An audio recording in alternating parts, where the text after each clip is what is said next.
Welcome aboard. Stay tuned and subscribe to Han Li's Wuxia Adventures for more thrilling content. Chapter 3033. You can't put it that way. It's true that you saved me. When things reach an extreme, they will move in the opposite direction. It's best if we don't expose ourselves.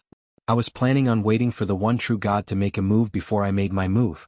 I would have followed Ku Jie's example and gone all out against him. It's hard to die anyway, but I didn't expect an arrow god to appear. When Lu Yin mentioned this, Lu Yin was filled with admiration. His ancestor had used his sword to stop the battle, and when both sides had stopped fighting, Lu Yin had seen dozens of arrows stuck in Celestial Victor's body. If it had been anyone else, they would have died long ago, and even Void Master would not have been an exception. However, Celestial Victor had stubbornly relied on the principle that when things reach an extreme, they would have backfired. The arrow god did not seem to be injured, but Lu Yin believed that it was impossible for him to remain unscathed when faced with Celestial Victor's ferocious attacks. "Senior, how is the archer god?" Lu Yin couldn't help but ask. Heavenly Lord Victor's expression was solemn. "This is also the reason why I left you behind. That woman isn't easy to deal with. Aside from her sure-hit archery, she can also transform into a corpse king. She looks weak, but she can take my attacks head-on. She can't be underestimated." Lu Yin raised a brow. He knew that the arrow god was one of the 3 pillars and 6 limitless, but he hadn't expected her to be a corpse king. He had never seen such a beautiful woman use the corpse king transformation before. Also, if I'm not mistaken, her sequence law should be something akin to chaos and disorder. That's why she was able to make it so difficult for her opponent to withstand her arrows. You have to be careful when facing her in the future. She definitely still has some divine power that she hasn't used yet. To be honest, I might not be able to kill her in a one-on-one fight. However, it's even more impossible for her to kill me. Only the 7 heavenly gods had the strength to make Heavenly Lord Doubtmaker say that it would be difficult to kill them in a one-on-one battle. The 3 pillars and the 6 seas were indeed on par with the 7 heavenly gods. Fortunately, the number of people on both sides overlapped. Otherwise, how would the humans deal with so many experts from the 3 pillars, the 6 boundless sects, and the 7 sky gods? I understand. I won't underestimate her. Lu Yin replied, "Senior, I'll take my leave now." Heavenly Lord Victorious Battle said, "Right, do you want to learn the Victorious Battle technique?" Lu Yin was surprised. "I can learn it?" Heavenly Lord Victorious Battle laughed. "I knew you would be interested. The Victorious Battle technique and, when things reach an extreme they will move in the opposite, are a perfect match. Ku Jie once said that he and I met at the entrance of the Calamity Realm and we became close friends. We taught each other our strength. You've also learned that, when things reach an extreme they will move in the opposite. Senior, did Ancestor Ku personally teach you that when things reach an extreme, they will move in the opposite direction?" "That's right. Back then he rushed over from the endless battlefield. Coincidentally, I was also besieged." Lu Yin's interest was piqued. The people of the 5th mainland were familiar with Ku Zu, but he had never heard of him from the 6 Direction Society. If the desolate ancestor wanted to kill his way into the Eternals, he'd have to pass through the land of disaster. It wasn't surprising that he'd run into Celestial Master Victor. Celestial Master Victorious Battle had a lot of respect for desolate ancestor, and he was impressed by the fact that things could move in the opposite direction when they reached an extreme. I can't imagine what a person must have gone through to create something like this. To be honest, he's really hard to kill. It's just that his attack method is a little weak. When he said he wanted to go to the Eternals to kill their only true god, I laughed. Lu Yin was speechless. Celestial Battlemaster let out a long sigh. "I also wanted to go to the Calamity Zone to kill the only true god." The Grand Empyrean smiled back then, and that smile was exactly the same. "In the end, I didn't go because I could see the difference. But he did. Before he left, he said that he couldn't see the difference, so he wanted to go and scout the way for the future generations." You make it sound like a vacation. However, after that farewell we never saw each other again. At this point, Heavenly Lord Victorious Battle's tone turned gloomy. "I admire him greatly. I have never admired a celestial venerable, but I admire Ku Jie. If possible, I really want to go with him. Senior, you've guarded the entrance to the domain of disaster for so many years. Your contributions cannot go unnoticed. Everyone has their own responsibilities." Lu Yin asked. He could imagine how Ku Zu had killed his way into the Calamity Domain without even looking back. He had not planned on coming out alive, and he had only wanted to pave the way for the future generations. Wait a minute. Since this was a scouting mission, then he had to spread the information he obtained. Lu Yin immediately asked Celestial Champion Dushur, Heavenly Lord Victor shook his head. I don't know. He didn't send me any information. I've been waiting for him for so many years. Perhaps he might have sent me some information. When the Thunder Lord killed his way into the domain of disaster, I followed without hesitation. It was all to search for clues that Wuxia had left behind. The great celestial venerates killed their way into the domain of disaster, and so did the rest of you. I've searched several times, but I haven't been able to find anything. Lu Yin frowned and looked at the domain of disaster. This should not be the case. Given Ku Zu's personality, if he had obtained any information he would definitely have left it behind.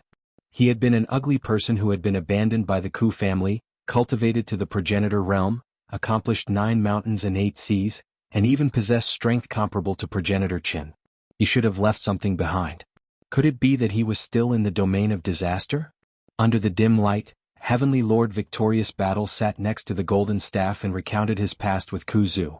Lu Yin felt a sense of freedom and heroism as he recalled the times when he had drunk with Kai Jinxiang and Zi Rong. It was very simple for men to get to know each other. They had seen eye to eye, fought together, and drank together. It was a friendship that had gone through life and death together, especially at the entrance to the domain of disaster. At that time, Heavenly Lord Victorious Battle really wanted to charge into the domain of disaster with Ku Zu, even if he had to die in the domain of disaster. But just like what Lu Yin had said, everyone had their own responsibilities. Some people could give up everything and seek death, but some had to live with a heavy burden. Sometimes, being alive might not be as comfortable as being dead. Ku Zu is back, said Lu Yin. Heavenly Lord Victorious Battle was stunned and perplexed. What did you say? Lu Yin smiled at Heavenly Lord Victorious Battle. Ku Zu is back. He has been dragged back by my Lu family. Heavenly Lord Victorious Battle widened his eyes in excitement. Really? Lu Yin nodded. But he is now a living dead. He can't wake up. Does Senior want to go and have a look? Heavenly Lord Victorious Battle laughed. There's no need for that. It's enough to know that he is still alive.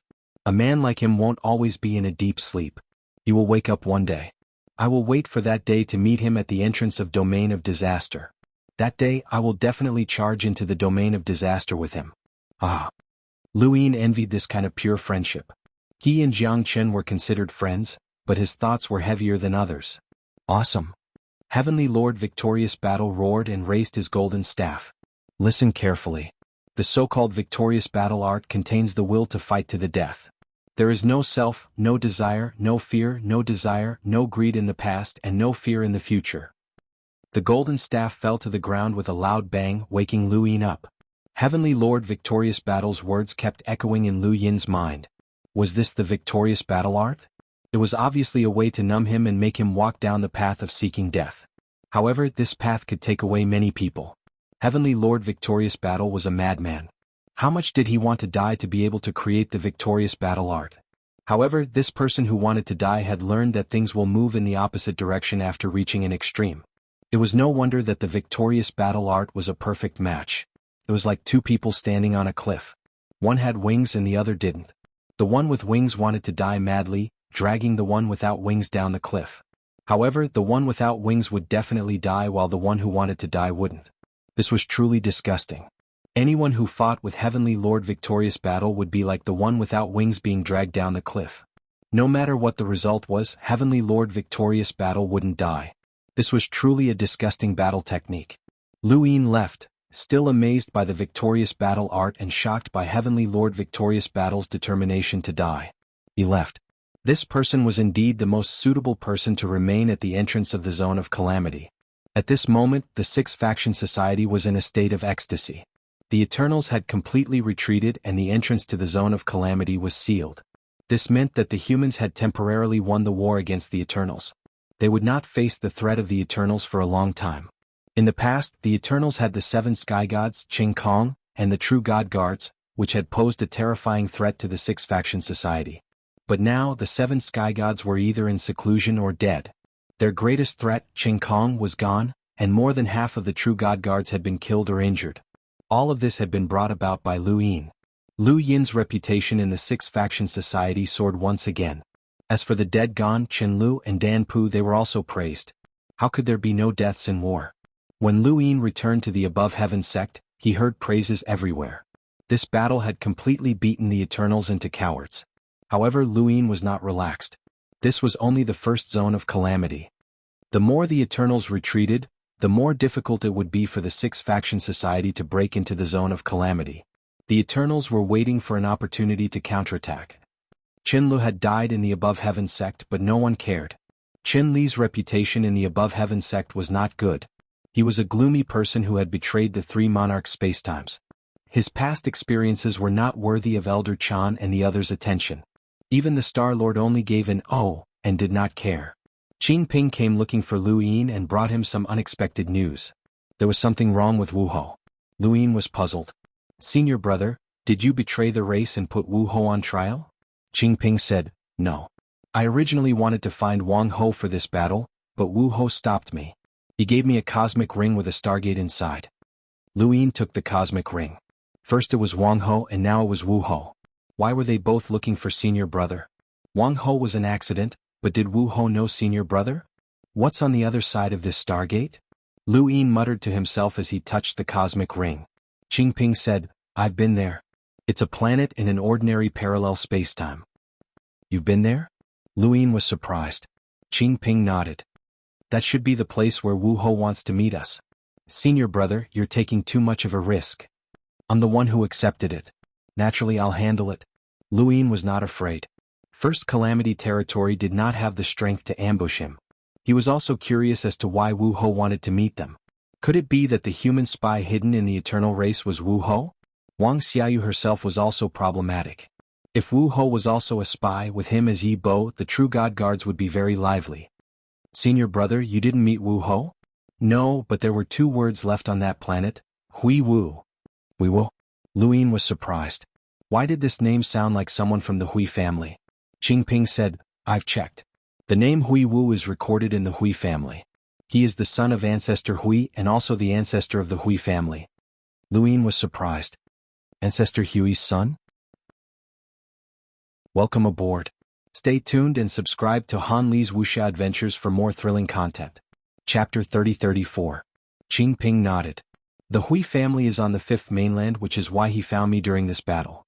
However, the captains of the true god guards all cultivate divine power, and he is no exception. Someone who cultivates divine power, even if he is the Hui ancestor's son, should still be under the control of the Eternals.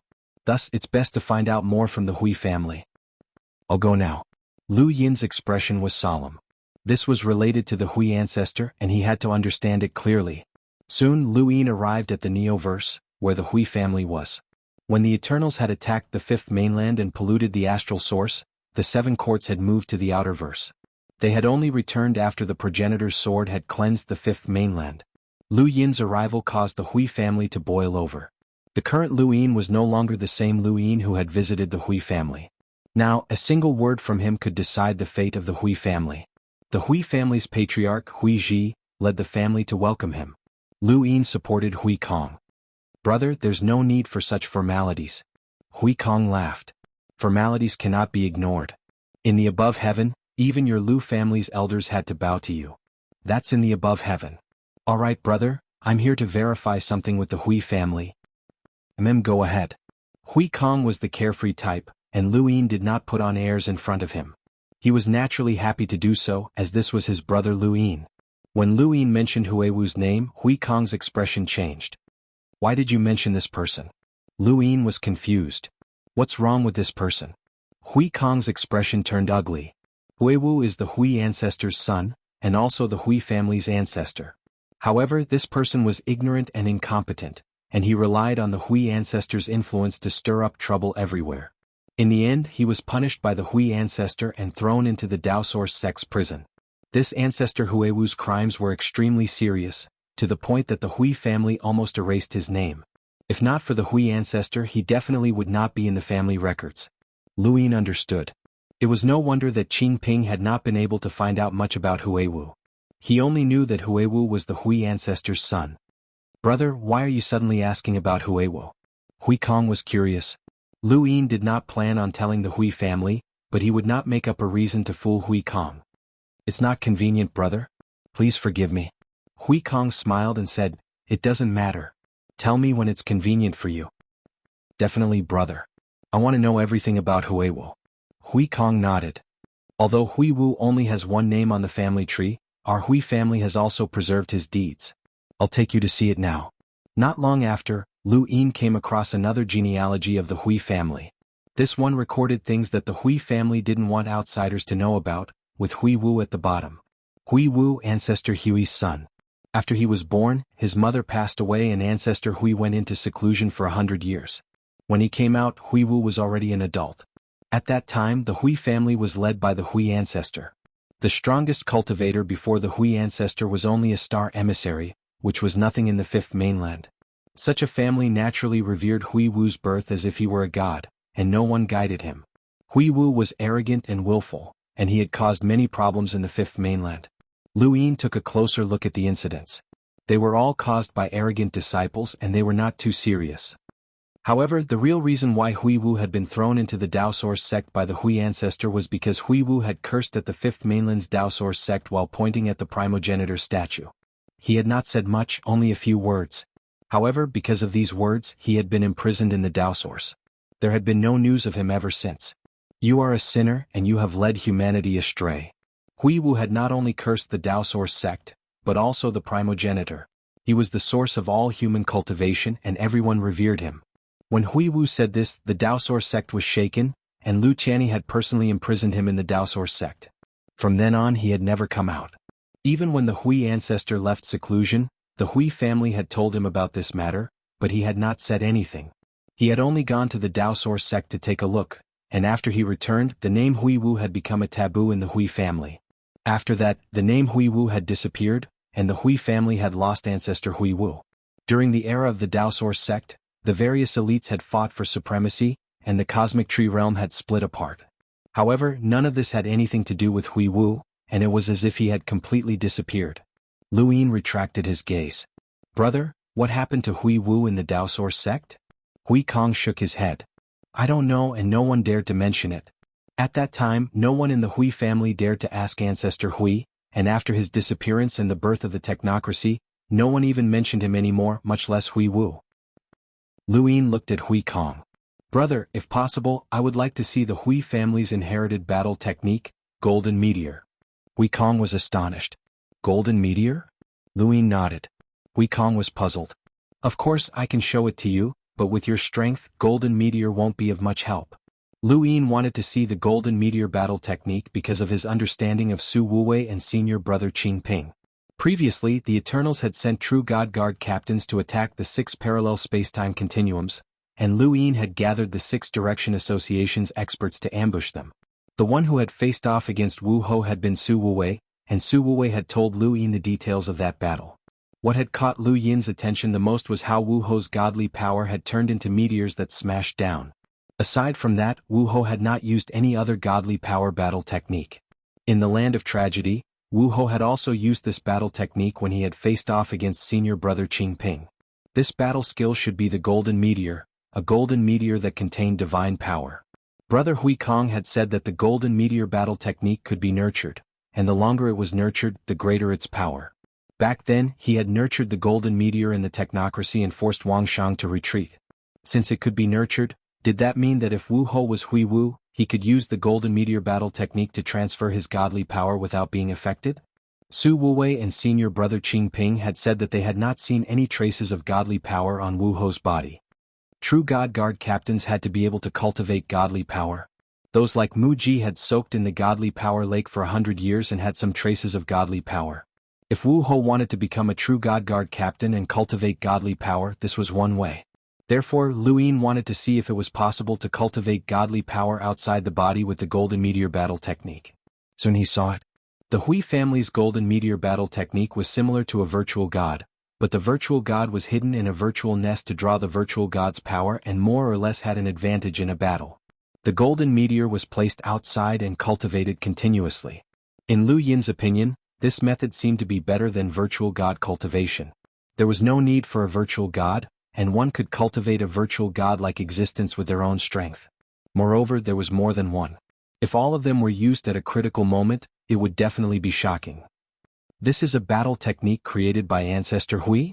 Lu Yin was surprised. Hui Kong said, that's right. Before Ancestor Hui, our Hui family did not have this battle technique.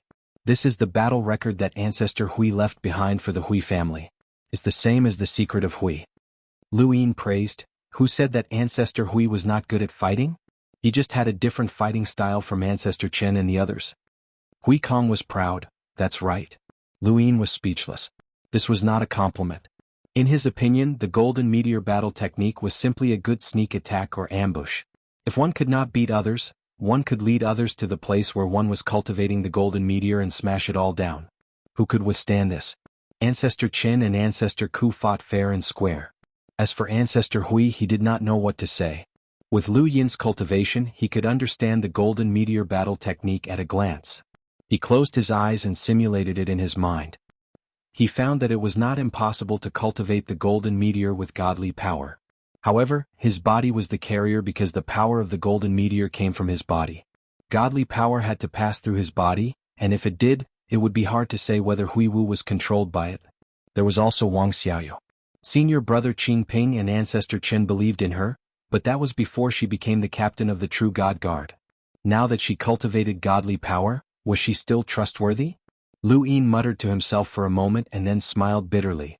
He had cultivated godly power himself, but he was still doubting others. No matter what, he had to meet Wu Ho. Since the other party wanted to meet him, whether or not this was a trap set by the Eternals, he had to take a look. After leaving the Neoverse, Lu Yin returned to the Above Heaven sect and took senior brother Qing Ping and senior brother Wuxia to Lu Tianjing. He opened the astral gate in front of Ancestor Lu Tianyi. Ancestor, if there's any danger, I'll be in trouble. Lu Tianyi looked at the astral gate. You're going to the Calamity Zone? To meet someone. Lu Yin entered the astral gate. Senior brother Qing Ping had already gone in, and senior brother Wuxia followed closely behind. After passing through the astral gate, Lu Yin arrived at a barren planet. This planet was covered in weeds and strange insects were crawling around. The sky was dim and the sun was far away. He saw the words Hui Wu on the ground. They were very large, as if afraid that others would not see them. Lu Yin did not know when the other party would arrive, but he spread out his domain and searched the heavens. Senior brother Wuxia walked out of the planet and patrolled the area. A few days later, senior brother Wuxia returned. There are no humans in this spacetime, only giant beasts. The strongest are only void explorers. Lu Yin nodded. It doesn't seem to be a trap. Let's just wait. The war in the Calamity Zone just ended, and the captain of the True God Guard might not come out so easily. They waited for more than half a month. Half a month later, Lu Yin and the other two simultaneously looked in the same direction, where a figure was approaching. As the figure approached, Lu Yin's eyes trembled. It was indeed Wu Ho. The Eternals had placed 12 half-progenitors at the back of the astral tree realm, and they were known as the 12 Marquises. The leader of the 12 Marquises was Wu Ho, and even Wang Xiaoyu was ranked below him. The 12 Marquises had fought against the astral tree realm for many years until Lu Yin had discovered the Undying God's half-progenitor clone, Lu Song. The Undying God had killed his way into the astral tree realm, and the Eternals had been expelled. Only then had the 12 Marquises retreated, and nearly half of them had died. Although Wu Ho was the leader of the 12 Marquises, Lu Yin had never seen him before. Wu Ho? Lu Yin asked. Wu Ho landed on the planet and faced Lu Yin. Long time no see, Path Master Lu. Who are you? Lu Yin asked. Wu Ho looked at Lu Yin.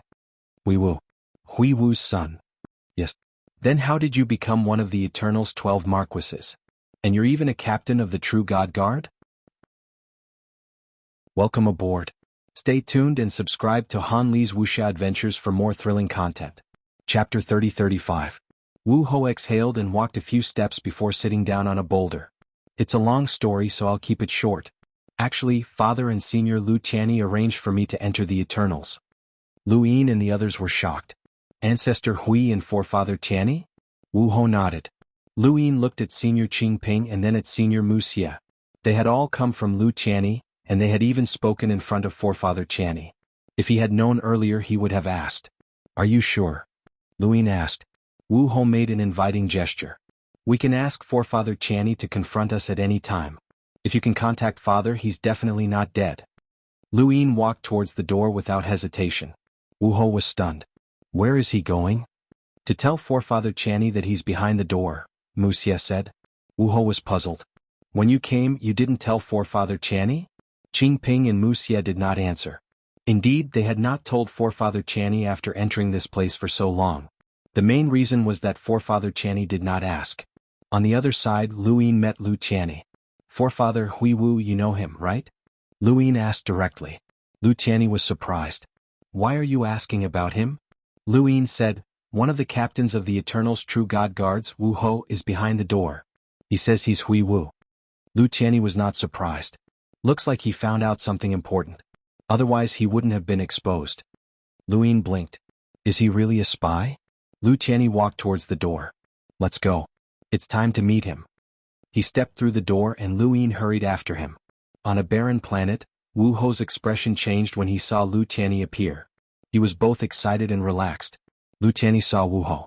You and I didn't meet during the battle in E territory. I didn't expect you to contact us. Long time no see, little Wu. Wu Ho's expression was complicated. He stood up and clenched his fists before releasing them. He exhaled deeply, causing the ground to crack. He lowered his head and roared fiercely as if venting his anger. Luin and the others looked at the current Wu Ho. He had changed. Just a moment ago he had looked more like a corpse king, just like he had when he had been with the Eternals. Now he looked more like a human with flesh and blood. Long time no see, old ancestor Channy. I thought I could only live in the Eternals for the rest of my life. Wu Ho raised his head and exhaled. Lu Channy said apologetically, I'm sorry. Something happened to the Lu clan and I've made you worry. Wu Ho covered his head, looking very helpless. The dignified Lu family was actually banished. What a joke! If your Lu family does not return and father does not appear, even if I want to acknowledge my ancestors and return to my family, I will not be able to. Senior Channy, please do not let this happen again. I also want to go home. Lu Channy nodded with a smile. I won't. Luin sized up Wu Ho, as he had truly been arranged by Patriarch Channy and progenitor Hui to join the everlasting tribe. This was too dramatic. Luin had not believed that there was something wrong with Wang Xiaoyu, but now it was actually Wu Ho. Let me formally introduce myself. Hui Wu greets everyone. Wu Ho's tone was gloomy, his face was weathered, but at that moment he revealed a smile. Perhaps no one in the everlasting tribe had ever seen him smile, and it was a forced one. Luin looked at Hui Wu. Everyone knows each other and I admire what Senior has done, but I still want to know the truth. How did Senior gain the trust of the everlasting tribe? Hui Wu met Lu Yin's gaze. I've heard a lot about you. Back then, on the battlefield at the back, I wanted to meet you. You were the one who lured the Lu family back. Without you, Tao Lord Lu, I would have been a lonely ghost. Many thanks. You're welcome. You can ask old ancestor Channy about how I joined the everlasting tribe. I think you should be more curious about how I became a captain of the True God Guard, Hui Wu said. Luin nodded. From Lu Yin's perspective, Hui Wu's actions were simply courting death. However, Luin still had to make sure that Hui Wu had the Fifth Mainland behind him, as well as the entire Six Direction Society. He could not tolerate any mistakes. Lu Channy did not stop him. Hui Wu's expression was serious. It's very simple. I have indeed cultivated divine power. Luin raised an eyebrow. He could understand how old ancestor Channy and old ancestor Lu Yuan felt when they learned that he had cultivated divine power. They could trust him, but he found it hard to trust Hui Wu.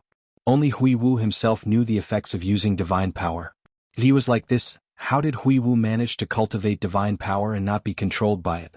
Hui Wu stretched his shoulders and sat back down on the boulder.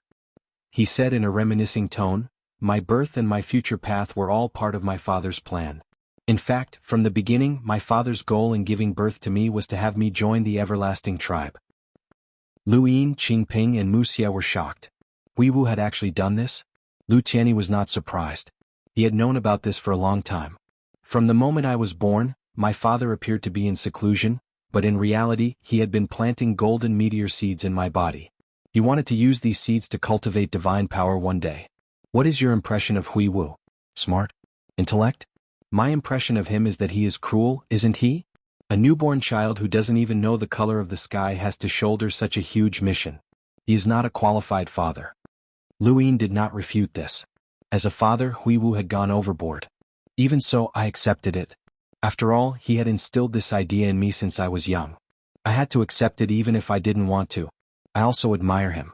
Who could scheme against the everlasting tribe? Only he could. He planted golden meteor seeds in my body when I was young and thought about what would happen years later. The reason why I was able to cultivate divine power without being controlled by the everlasting tribe was because the divine power had all entered the golden meteor seeds. The seeds came from my father and had nothing to do with me. But I could use the golden meteor battle technique to draw out the divine power from the seeds and make the everlasting tribe think that I cultivated divine power. What do you think? Is this explanation acceptable? Lu Yin looked at Lu Tianyi. Could such a thing be done? Lu Tianyi sighed. Hui Wu's method is cruel, but it can succeed. He and I worked together to deduce this method. We originally wanted to use the same method to inject more everlasting tribe members into the bodies of more people, but even Hui Wu could not do it. Each golden meteor seed consumed his entire life's worth of cultivation. He had to go into seclusion for 10 years to plant each seed. Hui Wu had a limited number of seeds in his body, so he did not dare to cultivate too recklessly. He was afraid that the seeds would not be enough for him to cultivate divine power in the future. Otherwise, with his talent, he would have broken into the progenitor realm long ago. He is the only everlasting corpse king transformation and eyelash transformation as a human. Lu Yin was shocked. Eyelash transformation? Hui Wu's lips curled up. Yes, eyelash transformation. I am an everlasting. No, more accurately speaking, I am the only everlasting corpse king in the first calamity. The person who cultivated the eyelash transformation as a human is also the only person who can cultivate divine power without being controlled. Lu Tianyi glanced at Lu Yin. He really was not the only one. Lu Yin sighed. How many tricks did Hui Wu set up for the everlasting tribe? Hui Wu sneered. Who knows? Perhaps you are one of his tricks as well. Lu Yin looked at Hui Wu. Since you are not being controlled by divine power, that means you are still one of us. What business do you have with us? Hui Wu's expression turned solemn. The corpse god. Lu Yin and the others were shocked. The corpse god. Hui Wu was solemn. The corpse god is currently in the giant's hell. While the calamity realm is closed, the everlasting tribe cannot rescue him. As long as the corpse god cannot escape, he will die. Lu Yin did not understand. How do you know that the corpse god is in the giant's hell? Only people like the ancestor would know such a secret. Perhaps not all of them would know. It was impossible for someone at the level of a true god guard to only know. Hui Wu sighed. Speaking of which, the Lu family's exile is a good thing. He looked at Lu Tianyi. The everlasting tribe is good at luring humans into betrayal and becoming spies. Similarly, humans can also plant spies in the everlasting tribe. The everlasting tribe suspects all cultivators who are not corpse kings. No matter what they do, I will do the same. Even with father's wisdom, I was still tested after entering the everlasting tribe. This test is the fate of the 7 sky gods. Before the Lu family was exiled, the everlasting tribe inadvertently revealed to me that the corpse god was hiding in the giant's hell. They also mentioned that he was one of the giant's hell's giants. His weakness is in the giant's hell. As long as we can find him, we can kill him. By the way, the giants created by the ancient gods are only from the primordial space. The giants of the giant's hell have nothing to do with the ancient gods, so don't associate the corpse god with the ancient gods. They are not related. If you misunderstand this, you will suffer. Hui Wu's gaze swept over Lu Yin and the others. I believe the information about the corpse god. The everlasting tribe had their own way of convincing me, just like how father had his way of convincing me to join the everlasting tribe. At that time, I was already preparing to inform Senior Tianyi, but the Lu family was exiled at that time. How laughable. The Lu family would be betrayed one day. The entire Lu heavenly realm disappeared. I even went to the top realm, but I couldn't contact Senior Tianyi. I didn't expose this secret to the humans because I didn't trust the frigid immortal sect. Lu Tianyi was surprised. Is that how you passed the everlasting tribe's test? Hui Wu nodded. That's right. Wuxia was puzzled. It must have been a long time since you joined the everlasting tribe and the Lu family was exiled. Why would the everlasting tribe test you then? Hui Wu looked at Wuxia. A half-ancestor level 12 marquises isn't worth the everlasting tribe's test of the 7 sky gods. At that time, the everlasting tribe had already planned to transfer people from the 12 marquises to form a new true god guard, increasing the number of true god guards to 12. I, Marquis Wang, Marquis Wui, and the West Mountain Tea King were all candidates. Only a progenitor is worth the everlasting tribe's test. Otherwise, the everlasting tribe wouldn't care even if they knew that you were a traitor because a traitor can't affect the everlasting tribe. Lu Yin's eyes flashed. That's right. He had joined the everlasting tribe under the guise of Yi Bo to carry out missions unrelated to the Six Paths Association. If not for the everlasting tribe's constant losses, he might not have been able to come into contact with the fifth mainland for a very long time. Welcome aboard.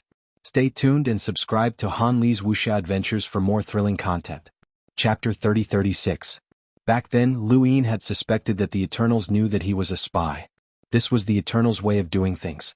They wouldn't leave important matters to humans, only corpse kings. This was why the Fifth Mainland's Neo-Human alliance was filled with corpse kings. Any human who could betray and join the Eternals was a powerhouse, but these powerhouses carried out missions that had nothing to do with humans. Only those who touched on core missions would be tested. Hui Wu said, because the Lu family was exiled, I gained the trust of the Eternals. Even so, I only became a true God Guard captain after losing too many captains recently. Qing Ping said, since it's a test it might not be real. Hui Wu replied, I thought so as well. It wasn't until the final battle between the six sides and the Eternals that the seven sky gods went into seclusion to recuperate that I discovered that the corpse god was hiding in the giant's hell. I was there at the time and had joined the Eternals for a long time, so I understood the aura of the seven sky gods very well. Or rather, their appearance caused my heart to palpitate.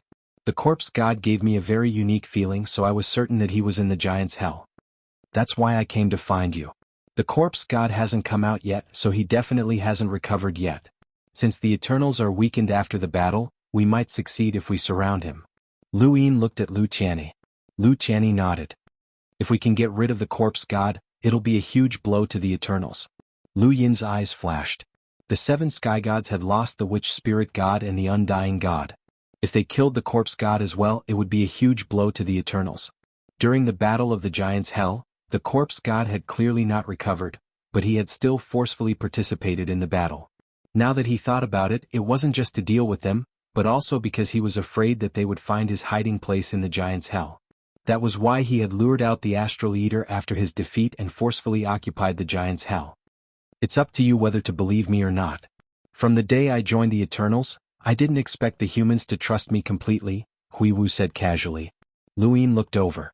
I believe you, but if we surround the corpse god and he doesn't die, what will you do if news reaches the Eternals? Hui Wu didn't mind.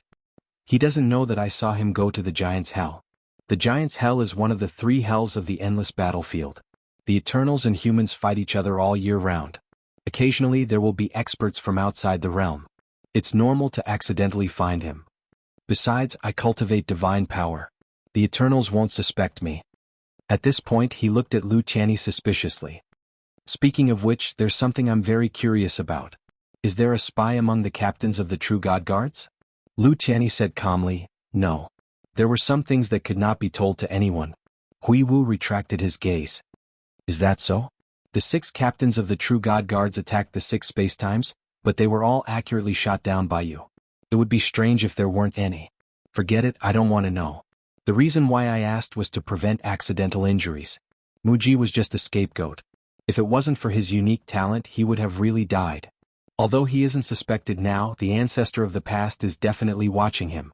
With that, he left, leaving Lu Yin and the others behind. After Hui Wu left, Lu Yin asked, Ancestor, do you really believe him? Lu Qianni clasped his hands behind his back. We personally sent him to the Eternals. If you still don't believe him. He did not continue, but Lu Yin understood. Hui Wu had done many things that others did not want to do. As the son of the Hui ancestor, he could have lived a carefree life. Yet, he had to accompany the corpse king every day and watch the Eternals slaughter humans. It was difficult for ordinary people to understand his feelings. When Lu Yin disguised himself as Yi Bo and saw someone betraying the Eternals, he could not help but want to attack. Hui Wu had hidden for so many years. Who knew what he had experienced? Such a person should not be doubted. However, in Lu Yin's position he was right to doubt him. He also doubted whether he could break free from the divine power's control. The scene that he had seen in his divination appeared again. Ancestor, if there comes a day when I can't control myself, kill me, Lu Yin suddenly said. Qing Ping and Wuxia looked at Lu Yin with complicated expressions. Lu Qianni patted Lu Yin's shoulder. We all believe in you. Lu Yin smiled bitterly. Everyone has the right to doubt me. He could doubt Hui Wu and others could doubt him as well. This was not a matter of trust. It was for the sake of the inheritance in the future. The Eternals' first zone of disaster was sealed, and the endless battlefield began to be purged. Various experts from the Six Direction Society poured in, and the endless battlefield was no longer a meat grinder.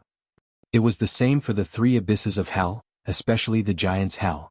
Star Devourer did not dare to stay here any longer as more and more Sixth Direction Society cultivators entered. Void Master entered the giant's hell and looked around warily. His mission was to find the corpse god. Lu Yin and the others had used the excuse that he had not been able to hold back the star toad in the zone of disaster to send him to the giant's hell to find the corpse god to atone for his sins. How preposterous. Void Master was unhappy, but he still came. This matter concerned the 7 sky gods, and he would kill as many as he could. He had long wanted to destroy the 7 sky gods. Taking advantage of this opportunity to eliminate the Eternals experts was the Sixth Direction Society's general goal. Hui Wu told Lu Yin and the others where the corpse god was. Void Master raised a hand, and an overwhelming amount of Void God's power surged into the giant's hell. He wanted to use the simplest method to find the corpse god, which was to search every corner of the giant's hell. This way he would not look like he was here to find the corpse god. Who would have thought that the primordial space had planted spies in the Eternals? They even knew where the corpse god was hiding. It was no wonder that the primordial space had come into contact with the Eternals the earliest and had fought the most fiercely. Void Master did not have many things, but he had the most Void God's power. As he searched, he shouted, "Find this place clearly. The giant's hell is the most important gateway to the Eternals' zone of disaster. No hidden dangers are allowed to appear here. Be it supergiant giants or Eternals' corpse kings, none of them are allowed to appear." The giant's hell was filled with envoy-level cultivators. When they heard Void Master's orders, they all nodded and began to search with even more vigor. Void Master glanced at a corner. It was there that the corpse god was hiding in a parallel spacetime entrance. He frantically spread his Void God's power and headed towards that corner. Soon he discovered that something was amiss. Due to the supergiant's constant battles, there were no longer any planets in the giant's hell. There were not even any larger meteorites. However, there were a few scattered planets in that corner. It seemed that they were not affected because they were in that corner, but no matter how he looked at it, something was amiss. Void Master stepped out and landed on one. "Oh fuck your asterisks. Do you know how to drive? The sudden stop in front has nothing to do with us. We are not responsible." Void Master looked around. Was this a civilization? The hell of the giants actually led to such a civilization? Urgent sirens sounded from afar. More and more people gathered around and blocked the entire street. Void Master lifted his leg again and disappeared. Everyone on the street was dumbfounded. Where did he go? In a corner of the city, in a very ordinary farmhouse, a child sat on a rocking chair and watched the television curiously while eating an apple. The television was showing the scene of Void Master disappearing from the street. "Grandpa, Grandpa," the child shouted. The old man came in and looked at the child kindly. "What's the matter, Xiao Yi?" The child pointed at the television. "Grandpa, the television said that someone disappeared into thin air." The old man looked at the television and chuckled. "Maybe it's magic. Xiao Yi, do you like it?" The child jumped up and down. "I like it. Grandpa, do you know magic?" "Grandpa doesn't. Uncle knows." A middle-aged man walked over from the other side with a smile on his face. He held an apple in his hand and passed it to the child. The child looked at the apple in his hand and then at the apple in the middle-aged man's hand. He couldn't resist the temptation and took it. The middle-aged man smiled and stroked the child's hair. "Eat more if you like it. It's good for your health." "Okay, thank you, uncle." "Do you know magic?" the child asked innocently. The middle-aged man smiled. "Of course. What do you want to see?" The child pointed at the television. "I want to see the magic of that person disappearing into thin air." The middle-aged man looked at the television. The television was replaying the scene of Void Master disappearing. His eyes flashed.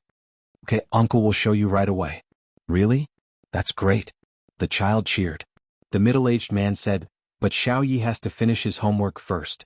Otherwise the teacher will scold Grandpa." "Xiao Yi doesn't want Grandpa to be scolded by the teacher, right?" The child nodded obediently. "Okay, Xiao Yi will do his homework first. I'll be done soon. When I'm done, Uncle will perform magic for Xiao Yi." "No problem. Xiao Yi is the most obedient." The middle-aged man stroked the child's hair again. It was soft and comfortable. The old man chuckled as he watched from the side. Everything looked so harmonious. Xiao Yi happily walked up the stairs and came to the study table. He switched on the table lamp, took out his homework and started to do it seriously. The old man went to the courtyard to clean up. The middle-aged man walked out of the farmhouse and looked up. The sky was much darker and it was getting darker. This was the power of the virtual gods. The majestic power of the virtual gods covered this civilization. As time passed, the power supply stopped and the river stopped flowing. In the end, even the birds stopped in midair. It was like a painting. Welcome aboard. Stay tuned and subscribe to Han Li's Wuxia Adventures for more thrilling content. Chapter 3037. In the entire civilization there were only 3 people who could move. One was the middle-aged man, another was the phantom master who was walking toward them step by step, and the last was a child who was happily doing his homework and lighting up the only lamp in this civilization. He did not know anything about the outside world. He only knew that he had to finish his homework so that he could see his uncle perform magic. The Void Master walked over to the middle-aged man. "Zombie God, I didn't expect you to be hiding here." The middle-aged man was the zombie god, and he stared at the Void Master. "You've ruined a child's beautiful dream." The Void Master laughed. "You're the one who ruined his dream. You shouldn't be in his dream. What are you doing?" Hui Wu only knew that the zombie god was hiding here, but he did not know what he was doing here, nor did he dare ask. They were certain that the zombie god was healing, but the Void Master had discovered this illusory civilization after entering. This was a fake world, and the zombie god was actually playing a role in this world. This was strange. The zombie god was a zombie king, but he was also playing a role in protecting this world. No one would believe this. The stranger something was, the more careful one had to be. The zombie god's actions meant that he had a motive. The one who had created this illusory world was that child, the one who had created the giant's hell.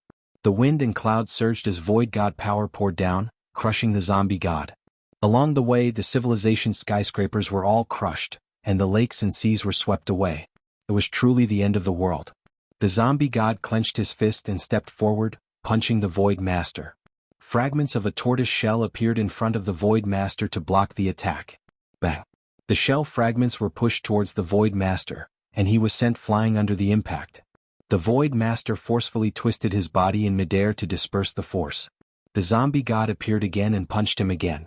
There was no other 7 heavenly gods with purer attacks than the zombie god. Whether it was attacking the grand celestial tea party or the endless battlefield, the zombie god's attacks were simple. However, the simpler the attack, the purer it was, the harder it was to block. Void god power surged in front of the Void Master, trying to disperse the zombie god's attack. However, the zombie god's punch split the Void god power apart and quickly approached the Void Master.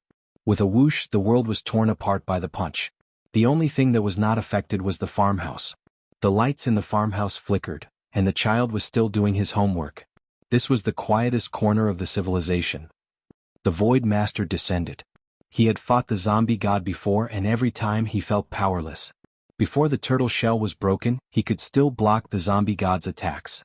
Now that the turtle shell was broken, he did not even have anything to block the zombie god's attacks.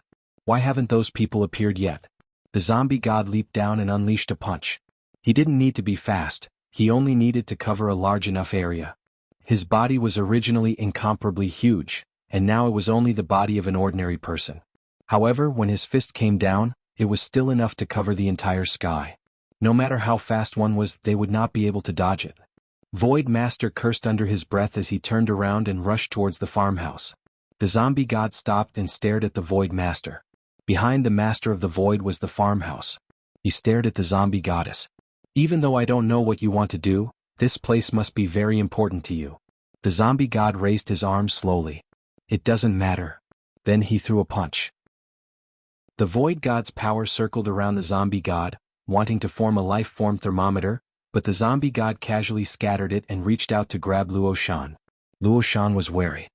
He summoned his sovereign realm and materialized a monarch's aura in the zombie god's hand. The sovereign realm could not only materialize physical objects, but it could also materialize energy. However, the zombie god's strength was too great. He clenched his fist and shattered the sovereign realm as he punched at Luo Shan. Luo Shan blocked the attack with his blade. With a loud bang, his body was knocked back. Just like the Void Master, he could not help but spit out a mouthful of blood. Although the Spacetime Master could deal with the 7 heavenly gods, neither Luo Shan nor the Void Master were good at attacking. The Void Master was good at control, and Luo Shan was even better at escaping. Neither of them could restrain the zombie god. At that moment, a wooden lotus appeared under the zombie god's feet. It had appeared so abruptly from Luo Shan. He had approached the zombie god to plant this wooden lotus, which he had obtained from the wood god. The wooden lotus bloomed under the zombie god's feet. The zombie god raised his legs wanting to crush them. However, although the wooden lotus seemed soft, it did not shatter. It contracted layer by layer, crushing the zombie god's legs, crushing the sequence particles and causing blood to seep out of the zombie god's legs. Xuanhuan and the Void Master attacked at the same time. One of them had a life-form thermometer while the other had a full-powered sovereign realm arrow. They wanted to determine the outcome of the battle before the zombie god could move. The zombie god's gaze was ferocious. The skin on his body suddenly split open. Although the attack had not yet arrived, the cracks were not caused by the attack. Instead, it was his own skin that had split open, forming unique patterns. At that moment, the sovereign realm arrow hit the zombie god's forehead. The sound of metal clashing resounded through the sky, causing the children who were doing their homework to frown. However, they were not affected and continued to do their homework. Life's thermometer had already formed. The Void Master gritted his teeth and increased the temperature. At that moment, the zombie god's skin had completely split open, revealing unique patterns that resembled tree branches. These patterns emitted a faint green glow, spreading from his upper body to his lower body.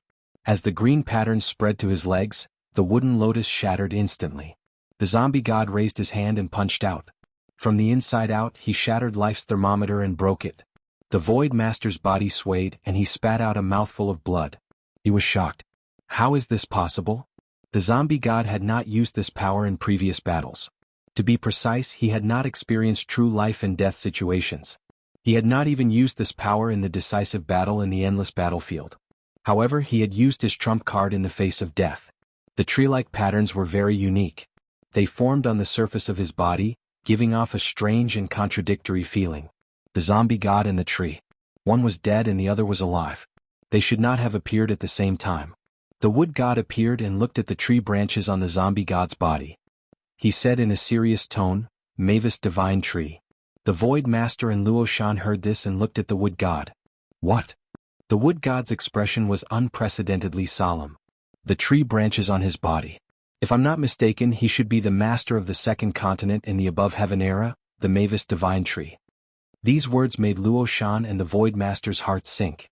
Anything related to the above heaven era was not simple. They also knew about the Mavis clan. They were a very strange clan. They had petite bodies and looked like elves, but they were extremely powerful. It was very strange and out of place. However, what did the Mavis clan have to do with the zombie god? The zombie god's legs were still bleeding. These tree-like patterns did not seem to have the ability to heal. What was the Mavis clan famous for? Strength. Just thinking about this word gave them a headache. The zombie god was already very powerful. How do you have the mark of the Mavis divine tree? The wood god could not help but ask as he stared at the zombie god. The zombie god looked at the wood god. We're both made of wood. Let's see if you can block it. As soon as he finished speaking, he threw a punch at the wood god. The wood god's pupils constricted. He raised his hand and a piece of wood appeared. With a boom, a huge force pressed down on the wood god. The wood god hurriedly retreated. This was bad. The zombie god and the star toad were two different types. The star toad attacked with its pitchfork, trying to break through his wood. However, his wood was not that easy to break, so he was able to delay the star toad. However, the zombie god was different. He did not need to break the wood. All he needed to do was push the wood horizontally. The wood was unable to block the zombie god's power. Although the wood could dissolve part of the zombie god's power, the remaining power was still enough to pose a fatal threat to them. Compared to the zombie god, he would rather deal with the star toad. Boom. The powerful force pushed the wood into the distance. The zombie god attacked again, throwing punch after punch at the Void Master and Xuanhuan. The two of them did not even think about blocking the attacks. They hurriedly fled. There was no way they could block the attacks. The zombie god continued to punch. The tree-like patterns on his body started to bleed, and his power was rapidly weakening. Welcome aboard. Stay tuned and subscribe to Han Li's Wuxia Adventures for more thrilling content. Chapter 3038. Xuanhuan's eyes widened when he saw the corpse god's weak aura. He hasn't recovered from his injuries yet. The wood god said, he was injured in the endless battlefield by the Liu family's ancestor, Liu Yuan. He'll reach his limit soon if he forcefully uses this power. We can't let him escape. The corpse god had not used this power during his battle with Liu Yin and Wood carving back in the giant's hell. Due to his injuries, he had not been able to use it back then. Now that his injuries had healed, he had forced himself to use it, but he had still suffered a backlash. How could it be so easy to deal with 3 parallel spacetime masters? The corpse god stopped. His body was dyed red with blood from his own body. The current situation was like ants attacking a giant. However, if they were in different positions, the corpse god might not be able to do anything to the wood god, void master, or luoshan if they wanted to escape. The wood god and the others weren't in a hurry to attack. They could exhaust the corpse god to death if they wanted to. The corpse god panted heavily. The green veins on his body were weakening until they were almost invisible. He looked around. The wood god and the others had already surrounded him and wouldn't allow him to escape. The corpse god looked at the farmhouse in the distance. His years of hard work were about to go up in smoke. What a pity. However, there was nothing he could do. He clenched his fist and punched out. This time his target was the farmhouse. Before the punch arrived, the farmhouse shook and the lamp flickered. The child stopped writing and patted the lamp. The corpse god's punch wasn't fast, but it wasn't slow either. However, this punch seemed to be infinitely far away from the farmhouse, so far that the child patted the lamp. "Grandpa, the lamp is broken." No one replied. Within the farmhouse, the old man's body slowly dissipated. "Grandpa," the child shouted. The courtyard dissipated into specks of light that quickly spread throughout the entire farmhouse. The child ran to the balcony and looked down. What he saw was no longer a farmhouse but a barren land. "Grandpa." The child looked up with a dazed expression. The punch had already arrived at the farmhouse. The pencil fell to the ground. The sound was very soft, but it exploded in the ears of the corpse god, the wood god, and the others. It was as if this illusory world had shattered. Behind the child, the stairs were disappearing. The attic, the desk, the lamp, and the homework were slowly disappearing. Everything was disappearing. In the end, only the child remained. The child stared blankly at the approaching punch. He didn't move. Boom. The fist wind shattered the earth and buried everything. The wood god and the other two looked into the distance. The farmhouse had disappeared. What was the corpse god doing? The zombie goddess' arm was dripping with blood as she stared intently in the direction of the farmhouse. The huge cloud of dust dissipated in the wind, revealing a figure lying on the ground. It was the child. He hadn't been shattered by the zombie god's punch. Instead, he lay on the ground as if he was in a deep sleep. His clothes didn't have a single wrinkle, as if the zombie god had never punched him. The ethereal master frowned. The farmhouse, the elderly, and the children are all illusions. This is the real body. Why is he still a child? What deity didn't understand? What ability could a child have? Creating this illusory world was one thing, but how could a child create the giant's hell? There were many supermassive giants trapped inside, as well as 2 giant kings with sequenced nomological strength. But it was indeed created by this child. Back when the mountain-back giant king died, the image that appeared in the giant domain was exactly the same as this child's scream. How did the child do it? How long are you going to sleep? I accompanied you in your naivety, accompanied your grandfather for the rest of his life, and allowed you to enjoy your childhood. I fulfilled your wish. Don't tell me you want to watch me die? The corpse goddess stared at the sleeping child. What? The child didn't respond.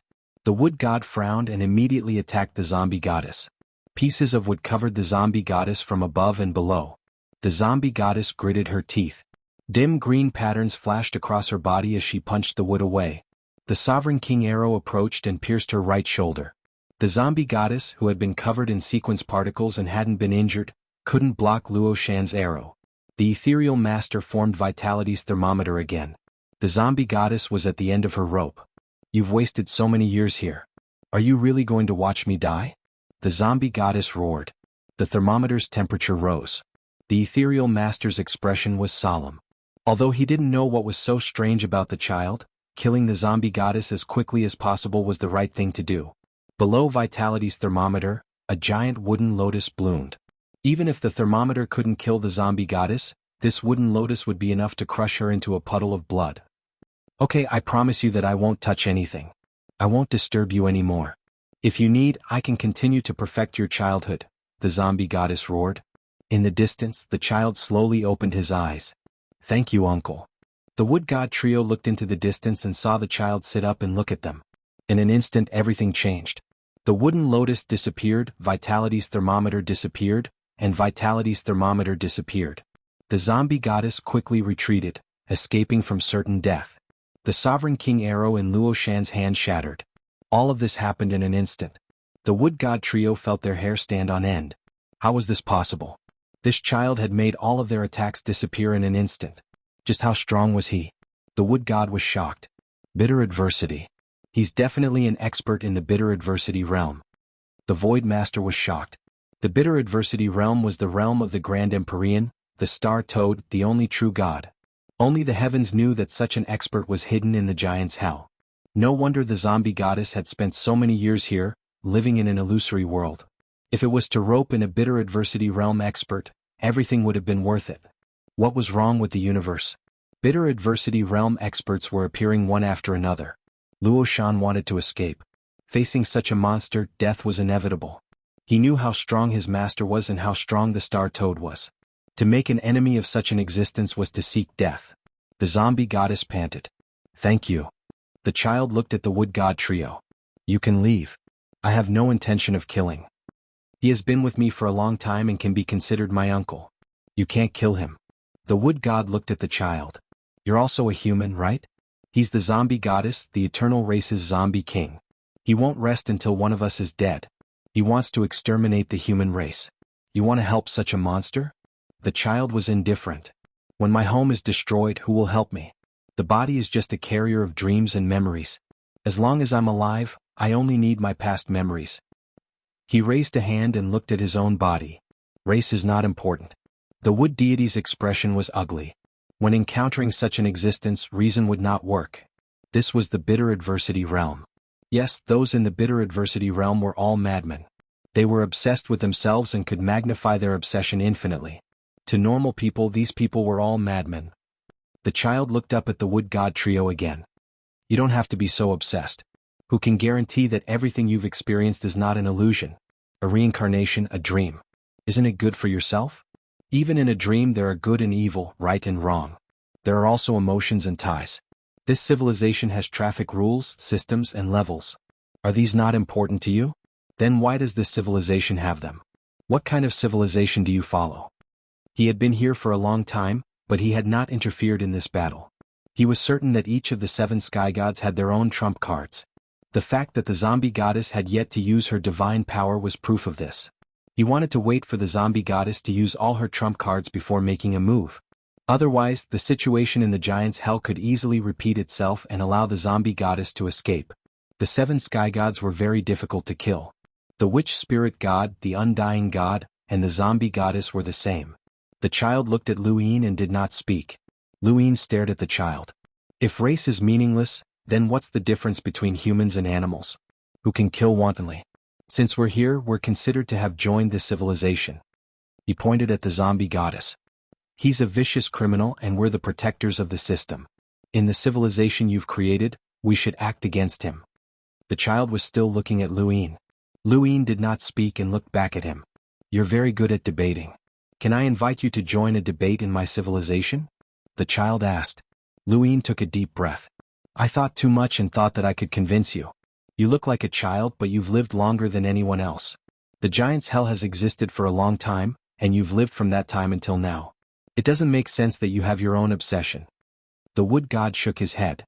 How could someone from the bitter adversity realm be convinced? They were all madmen. The child stood up and looked at Luin. You guys should leave. Don't fight anymore. My hometown was destroyed like this. I've already created a giant's hell, and I don't want to create another one.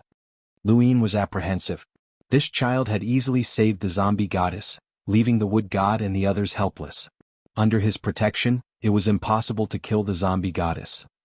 It was no wonder why the zombie goddess was so fearless and had remained here without any intention of escaping. Luin was helpless. We might not be able to kill him under your protection, but we can't give up just like that. This is a rare opportunity. It's not my intention to destroy your hometown, but please don't interfere since I'm going to continue torturing the Cyclops King for you. After he finished speaking, the general appointment platform appeared. The 7-star Mantis, Empty Silence, and the Cyclops King all came out. They could not give up on this battle.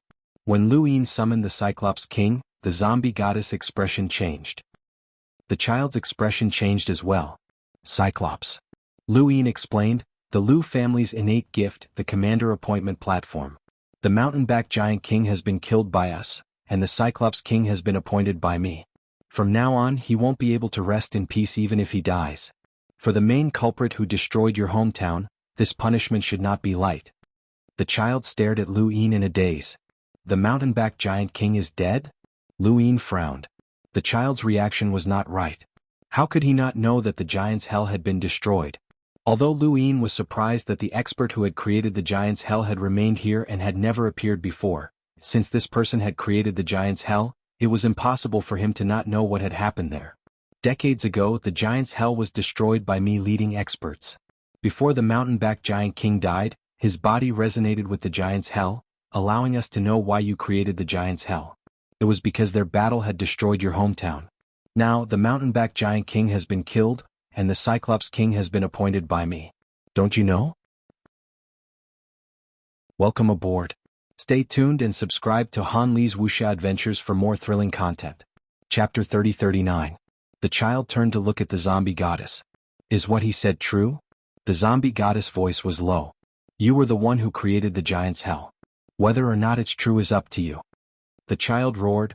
The Cyclops king was chosen by his innate gift, which means that he's living in another form. I've been sleeping all this time without entering the giant's hell, so how would I know? The zombie goddess did not reply. The child's words made Lu Yin's heart skip a beat. What did he mean? Was this person determining whether or not the giant's hell existed based on whether the Cyclops king or the mountain-backed giant king was alive? How could he be sure? Furthermore, the rules of the giant's hell stated that if one side killed the other, the giant's hell would be broken. Wait, could this rule be false? Lu Yin looked at the child. What are the rules for breaking the giant's hell? The child met Lu Yin's gaze. One side completely kills the other. Then the other side can live? They won't be able to live. What I gave them was an illusory hope. So that was how it was. Lu Yin understood now. No wonder the Cyclops king had been chosen by Lu Yin, but he had not known that the giant's hell had been broken. What was the other form that he was talking about? Lu Yin recalled the scene after the mountain-backed giant king's death. He had clearly been made of flesh and could bleed, but he had turned into motes of light and dissipated. Even a bitter adversity realm powerhouse should not be able to revive them. Otherwise, how could the 7 sky gods have died? The sole true god should have been able to revive them. If a bitter adversity realm powerhouse could not do it, then how could they do it? Unless they were not the ones that Lu Yin and the others had seen. Lu Yin felt like he had grasped something, but he could not recall what it was. Karma, what are you waiting for? My promise to you will not change. From now on, I will not come here again, provided that you help me get rid of them, the zombie goddess said in a low voice. The child was cold. You lied to me and now you want me to help you? If you don't help me, you should know what will happen to you, the zombie goddess growled. The child laughed. He laughed very happily. Why do you think someone like me is willing to sleep here for so many years? Why would I deliberately create a giant's hell for revenge? What do you think I'm different from the others? These were questions that the Void Master and the others wanted to know as well. Cross the bitter calamity, said the wood deity. The obsession of a bitter adversity expert would be infinitely magnified. What this person cared about the most was his hometown. For the sake of revenge, for the sake of overcoming the bitter adversity, and for the sake of resolving his obsession, it was not impossible for him to hibernate here. In fact, the possibility was very high. Lu Yin's eyes twinkled. Grand Empyreans could sacrifice everything in order to cross the bitter adversity, so what was the bitter adversity of the one true god? What was the Star Toad's misery? There was also the legendary Maiden, who was definitely an expert who had crossed the bitter adversity. After all, she had lived for far too long. There was also Mr. Mu who had definitely reached this level. What was their misfortune? In the future, what would be his own suffering? The child laughed heartily. Passing the bitter calamity is indeed a very reasonable explanation. Unfortunately, people like us will never be able to pass the bitter calamity. We will never have the chance to pass the bitter calamity. Everyone was confused. What did he mean by that? My existence is for my hometown, to take revenge on those 2 gigantic giants, and to fulfill my childhood dreams. These are my obsessions, but they are also what I want to do for the rest of my life. I want to watch the sun rise and set in my hometown, watch my grandfather plant flowers and grass, watch this. The mountains and rivers are safe and sound, and I want to watch the years pass by peacefully. It's that simple of a wish. Those 2 giants are dead and I've experienced countless years of rising and setting. Aha, I've done a whole basket of homework. Someone like me. He looked at the zombie goddess. Are you afraid of death? The zombie goddess' gaze turned cold. The child sneered. Someone like me can't wait to die. There's nothing else in this world that I want. Perhaps there really is a world after death in the universe, and perhaps the civilization that I'm looking forward to is in that world. Perhaps I can reincarnate and be reborn into a civilization of hope. Do you think that someone like me can be threatened by you? The zombie goddess suddenly attacked, tearing through the void in an attempt to escape. Lu Yin had been watching her the entire time, and when she saw that the zombie goddess was about to escape, the seven-star mantis suddenly flew over with a speed that could rival that of time. Only the zombie goddess slowly turned her head, but she was still too slow. She was sent flying by Lu Yin's palm, and the seven-star mantis raised his arm to slash down. At the same time, Silence Void and the Cyclops King attacked as well. On the other side, two figures walked out of the void. They were the Moon God and the Moon Immortal from the Trillionaris Alliance. How could they not have made sufficient preparations to ambush the seven sky gods? Lu Yin had specially invited the Trillionaris Alliance to help, and he had no choice but to do so.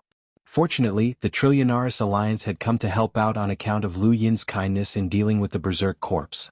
The Moon God and the Moon Immortal were both sequence law powerhouses, and they attacked together, continuously depleting the zombie goddess sequence particles. The child did not attack Lu Yin and the rest. The wood deity and the others looked at each other before charging towards the zombie goddess. The zombie goddess growled, "Karma, if you don't attack now, I'll take your life." The child looked around. He just looked at the barren land and didn't care at all. The Cyclops King punched the zombie goddess into the ground. Silence Void raised his palm and pressed it down continuously. Sovereign King Arrows, Void God Power, and would all press down, causing the zombie goddess to cough up blood. The zombie goddess finally could not take it anymore, and her body recovered to its original size. The child was astonished and a cold glint flashed across his eyes. "You're a giant as well?" The zombie goddess had never recovered her true form in this illusory civilization, and she had always appeared as an ordinary person. "Karma, do you really want to die?"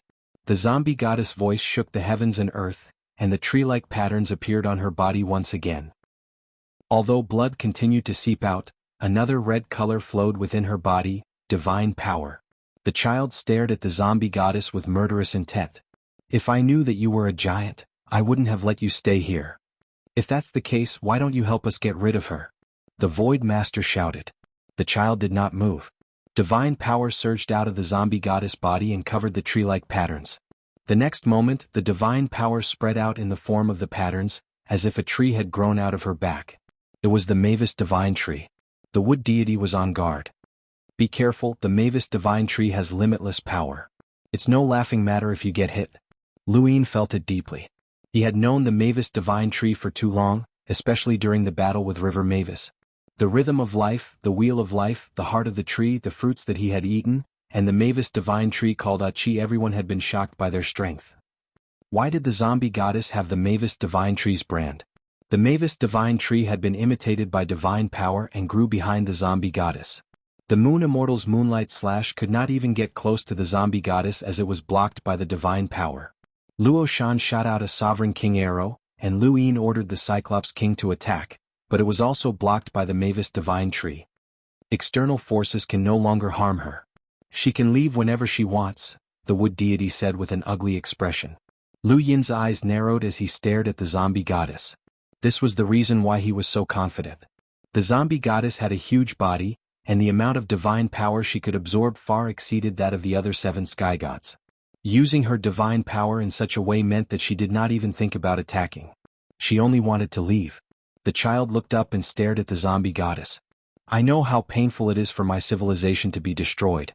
What you're doing now is also destroying their civilization. This is a sin and I will be punished." As soon as she finished speaking, an invisible force appeared from the zombie goddess body and turned into a cage that trapped her.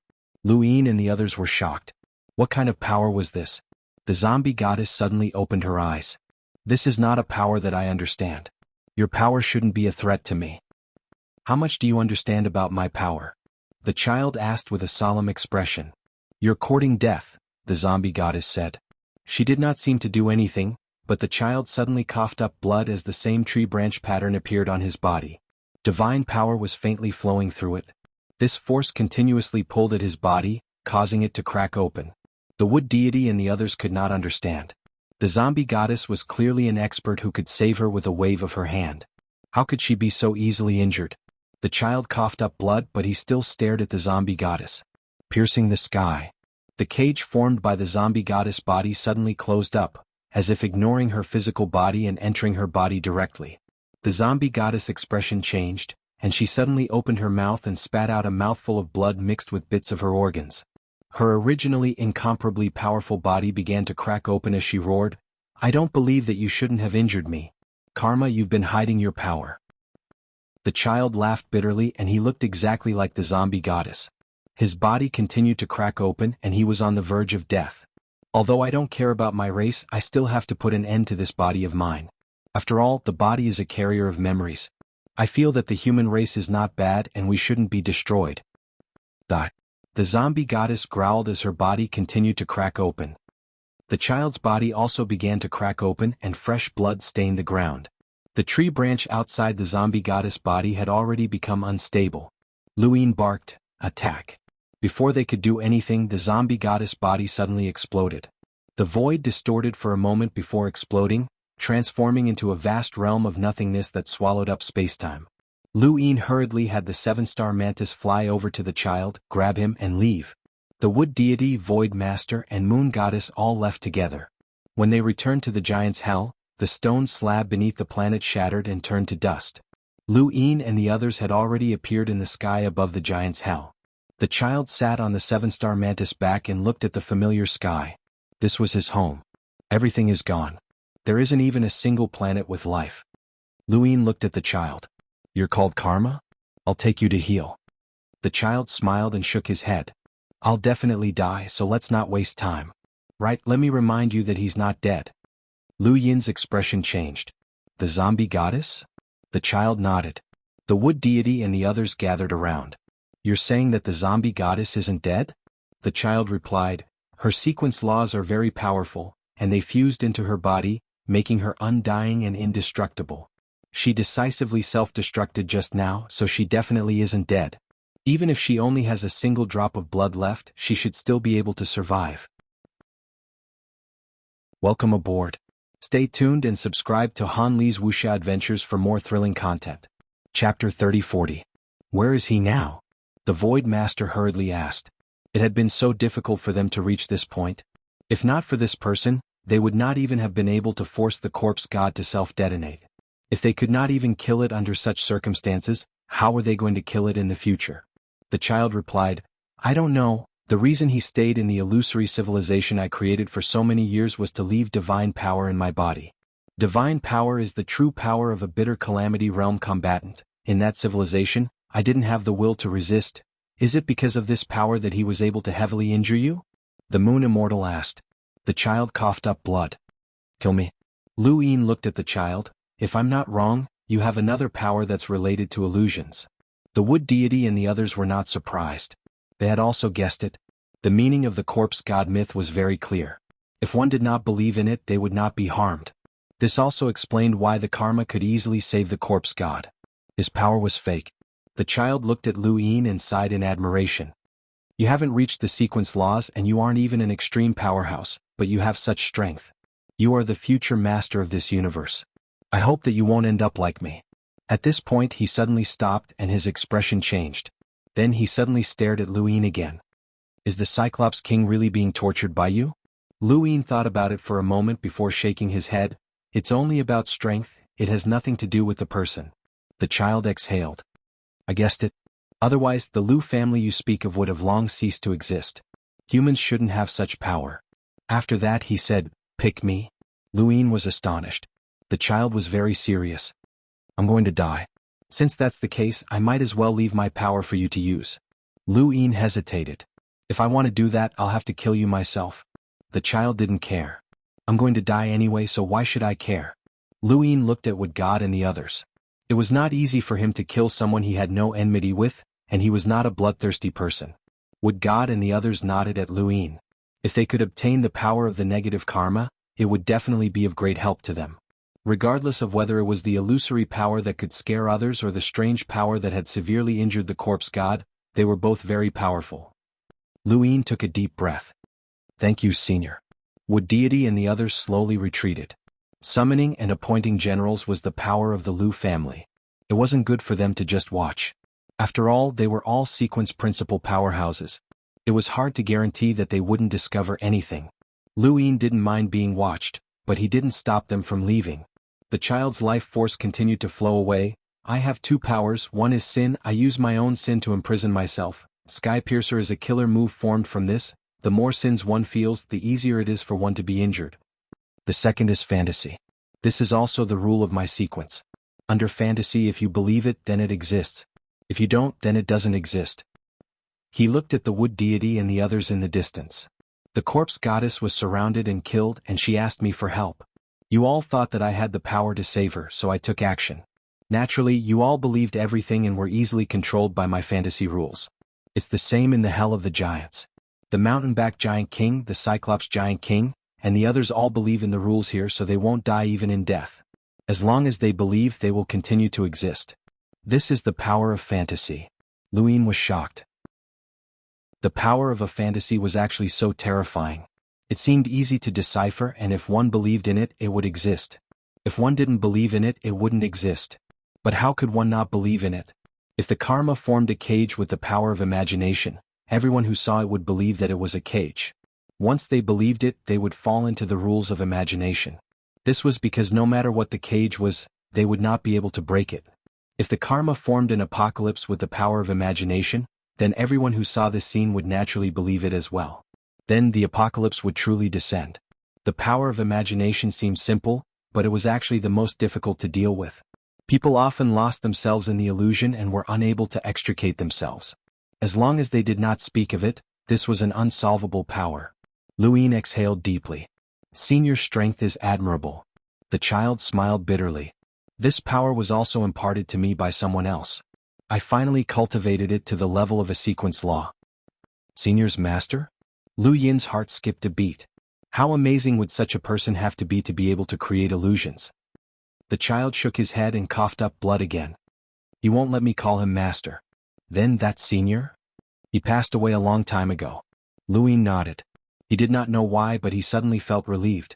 The power of imagination was both unsolvable and impossible to guard against. If such an expert was still alive, Luin would have suspected that he had seen something illusory. Cough cough. It's almost time. I can't hold on any longer. Do it. The karma spoke with difficulty as blood flowed down his entire body. Luin could not bear it, but he still raised his hand.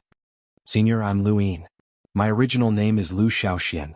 I'm the Tao Master of the Heavens sect on the 5th continent of the primordial space. I'm here to send you on your way. The child's vision was already blurry and bloody. Protect your civilization well. I hope that you won't walk the path that I walked. Luin solemnly said, Thank you. Then he slapped down on the child's forehead. The child's body swayed and slowly fell to the ground.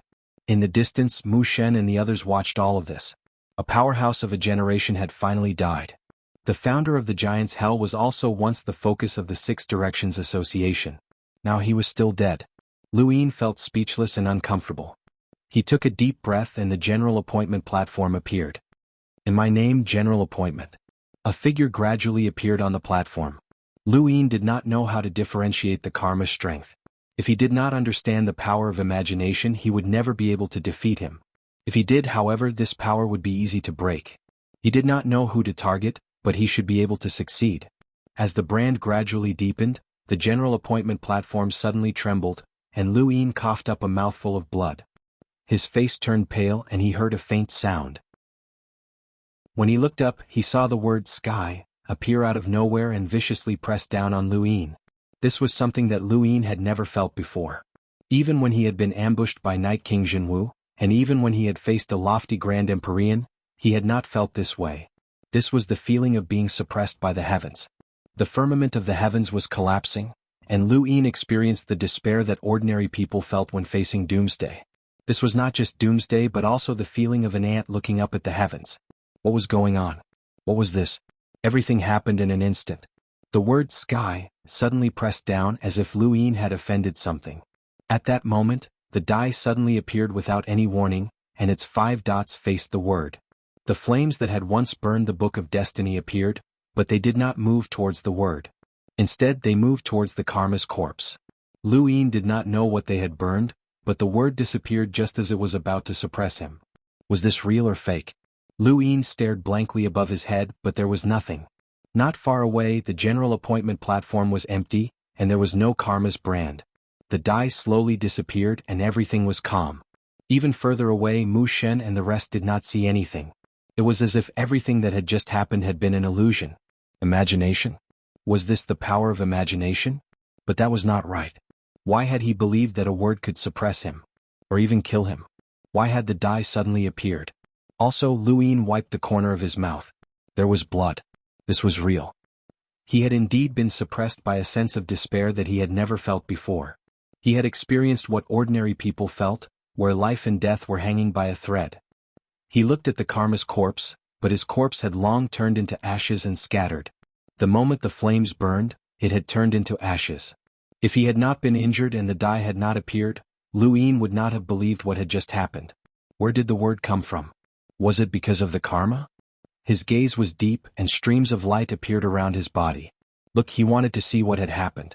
He was unwilling. Why should he be suppressed and killed? He had been injured for no reason, and he wanted to see where the strength came from. The streams of light shuttled back and forth, and the scene in front of him changed. The ashes slowly fell in front of him and formed the karma's corpse. He saw the flames, but he did not see the word heaven. He suddenly stared in the direction where the flames were burning. The streams of light kept looking back, and the flames shrank and returned to the die's 5 dots. He stared at the karma's corpse. When Lu Yin saw it clearly. A word had appeared on the karma's forehead: slave. The word, slave, was engraved on the karma's forehead. Usually it could not be seen at all, but when he called the general, the word appeared. Slave heaven, what did it mean? The streams of light recovered, and his eyes were empty. Lu Yin's thoughts were complicated. There was actually the word, slave, on the karma's forehead? He knew very well what this word meant. What kind of person could use karma as a slave? Was it heaven? But what did this heaven represent? Lu Yin's fingers went numb, and he felt as if he had touched some kind of taboo. If not for the flames, would he still be standing here? The flames had appeared when the Book of Destiny was burned. At that time, he had stolen the innate gift of fire with his die's 5 dots and had always kept it in the die. He had never thought that it would save him this time. The flames were related to Immemorial City, and the Book of Destiny had been burned because it was divining Immemorial City. Welcome aboard. Stay tuned and subscribe to Han Li's Wuxia Adventures for more thrilling content. Chapter 3041. Voidmaster said, "Fortunately, Lu Yin chose that child. The next time we meet the zombie god, we'll use the same power to heavily injure him." Speaking of which, what kind of power was that? We couldn't destroy the branch, but that power actually injured the zombie god from the inside. Wood deity glanced at him. It's time to go back. This question was tantamount to prying into someone else's strength. Lu Yin had pointed out the karmic barrier earlier, and they had avoided the question because of this. Voidmaster said apologetically, "Yes, it's time to go back. I asked too many questions out of curiosity. Alright, Lu Yin will leave first." Wood deity said, "Although the zombie god isn't dead, he won't be able to come out anytime soon. This kind of injury is enough to prevent him from appearing for a very long time. By the time he appears again, you'll have broken through to the progenitor realm." Lu Yin looked forward to it. I should be able to break through. Killing him won't be so difficult then. With that, Wood deity, Voidmaster, and Luoshan all left. The Moon deity and Moon Immortal also bid farewell to Lu Yin. Lu Yin thanked them once again. He had repaid the debt of saving the Trillionaris Alliance, and it would not be so easy to ask for their help in the future. The Trillionaris Alliance was not part of either White Cloud City or the Six Direction Association. The 3 sequence law realm powerhouses were enough to form a faction of their own. Lu Yin returned to the Above the Sky sect. His next step was to find the 9-headed bird's nest, as there were some good things there. The 9-headed bird's treasures were definitely not bad, and Lu Yin had seen them through its memories. He also knew how to go to a parallel space where the flow of time was different from the 9-headed birds. These parallel spaces were the currency used by many powerhouses in the outside world. The only problem was how to find the 9-headed bird's nest. Although Lu Yin had seen the 9-headed bird's memories, he was not the 9-headed bird himself, so he did not leave a mark in the nest. The only way was to use Bai Rong's compass. Bai Rong's compass could point to the things he wanted the most. The most important thing was the thing. This thing was neither a human nor a beast. It was something that belonged to the universe. For example, a parallel space-time with a different flow of time. This was something that existed in the universe itself. It could be found. The Lightning Lord could also find lightning through his compass. If he wanted to find a human or a beast, he could not find it. Fortunately, there was something in the nine-headed bird's nest that Lu Yin had seen through its memories. It was an extremely rare item that had been nurtured by the universe itself, a piece of wood. This piece of wood was where the nine-headed bird had been born, and it was also the core of its nest. The nine-headed bird had been born from this piece of wood, and it had cultivated for countless years to reach the level of sequence laws. However, it had never been able to find a second piece of wood in its entire life. This item should be able to be located through the compass. As he thought about it, he calmed himself down and focused on cooking the wood. He raised his compass and tore through the void. When he saw the void crack open, he took a step forward and disappeared from the above heaven sect. When he reappeared, he was already in an unfamiliar region of space. He opened his heaven's eye and looked into the distance. He was excited as he had found the nine-headed bird's nest in an instant. This region of space was the parallel spacetime where the nine-headed bird resided. This was different from finding a parallel spacetime with a different flow of time. Those kinds of parallel spacetime had almost no sequence strings, and one had to rely on a compass to find them.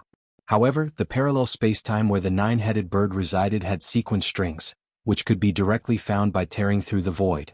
This parallel spacetime was not some strange spacetime. Lu Yin hurriedly headed into the distance. Not long after, he saw a huge tree towering in space. The nine-headed bird had found this tree, and it was also its nest. That was the core of the tree, the wood. Lu Yin's eyes flashed as he looked at the huge tree in front of him.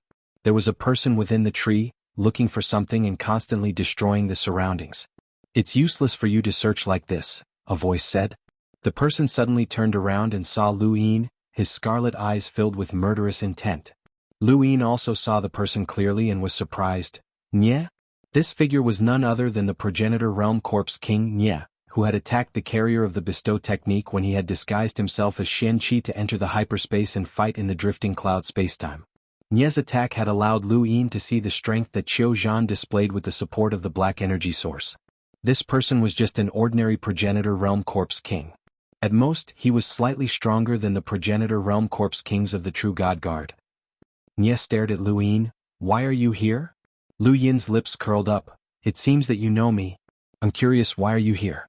Do the Eternals know the locations of all the alien powerhouses?" Nye suddenly attacked, throwing a punch at Lu Yin. The fist stopped in front of Lu Yin and was easily caught by him, unable to move. Nye growled and charged forward, but Lu Yin kicked out and sent Nye flying. Just as Nye was about to hit the ground, Lu Yin appeared and stomped down on him. Nye struggled wildly, but it was to no avail. Lu Yin was much stronger than him and they were not on the same level at all. "Are you going to tell me? Do the Eternals know the locations of all the alien powerhouses?" "If one dies, I'll plunder it," Lu Yin said. Nye looked up, his scarlet eyes incomparably ferocious. "You will definitely be killed by the race. Definitely, definitely. The humans can't resist my race." Lu Yin frowned and stomped Nye to death. Nye was a corpse king, so interrogating him was impossible. In fact, there was no need to interrogate him. Nye's appearance here must have been incited by the Eternals, and the fact that the Eternals had a way to find the nine-headed bird's nest was no small matter. The nine-headed bird was cautious, and only it knew how to return to its nest. The Eternals might be able to find it, but the nine-headed bird definitely didn't. If the nine-headed bird was like this, then were the other alien powerhouses the same? If that was the case, then the Eternals must have obtained the treasures collected by the alien powerhouses. If that was the case, then the Eternals' collection would be terrifying. No wonder the Eternals kept hiring the Star Toads, and the resources they lured seemed worthless to the Eternals. The Eternals could easily double the amount, and they were using the alien powerhouses' resources to bribe the Star Toads. The question was, did the Eternals know where the Star Toad's nest was? If they did, then did that mean that the Eternals were confident in getting back the resources that they had paid the Star Toads? The more Lu Yin thought about it, the more he realized that the Eternals were ruthless in their dealings. The more Lu Yin understood the Eternals, the more amazed he was. While most of the Eternals were corpse kings, they were actually extremely intelligent. It was no wonder that the Ether sect had been destroyed. Many things seemed simple, but they were actually linked together. Lu Yin suppressed his guesses and followed the nine-headed bird's memories. He entered the depths of the forest and arrived at a corner.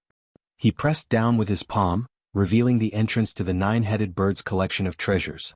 It did not have the habit of storing external items in its cosmic ring, so everything was stored below. Nye was searching for these items. Lu Yin quickly saw the 9-headed bird's collection, including weapons, cultivation resources, natural treasures and more. There were too many to count, but none of them were of much use to Lu Yin. There were also star essence here, roughly 100 million cubes. It was neither too much nor too little, but it was better than nothing. Aside from star essence, there were also ultra crystals, hui crystals, and other cultivation resources from the Sixth Direction Association. There were also many other resources that should have come from some of the cultivation civilizations that the 9-headed bird had encountered. Lu Yin took them all, as the number of stars in his heart could be increased without limit. Of the many resources, there were two that were the most precious. The first was a stargate that led to all of the parallel spacetimes that the 9-headed bird had encountered. Those parallel spacetimes had long since been opened up, and this stargate was the entrance.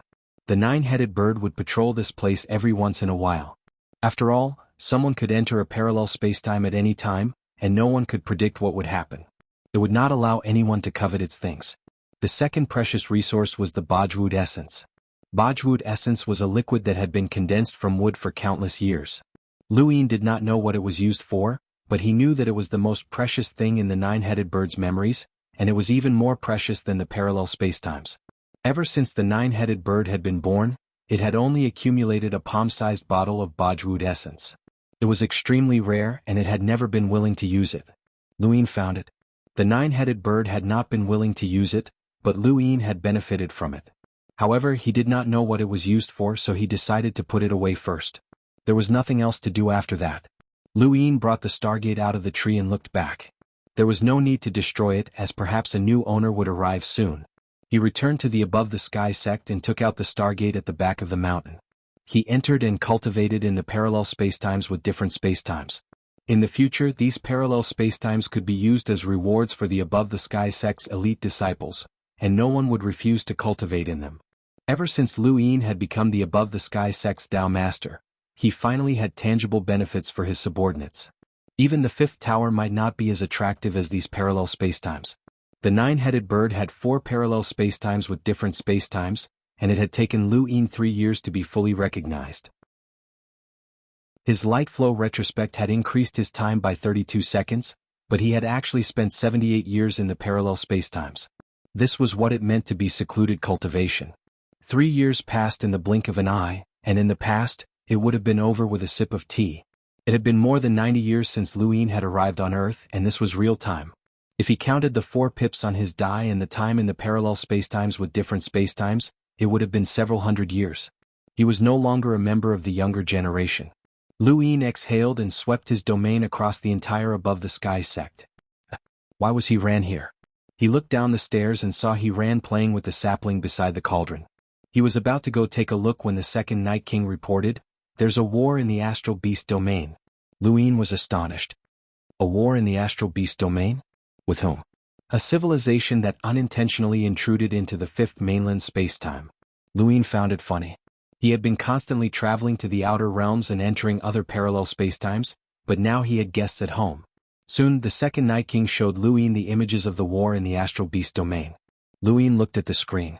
On the screen, one after another, strangely shaped spaceships appeared, circling around the light barrier as they fired beams of light at the numerous astral beasts. These spaceships were completely different from the fifth mainland spaceships. Each of these spaceships was protected by a light barrier, and many of the astral beasts could only take a beating. Welcome aboard. Stay tuned and subscribe to Han Li's Wuxia Adventures for more thrilling content. Chapter 3042. Lu Yin saw a familiar astral beast charge towards the spacecraft. It was the soaring Flamer Emperor, one of the 7 strongest beasts of the Desolate Beast Alliance that had clashed with the human domain's erudite flow zone. It only had the power of an enlighter, and it hadn't changed much even after so many years. Lu Yin had experienced its pressure when he was a melder. It was at the border of the erudite flow zone that he had encountered Jianghu, who had been chased by the Void Thunder Beast. In the blink of an eye, it felt like a long time had passed. The soaring Flamer Emperor charged towards the spacecraft with black, white, and red flames. The tricolored flames engulfed the entire space. Aside from the soaring Flamer Emperor, a few other enlighter astral beasts also charged forward. One of the astral beasts tore the spacecraft apart, but before anyone could see anything, the spacecraft exploded and swallowed everything, including the astral beast. The soaring flamer Emperor's tricolored flames burned, but it only managed to distort the spacecraft's light barrier. It was unable to break through, and a beam of light swept past, piercing through the soaring flamer Emperor and killing it instantly. The battle did not last long, and the astral beasts of the Desolate Beast Alliance were all killed. Dowlord, this happened during the first year of your seclusion. The Desolate Beast Alliance was destroyed, and this extraterrestrial civilization left behind a notice, the second Night King whispered. Luin was intrigued. Go on. The Limitless Empire's order states that all spacetime civilizations are not allowed to resist or evade. Those who violate it will be exterminated. Luin was stunned, but then he laughed. The second Night King laughed as well. Interesting, very interesting. The Limitless Empire, what an interesting name. Luin smiled. The second Night King whispered, so far the Limitless Empire has attacked 3 times. The first time was to destroy the Desolate Beast Alliance, the second time was to destroy the Swimwater Alliance, and the third time was the Soaring Flamer tribe. They took the initiative to attack the spatial tunnel that the Limitless Empire used to connect to the Astral Beast domain. The Soaring Flamer Emperor is from the Soaring Flamer tribe, and even though he's a traitor, the Soaring Flamer tribe could not take this lying down. The Astral Beast domain lost all 3 wars? Luin asked. The second Night King nodded in agreement. Luin muttered to himself. He had met the Soaring Flamer tribe's leader before, who had a power level of 1,000,000. He was considered one of the top powers in the Astral Beast domain, as the Soaring Flamer tribe was ranked 10th on the Celestial Beast list. In the current Above Heaven sect, having a combat power of 1,000,000 wasn't anything strange. There were quite a few progenitors. However, when he had just started cultivating, that is, a few decades ago, a combat power of 1,000,000 was already considered a heavenly expert. After all, there were no progenitors at that time. Demi-progenitors were the peak. In the entire Astral Beast domain, there were only 2 demi-progenitors, the Yao Di and Butian. How did the Flying Flames clan lose? Tell him to come see me, Luin said indifferently. He did not underestimate this limitless empire. Of that? Not long after Little Bear arrived. He still had the appearance of a bear. Little Bear greets the Path Master. Luin looked at the honest bear in front of him and laughed. You really like this kind of appearance? Little Bear replied respectfully, it's mainly because I looked like this the first time you saw me, Path Master. I didn't dare to change my appearance. Luin grunted. Tell me about this limitless empire. What did you see? Little Bear replied respectfully, from the data we've obtained, this civilization is a technological one. They use a strange power to create defenses and attacks. Apart from that, I can't see anything else. I only obtained fragments of spaceships. But there's one thing worth noting. This civilization is very rich in materials, and the materials for their spaceships are extremely rare. These materials are the core of our manufacturing technology, but the Limitless Empire actually used them to create ordinary spaceships. Ordinary spaceships.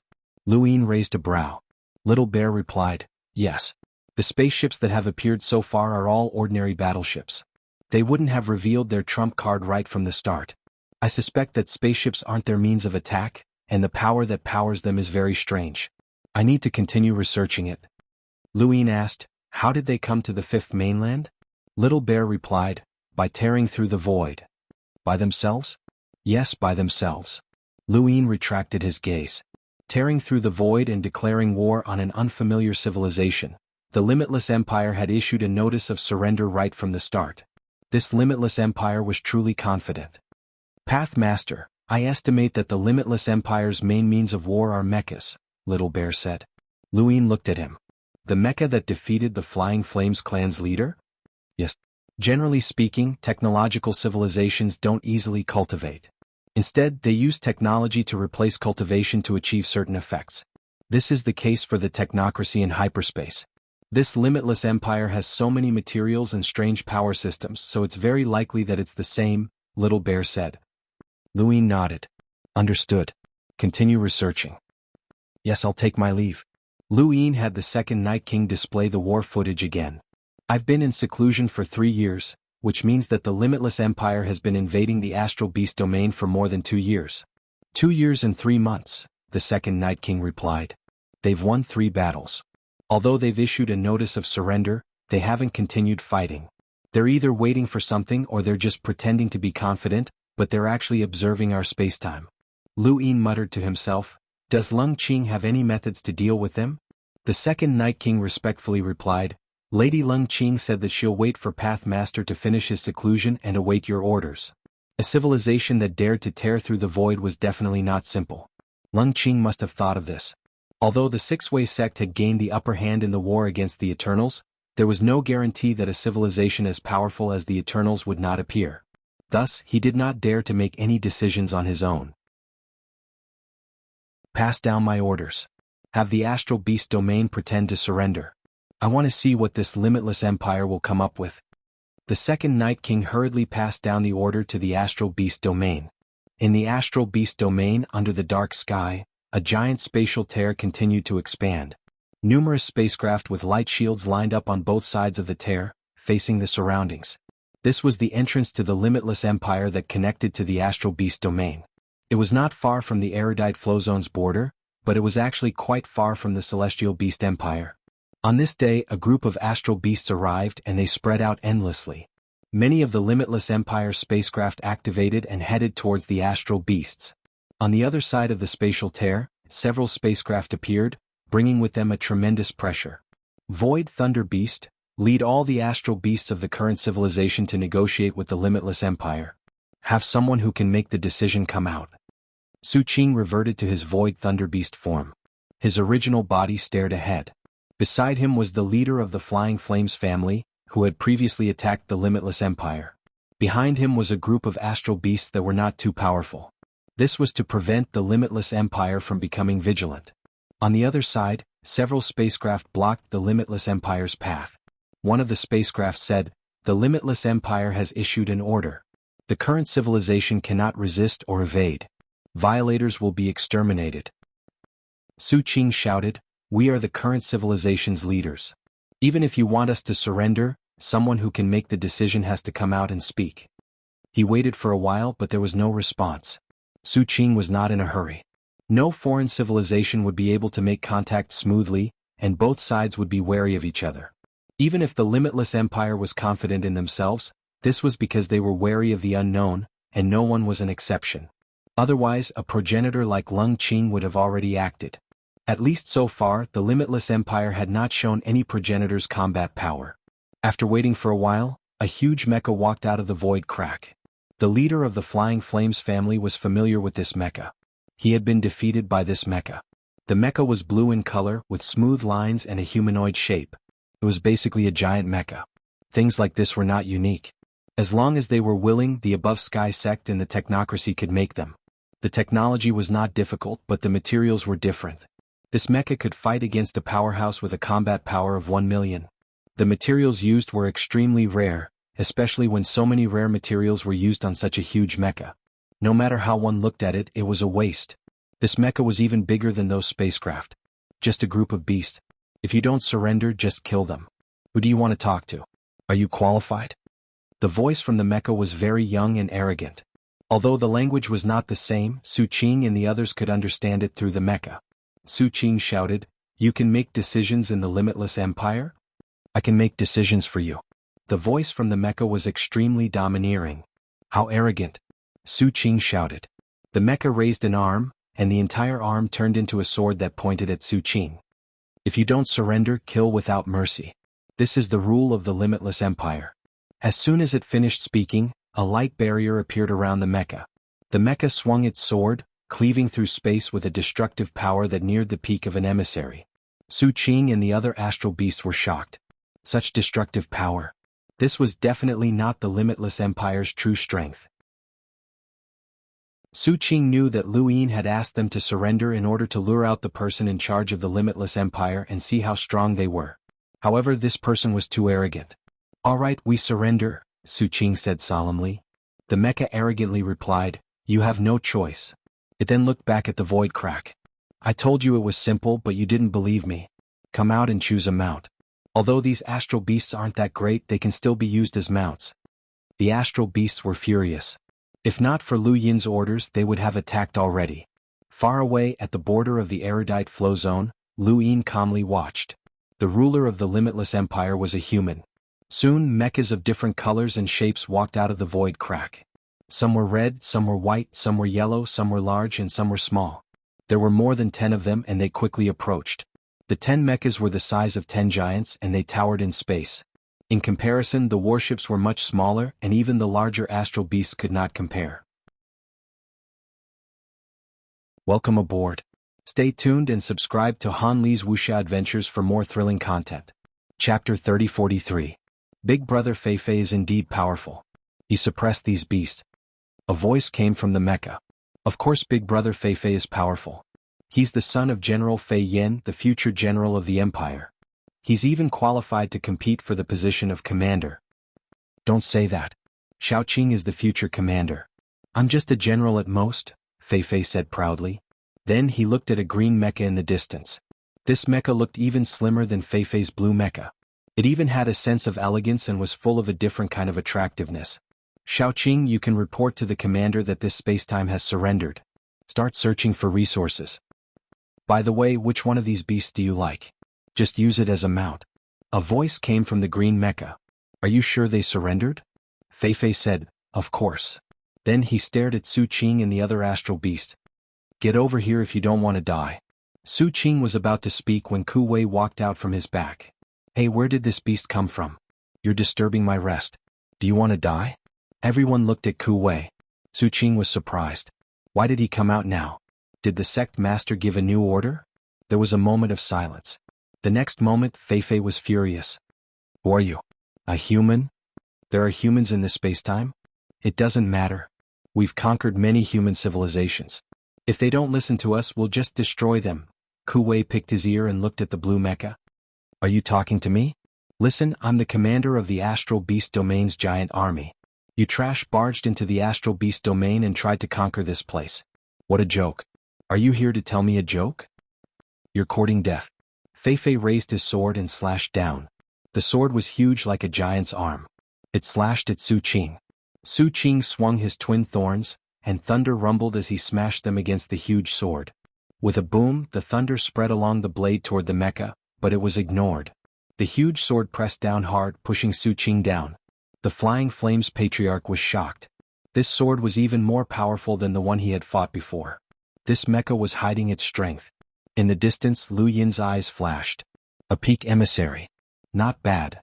Su Qing was clearly not a match for this sword. The lightning was restrained for a moment before it hurriedly retreated.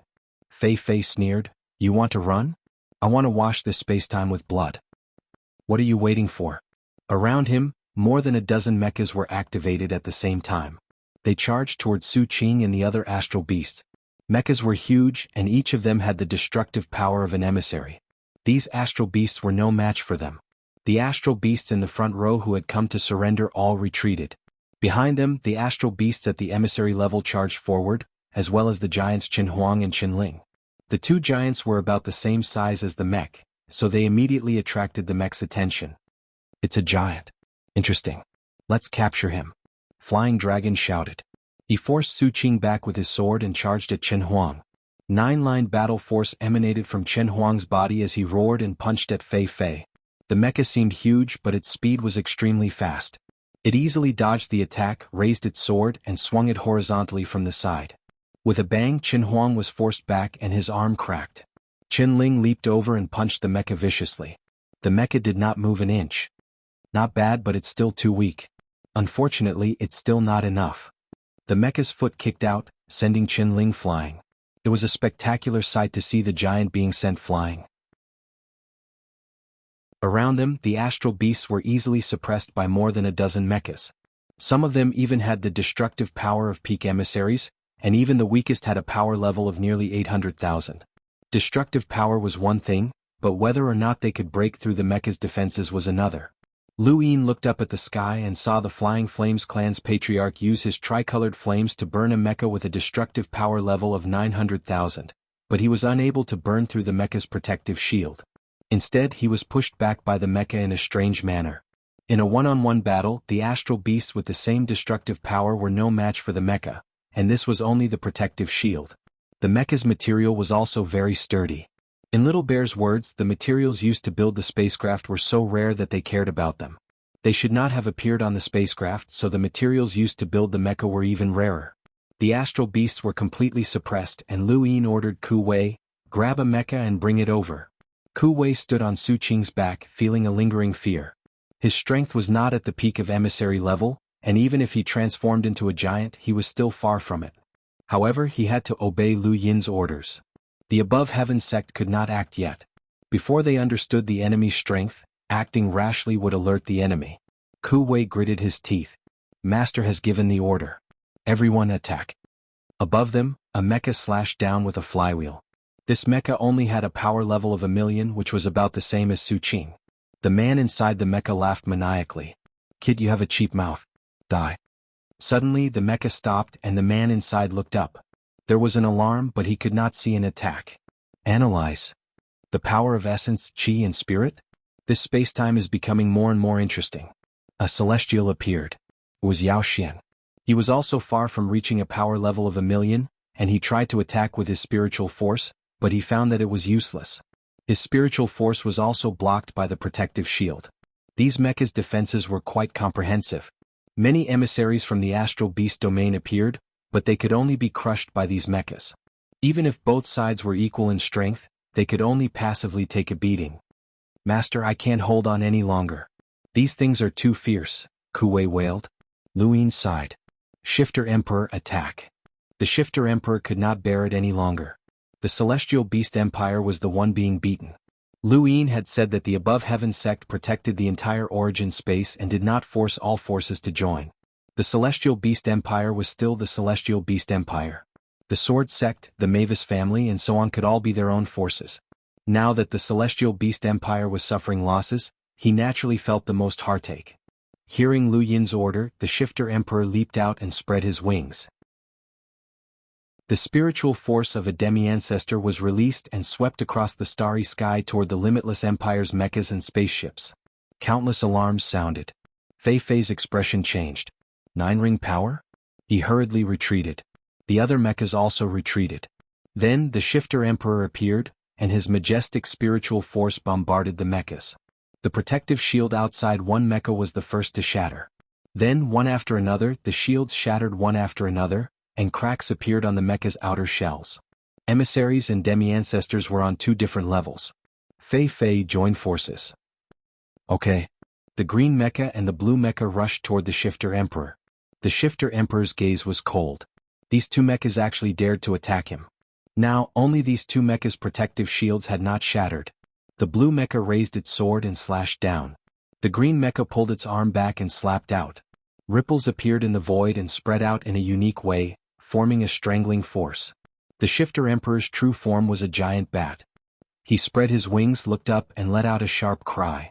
His spiritual force bombarded the blue mecha, and the blue mecha was instantly obstructed.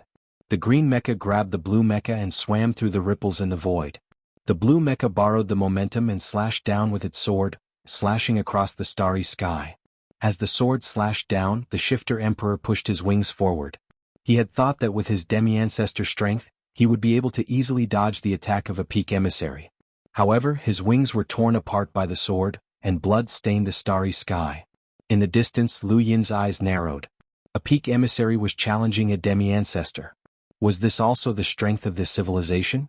It was no wonder that they were confident in washing the astral beast domain in blood. A protective shield that a demi-ancestor could not break. The destructive power of a demi-ancestor to challenge a demi-ancestor. This was the limitless empire. The Shifter Emperor was forced back by the sword and he was furious. He had underestimated these two mechas. In front of him, the blue mecha thrust its sword at him. So what if you're a 9th ring? You're not the only 9th ring that I've killed. Behind him, the green mecha followed closely. The mecha's hands twisted the ripples in a strange way, bringing about an even stronger strangling force. The Shifter Emperor raised his claws and slapped at the sword. There was a loud bang and he was forced back again.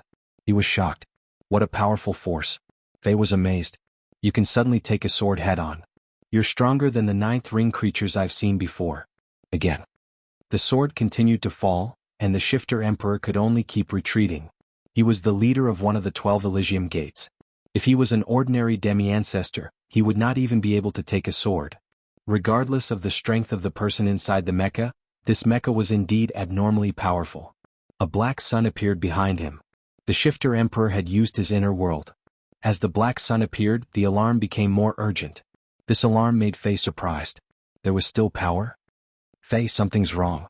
The creatures in this starry sky are different from the ones we've encountered before, the person in the green mecha said. Faye's face darkened. It doesn't matter. Just take care of it.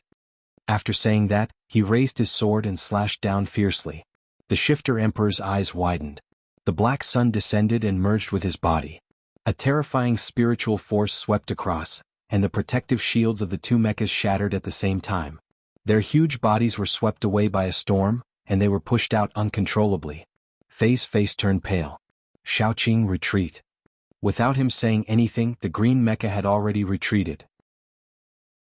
The Shifter Emperor flapped his wings and grabbed the blue mecha with one hand. The blue mecha's speed increased sharply, and it retreated instantly. The Shifter Emperor grabbed the green mecha casually. The green mecha's speed was not as fast as the blue mecha. The Shifter Emperor's claws grabbed the green mecha, and with a slight force, the mecha was unharmed. Inside the mecha, the girl named Xiaoqing did not panic. Activate the self-protection program. The green mecha's outer shell fluttered, forming machine-like ripples. The Shifter Emperor's claws were constantly crushed by the ripples, and the sound of metal clashing could be heard. The heavenly demons claimed that they did not have a physical body, only spiritual force. However, after the heavenly demons conquered the heavenly demon empire, the human domain also knew that the heavenly demons had a physical body. The spiritual force was just an illusion to protect the physical body. The heavenly demons' physical bodies were weak and could not withstand the ripples that could kill a peak emissary mecha. They had to retreat. However, the Shifter Emperor could not let the green mecha go. Lu Yin had ordered him to capture the mecha. If he did not, he would not be able to explain himself to Lu Yin. As he thought about it, his spiritual force bombarded and crushed without restraint. Thank you, brothers, for your support. Thank you. Welcome aboard. Stay tuned and subscribe to Han Li's Wuxia Adventures for more thrilling content. Chapter 3044. Inside the mecha, the woman was dizzy and had no strength to operate it. The mecha rushed into the distance under its self-preservation program. Suddenly, the mecha was hit by something and the cracks on the outside shattered a little. Then, with that point as the center, the cracks spread in all directions. At the void crack, Fei and the others were shocked. Not good, save her. Before they could do anything, a mecha flew past and headed for the green mecha. This mecha was not like the blue mecha. The green mecha was smooth and bright. Instead, it was mottled with a grayish-brown color and looked very inconspicuous. As this mecha appeared, the Shifter Emperor's body turned cold, and his essence rushed forward.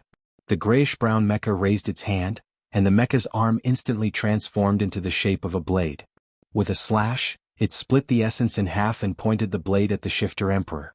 In the distance, Lu Yin raised his eyebrows. The strength of a demi-ancestor really existed. The previous batch was just children, and now an adult had appeared. However, it was still not enough. This grayish-brown mecha could completely block the Shifter Emperor. With the strength of the astral beast domain, they could not catch any mecha. Lu Yin did not want to test it slowly. He said, "Do it. Remember, be gentle. I want it alive." On his shoulder, the prison dragon flew toward the astral beast domain with a ferocious and excited look. In the astral beast domain, the Shifter Emperor stared at the grayish-brown mecha in front of him. The limitless empire wants to fight us? Inside the green mecha, the woman finally recovered. She looked back and did not care. The grayish-brown mecha blocked the Shifter Emperor. Surrender or die. The Shifter Emperor's wings were still bleeding. The limitless empire was very strong. The one in front of him did not look like a leader at all. He looked more like a protector protecting the elites. This was troublesome. If he did not catch the mecha, the Tao Lord would be unhappy with him. "We have surrendered, but let the leader talk to me," the Shifter Emperor said in a low voice. A cold voice came from the grayish-brown mecha.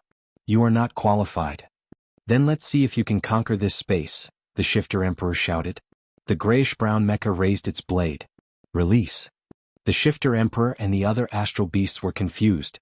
The next moment, countless mechanical objects similar to hummingbirds shot out from the spaceships at the void crack. They flew in all directions. It was obvious that they were investigating the current space and time. Once these mechanical hummingbirds spread out, they would transmit detailed information about the current space-time to the limitless empire. Lu Yin frowned. Was this only the beginning? Then let's end it for now. I'll give you a month at most. In a month you can gather all the forces you can. Either you surrender or let the stars bleed. The grayish-brown mecha turned and left. In the distance, the people in the mechas relaxed. They had seen too many situations like this. I really want to find a giant beast as a mount. These giant star beasts are wild and hard to tame. Every species should be brought back for research so that their next generation can become mounts that can be tamed. Only then will they be valuable.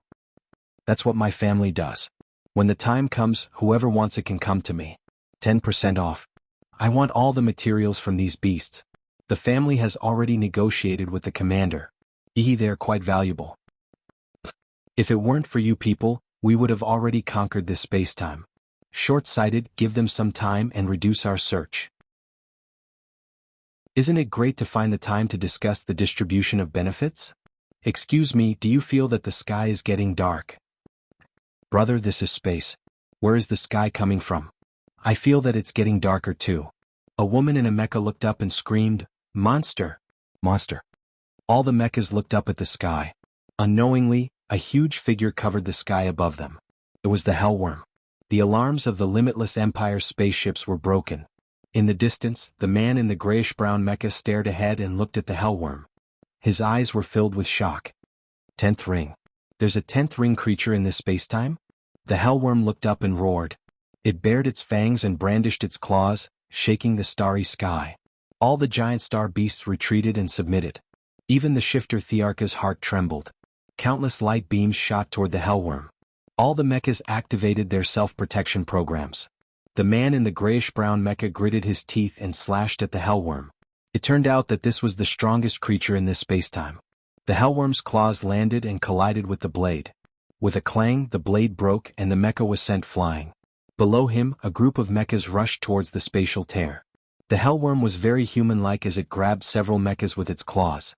It did not dare to use too much strength as it was afraid that Luin would scold it. Although the Hellworm did not have any intelligence, its defense was something that even the god of Forgotten Ruins had marveled at. Its body was extremely tough, and even xianxia had found it difficult to subdue it. In terms of strength, it was a powerhouse even among the progenitors, and it would not be easy for even someone with a law of sequence powerhouse to kill it. How could these mechas, which were at most half progenitors, fight against such an existence? The grayish-brown mecha was sent flying by the Hellworm's claw, and it even cracked open. This creature was not as simple as a 10th ring creature. Everyone retreat.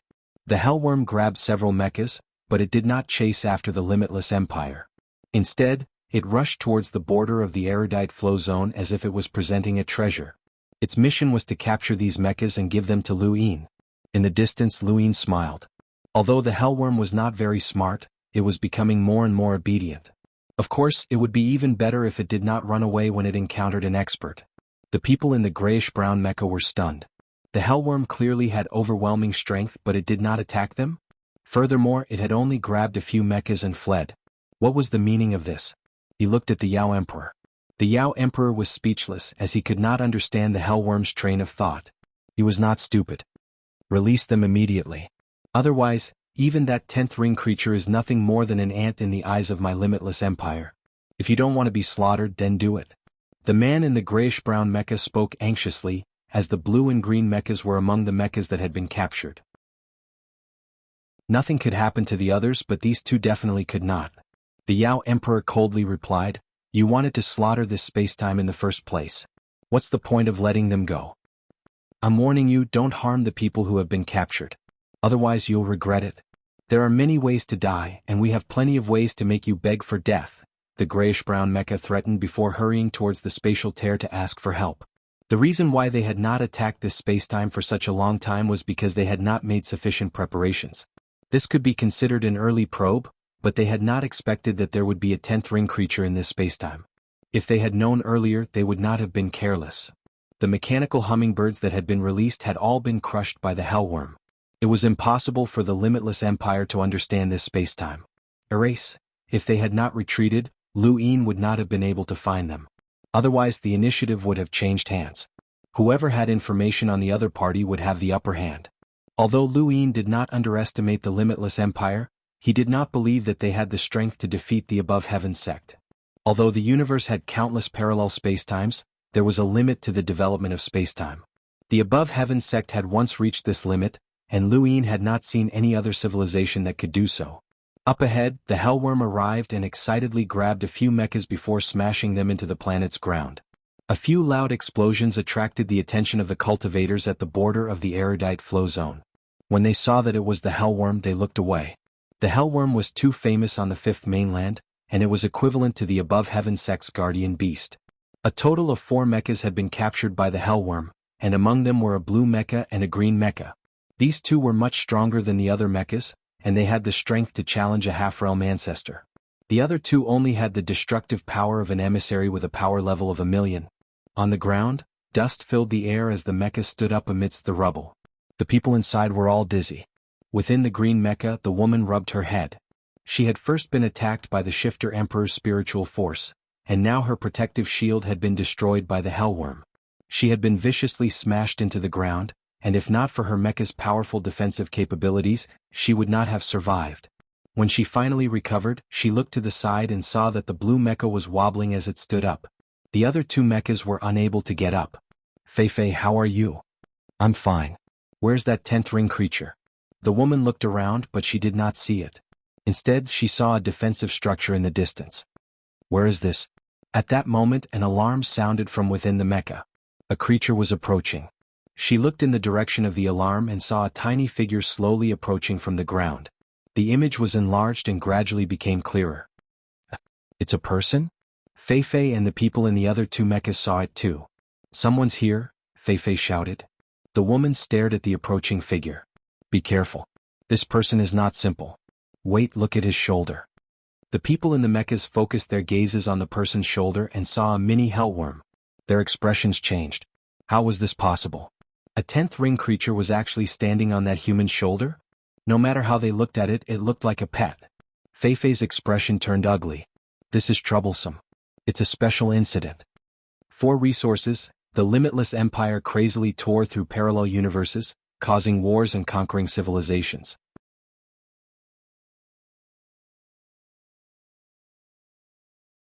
Welcome aboard. Stay tuned and subscribe to Han Li's wuxia adventures for more thrilling content. Chapter 3045. The woman's expression was extremely serious. Fei stared at Luyin. "You're a human." "Obviously. What's your relationship with those beasts?" "They've submitted to me." Lu Yin's lips curled up as he spoke indifferently. Fei's pupils constricted. "That 10th ring creature on your shoulder also submitted to you?" Lu Yin looked up. "I've answered the 3rd question. You have to answer mine too." "That's right, it submitted to me." The woman's heart sank. Submitted, this word represented a pet. She operated the mecha to probe this person's strength, but there was no sign at all. "Now it's your turn to answer my questions. But before that, I can give you a chance to conquer me. Make your move." "I won't dodge," Lu Yin said to the mecha in front of him. Fei didn't hesitate. He raised the mecha's arm, turned it into a sword, and slashed down fiercely. At this moment, the woman and the people in the other 2 mechas stared at Lu Yin, wanting to see how strong he was. Lu Yin stood in place. Above his head, the sword slashed down. This sword could split the void, and the entire planet trembled under this sword. The sword slashed down fiercely. Lu Yin raised his hand. The world was silent. The wind was gone, and the earth stopped trembling. Everything became calm. Even the lake in the distance didn't have any ripples. The incomparably huge sword froze in midair. It was stopped by Lu Yin's finger, unable to move. Fei stared blankly at this scene. Beads of sweat dripped from his forehead. The woman closed her eyes. As expected, how could they fight against someone who could make a 10th ring creature submit? This person just wanted to establish his power in preparation for the next question. But it didn't matter. The limitless empire's information told this person without reservation. This was their right. If their lives were in danger, this would be their life-saving method. With a bang, the sword fell to the ground. The green mecha opened and the woman walked out. Fei was shocked. "Xiaoqing." The woman was calm. "It's useless. Do you think this mecha can protect us?" Fei was stunned. Helpless, he lost all his strength. Lu Yin looked at the woman in front of him with interest. She was quite good-looking and had a heroic aura. She reminded him of Wendy and was similar to jianghu. This woman was quite decisive. She exposed herself outside and saw everything clearly. The woman walked in front of Lu Yin and slowly bowed. Her long hair cascaded down her back, revealing her snow-white neck. Bu Qing pays her respects to this lord. Lu Yin looked past the woman and behind him. He quickly walked down and the people in the other two mechas struggled to get down as well. Step by step they walked towards Lu Yin and bowed. Lu Yin sized up the four of them. There were 2 men and 2 women. You're able to spout such arrogant words, but you're also able to keep your temper in check. You're all elites, Lu Yin praised. Fei Fei's face twitched and he was unwilling to accept this. He had always been high and mighty in front of the astral beast domain, and he had even declared that he would wash the universe with blood. Now things had turned out this way. However, the strength of the person in front of him was beyond his imagination. Bu Qing replied respectfully, "How should I address you, sir? You don't have a cultivation base." Lu Yin did not answer. Bu Qing replied, "No." Lu Yin nodded. This was strange. Someone without a cultivation base was able to control such a powerful mecha. This reminded him of an energy source that transcended space-time. However, even an energy source required the user to have the ability to control that energy, no matter how low the requirements were. However, these 4 people in front of him were just ordinary people. This was strange. After that, Lu Yin learned more about the Limitless Empire from the 4 of them. The Limitless Empire used a type of energy called ring energy to supply everything. This energy filled every corner of the Limitless Empire. Be it protective shields or mechas, they all needed this energy. This included tearing through the void and maintaining it. Ring energy was the foundation for everything. Under the premise of abundant ring energy, all sorts of combat weapons were developed. The Limitless Empire's ring energy was equivalent to the primordial space's astral source. In the early stages of cultivation, astral sources were used to open up the path of cultivation. Later on, those with strange innate gifts would be able to carve out their own paths. However, astral sources were still the most basic cultivation resource. As for how ordinary people could control such a large amount of ring energy, the Limitless Empire had its own way of adapting to it. Similarly, it was survival of the fittest. Not everyone could control ring energy. The Limitless Empire had a large fleet of battleships, and even those spaceships had a large number of mechas. These mechas were very expensive to manufacture, and they required a lot of rare resources. The Limitless Empire's own spacetime had far more resources than other parallel spacetimes, which was why they had been able to support the production of mechas from the beginning. Later on, they went on expeditions to other parallel spacetimes to maintain the production of rare resources. The leader of the Limitless Empire was called Emperor Shang, and he had an unlimited mecha with 12 rings, the Sovereign. Ring energy was differentiated by rings. Bu Qing and Fei Fei were both at 8 rings, which was equivalent to a peak emissary. 9 rings were equivalent to a half-ancestor, 10 rings were equivalent to a progenitor, and 11 and 12 rings were equivalent to progenitors. However, they did not know what the difference was as they had never seen Emperor Shang in action. When Lu Yin heard this, his expression turned serious. If 10 rings were equivalent to a progenitor, then 11 rings would be equivalent to a peak progenitor like xianxia. 12 rings would be equivalent to a progenitor, right? This refreshed his understanding of the upper limit of the Limitless Empire's power. This Limitless Empire really could not be underestimated. Bu Qing and Fei Fei did not hide anything from Lu Yin. Preserving their lives was their #1 priority, and the Limitless Empire did not care if information was leaked. Strength was strength. However, the fact that they had spoken so straightforwardly made Lu Yin feel that there was something wrong with this Limitless Empire. Lu Yin's gaze swept across the 4 people in front of him. Of the 4, Bu Qing had the highest status as the daughter of the Limitless Empire's general, Bu Wu. She had the air of a great general and was decisive in her actions. Fei Fei was the son of the Limitless Empire's general, Fei Yan. Although he seemed arrogant and insufferably arrogant, he was not the type to cry and beg for mercy in the face of death. The other 2 were different, and their gazes were clearly different from Bu Qing and Fei Fei's. They were people from 2 different worlds. Lu Yin separated the 4 of them, leaving only one of the girls to talk to each other alone. "You seem to have something to say." Lu Yin looked at her. The woman was terrified and hurriedly bowed. "Sir, I have a request." Lu Yin's expression was indifferent. "You have no right to make a request of me." "I know. With your strength, you didn't attack the Limitless Empire immediately. I'm sure you have your considerations. I'm willing to tell you some things about the Limitless Empire so that you can have a better understanding of the Limitless Empire and have a way to deal with it." Lu Yin was interested. "Tell me." The woman gulped. In the history of the Limitless Empire's expeditions, there are very few examples of failure. Many years ago, the Limitless Empire entered a parallel universe, but they were forced out as soon as they entered. Coincidentally, Emperor Shang also participated in that expedition. When the void was about to close, he used his ring energy to maintain it and forced his way into the parallel universe. There were 2 limitless empire mechas that had 11 rings of power. No one knows what happened to them inside. They only know that the Prime Emperor mecha came out and the other 2 mechas disappeared forever. This was a huge loss to the limitless empire. After this battle, Emperor Shang gave up on conquering this parallel universe. It was a very small matter that didn't seem strange at all, but Lu Ying could tell that she was trying to say that once the limitless empire realized that they couldn't conquer this space-time, they would give up, including Buqing and Fei Fei. If the limitless empire could give up even an 11-ring mecha, then there was no need to mention Buqing and the other youngsters. Lu Ying sized up the woman. "What is your name?" The woman respectfully replied, "I am Hong Yi. My father is the chief minister of the limitless empire, Hong Yan." Chief minister? He is in charge of all the equipment in the limitless empire, including the battleships, mechas, and a portion of the ring energy distribution.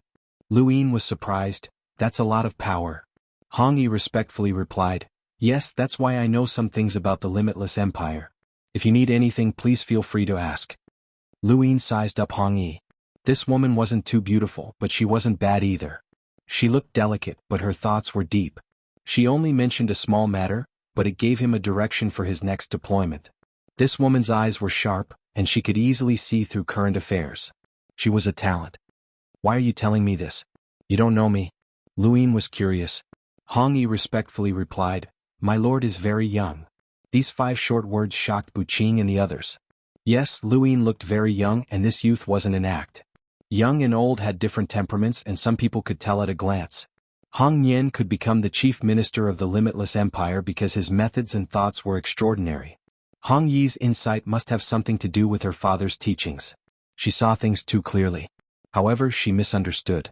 She thought that since Lu Ying was so young, there must be a powerhouse behind him that controlled this part of the universe. This was true, but she definitely didn't expect Lu Ying to be the master of this part of the universe. However, she was right about the general direction. Lu Ying wanted to lure out the entire limitless empire, which was why he sent the prison drake to play with them. Lu Ying also understood why Buqing and the others didn't hesitate to reveal information about the limitless empire. If things went south, they knew that the limitless empire wouldn't save them. They could only protect themselves. Even the limitless empire could forgive such behavior. This was a civilization with a clear goal. If he wanted to lure the limitless empire over, he couldn't reveal too much of his strength. What's the civilization that defeated Emperor Shang and forced the limitless empire to give up on their conquest? The limitless empire wasn't weak. If there was a civilization that could defeat them, then it was worth Lu Yin's attention. Hong Yi thought about it. "I think it's called the Divine Kingdom." Lu Yin's eyes widened. Divine Kingdom? Yes, this name isn't recorded in the Empire's records. "I only heard my father mention it by accident," Hong Yi said. She didn't dare to look at Lu Yin as his voice had revealed some things. She could tell that Lu Yin knew about this divine kingdom. No way could this still be a divine kingdom? He couldn't be that unlucky.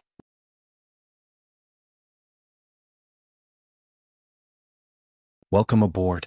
Stay tuned and subscribe to Han Li's Wuxia Adventures for more thrilling content. Chapter 3046.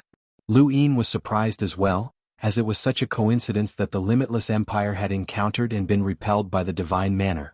Lu Yin was not surprised that the divine manor had the ability to repel the limitless empire, as the divine maiden's strength had definitely reached the level of the 7 sky gods. Even if Emperor Shang's 12th ring had reached a level comparable to the laws of the sequence, it would still be impossible for him to surpass the 7 sky gods. If the limitless empire had such strength, they would not have been defeated. Lu Yin muttered to himself. The limitless empire and the divine kingdom were both interesting. After leaving the divine kingdom, he had given the eternal kingdom's coordinates to the divine kingdom so that they could hide in the Genesis space if they encountered any danger. However, no one knew when the danger would appear. The divine kingdom's danger originated from Di Qiong. If the limitless empire had encountered the divine kingdom before, it meant that the limitless empire might also encounter Di Qiong and the everlasting race. Lu Yin wanted to attack the other zones of calamity of the everlasting race.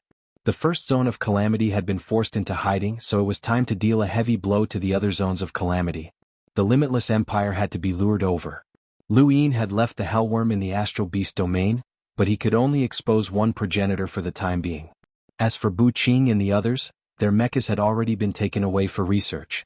They did not have much value and Lu Yin had already thought of what to do with them. Half a month later, in the astral beast domain, the hellworm bared its fangs and brandished its claws. From time to time, it would threaten the Limitless Empire's battleships that were stationed at the spatial tear. The hellworm gave them too much pressure. They worshipped large creatures, which was why their mechas were so large. However, they naturally feared the hellworm as well. The hellworm was very comfortable as it had not intimidated anyone in a long time. On this day, a mecha walked out of the spatial tear and faced the hellworm. The mecha was completely blue, similar to Speedy's, but it was darker. The mechas of Bu Qing and the others were much smoother. They had experienced too many battles and were covered in scars. Are you the strongest creature in the spacetime? My name is Fei Yen, the general of the Limitless Empire. A voice came from within the mecha. The hellworm raised its body and roared, threatening Fei Yen. Inside the mecha, Fei Yen frowned. I'm talking to you. The hellworm continued to roar and its claws were sharp. Fei Yan's expression turned ugly. You're not smart, or are you unwilling to communicate with me? The prison flood dragon raised its claws and continued to scare him. Fei Yen was enraged. You're courting death. As he spoke, he took a step forward.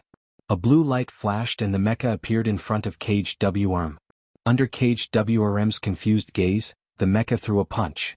The mecha's fists were large and hard. This punch forcefully bent the prison flood dragon's neck. Following that, Fei Yen continuously attacked the prison flood dragon's neck. This kind of creature's neck was its weakest point. He relied on the mech's speed to continuously attack. The Caged WRM was enraged after being hit a few dozen times. It raised its claws and waved it wildly. With a bang, the mech was sent flying. Inside, Fei Yen was unharmed. The Caged WRM's claws did not break the protective shield. However, his attack did not do much damage to the prison flood dragon. He sized up the prison flood dragon in bewilderment. What a strong defense. Prison flood dragon opened his eyes wide. He rushed towards Fei Yen and attacked. In the next period of time, under the gaze of many astral beasts, the two behemoths fought in the starry sky. Fei Yan's mecha was fast and had high defense. The prison flood dragon was large, had a wide attack range, and both had high defenses. However, neither of them could do anything to the other. In the distance, Lu Yin watched calmly. As time passed, the hellworm would definitely emerge victorious. He had seen the hellworm's ability to withstand beatings before, and the mech was, after all, made from external materials. It might be able to withstand the attacks for a short period of time, but it would not be able to do so in the long run. Furthermore, its ring energy was not endless. After fighting for a long time, Fei Yen panted heavily as he looked forward. The prison flood dragon's eyes were wide as it bared its fangs and brandished its claws. It did not seem to be exhausted at all. This was definitely the strength of an 11th ring creature. Fei Yen knew that he could not win. Fortunately, this creature only had a higher defense, and its speed and destructive power were not as terrifying as an 11th ring creature. It also did not seem to have a brain, or else he would already be dead. There was no way he could win, and there was no way he could negotiate. Since that was the case, he would have to explore this spacetime. Even though he was unwilling, the Empire had ordered him to explore this spacetime. If there were any more powerful creatures, the Empire might give up on conquering this region. As for Bu Qing, Fei Yen, and the others, they could only fend for themselves. This was war. The Limitless Empire's conquest of a parallel spacetime brought about many deaths, and they had to bear the consequences themselves. 4 of Emperor Shang's sons had died, and the commander had lost one as well. This was unavoidable. Fei Yen gave the order and released the mechanical hummingbird once more. In the distance, Lu Yin frowned and had the prison flood dragon intercepted. When the prison flood dragon attacked the mechanical hummingbird, Fei Yen hurriedly tried to stop it, but this time the prison flood dragon did not even retaliate. It only focused on blocking the mechanical hummingbird and did not resist even when Fei Yen beat it up. Due to its large size and the obstruction of the other astral beasts, the mechanical hummingbird could not escape this region at all. Fei Yen felt uneasy and had a terrifying guess. This creature clearly did not have any intelligence and looked foolish, but it knew how to stop the mechanical hummingbird from exploring this region. Could it be that there was an order behind it? It was very likely. He knew that there were humans in this region, and there were also giants, which meant that there were intelligent creatures. Generally speaking, there were very few beasts in this region that ruled over intelligent creatures. No matter how he looked at it, this creature seemed to be following orders. The more he thought about it, the more likely it seemed. In the distance, Luin frowned. The prison flood dragon's actions were too obvious, and it might have alerted the Limitless Empire. However, there was no other way, as they could not allow the Limitless Empire to explore this region. Even if the prison flood dragon did not attack, these hummingbirds would be destroyed, and the Limitless Empire would reach the same conclusion. There was no other way. If there was no other way, Luin would have to personally take action. The Limitless Empire could rely on the ring to maintain the void crack, and Luin could rely on his sourcebox array.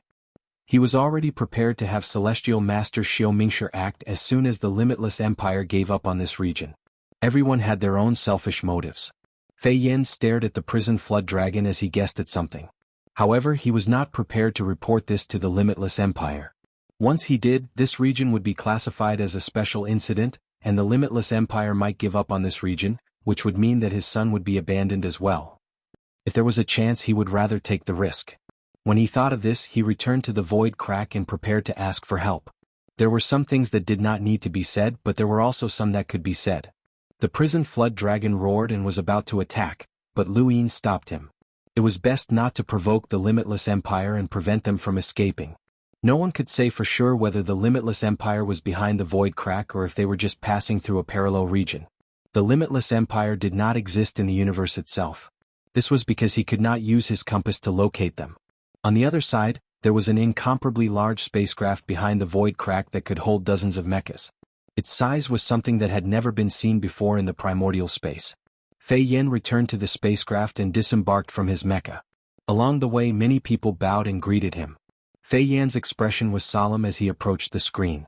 Connect to the commander. Soon, a middle-aged man appeared on the screen. His expression was dignified and his eyes were cold. There was a scar on his face that made him look quite ferocious. How was it? The man was the commander of the Limitless Empire's expedition, Bu Wu. Fei Yan's expression was grave. It wasn't easy to deal with. That creature probably had the defensive power of an 11th ring soul armature. Fortunately, its destructive power and speed weren't too high. Bu Wu asked, "Did you manage to explore that region?" "We didn't succeed. That creature was huge and could destroy a large area of space with a single attack. Our exploration vehicles couldn't leave at all. In your opinion, what level is that region?" Fei Yin thought for a moment. "We need reinforcements from an 11th ring soul armature." "No," Bu Wu replied bluntly. Fei Yin frowned. "Without an 11th ring soul armature, it's impossible to defeat that creature. Your daughter was also captured." "I know. This is her life. You don't have to worry about it," Bu Wu interrupted. Fei Yin was silent. It wasn't that Bu Wu didn't care about his daughter, but his position didn't allow him to have any emotions at this time. When his son died in battle, he didn't show any emotions. However, after the battle, he locked himself up for 30 days. When he came out, his hair was already white. This matter made the entire Limitless Empire admire him. His son was dead and he only had one daughter. The pressure he was facing right now was unimaginable. "He doesn't have an 11th ring soul armature, but I used my personal connections to invite Jiang. If even he can't win, then let's give up on that region. We can't explore a region without a bottom line. If we have the time, why don't we explore other regions instead?" Bu Wu said. Fei Yin was shocked. Jiang? The #1 prodigy of the Empire, Jiang? He's the same age as Little Qing and Fei Yin, but he can operate a 10th ring soul armature mecha. He's one of the top 10th ring soul armature in the Empire. If he can't win, then forget it, Bu Wu said and turned off the screen. Fei Yin sighed. Jiang? Although this person didn't have an 11th ring soul armature, he wasn't far off. If he delayed that creature, then he might be able to save Fei Yin and the others. He had some confidence in Jiang. After all, he knew that he wasn't Jiang's match.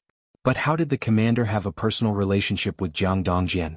Time continued to pass and soon half a month had passed. During this time, Fei Yin went to the astral beast domain several times and tried to find Fei Yin and the others by bypassing the caged WRM. However, he was stopped by the caged WRM. He tried to communicate with the caged WRM, but the caged WRM ignored him. He wanted to find the shifter emperor, Ku Wei, and the others who had communicated with the Limitless Empire before, but no one bothered with him. Finally, after another 10 days, Jiang and his limitless mecha divine sword arrived. Jiang was about the same age as Fei Yin and Bu Qin, but he was colder. He was like an unsheathed sword. Although he was an ordinary person, he was dazzling. This had nothing to do with cultivation. This was Jiang Dongjian's temperament.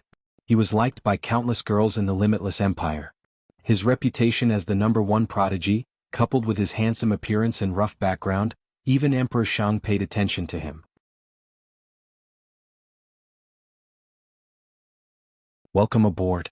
Stay tuned and subscribe to Han Li's Wuxia Adventures for more thrilling content. Chapter 3047. Other than Jiang Dongjian, the 5th prince of Limitless Empire, Shang Qing, and the 9th princess, Xianxia, also came. Fei Yan didn't expect the princes and princesses to come.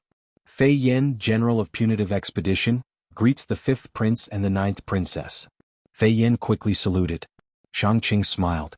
General Fei Yan, you don't have to bow. Fei Yan got up. Why is the 5th prince here? Shang Qing said, we came here with Brother Jiang to train and see how powerful he is. Fei Yan nodded and didn't say anything. However, he was even more afraid of Jiang Dongjian. Not only was this person powerful, but he was also with the princes and princesses. In the future, his status in Limitless Empire would definitely be very high. The 5th prince Shang Qing was kind and humble, but those who knew him knew that he had the ambition to inherit the throne, and he showed it without holding back. His unlimited Mecca was called the Imperial City. Who else could it be other than the Emperor in the Imperial City? He was very kind to Fei Yan and the others, but he was very cold to the 1st prince, Shang Tianzong. The 9th princess, Xianxia, was called the #1 beauty of Limitless Empire. She was also the favored daughter of Emperor Shang. She was also very talented and could control a 9th ring unlimited mecha, which was on the same level as Shang Qing's mecha. She was the pride of Limitless Empire. Fei Yan glanced at the three of them and saw the passion in Jiang Dongjian's eyes when he looked at Xianxia. Did this person want to marry the 9th princess? It wasn't impossible. He was qualified. In the future, Jiang Dongjian would definitely be an 11th ring or even 12th ring user. He was the protector of Limitless Empire. General Fei Yan, please tell me more about that space-time, Xianxia said. Her voice was as clear as flowing water. Fei Yan gave a simple introduction. Jiang Dongjian said coldly, it's just an 11th ring giant beast. I can take care of it. Let's go. Fei Yan reminded him, that giant beast's defense is very strong. You have to be careful. His main purpose was not to warn Jiang Dongjian to be careful of the giant beast, but to prevent even more powerful experts from appearing. He guessed that there were definitely such experts, but because of his selfishness he did not reveal his guesses.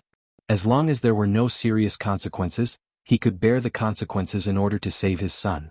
However, if Jiang Dongjian died because of his concealment, the consequences would be severe. Jiang Dongjian looked at Fei Yan and said, General, you worry too much. It's just a wild beast. No matter how strong its defense is, it won't be able to withstand my divine sword. Fei Yan couldn't remind him directly, so he could only say, I'll stand guard at the side. Jiang Dongjian did not care. Lead the way. Shang Qing laughed heartily. I've been looking forward to seeing the might of Brother Jiang's divine sword for a long time. Finally, I can see it. Royal sister, you must be looking forward to it as well.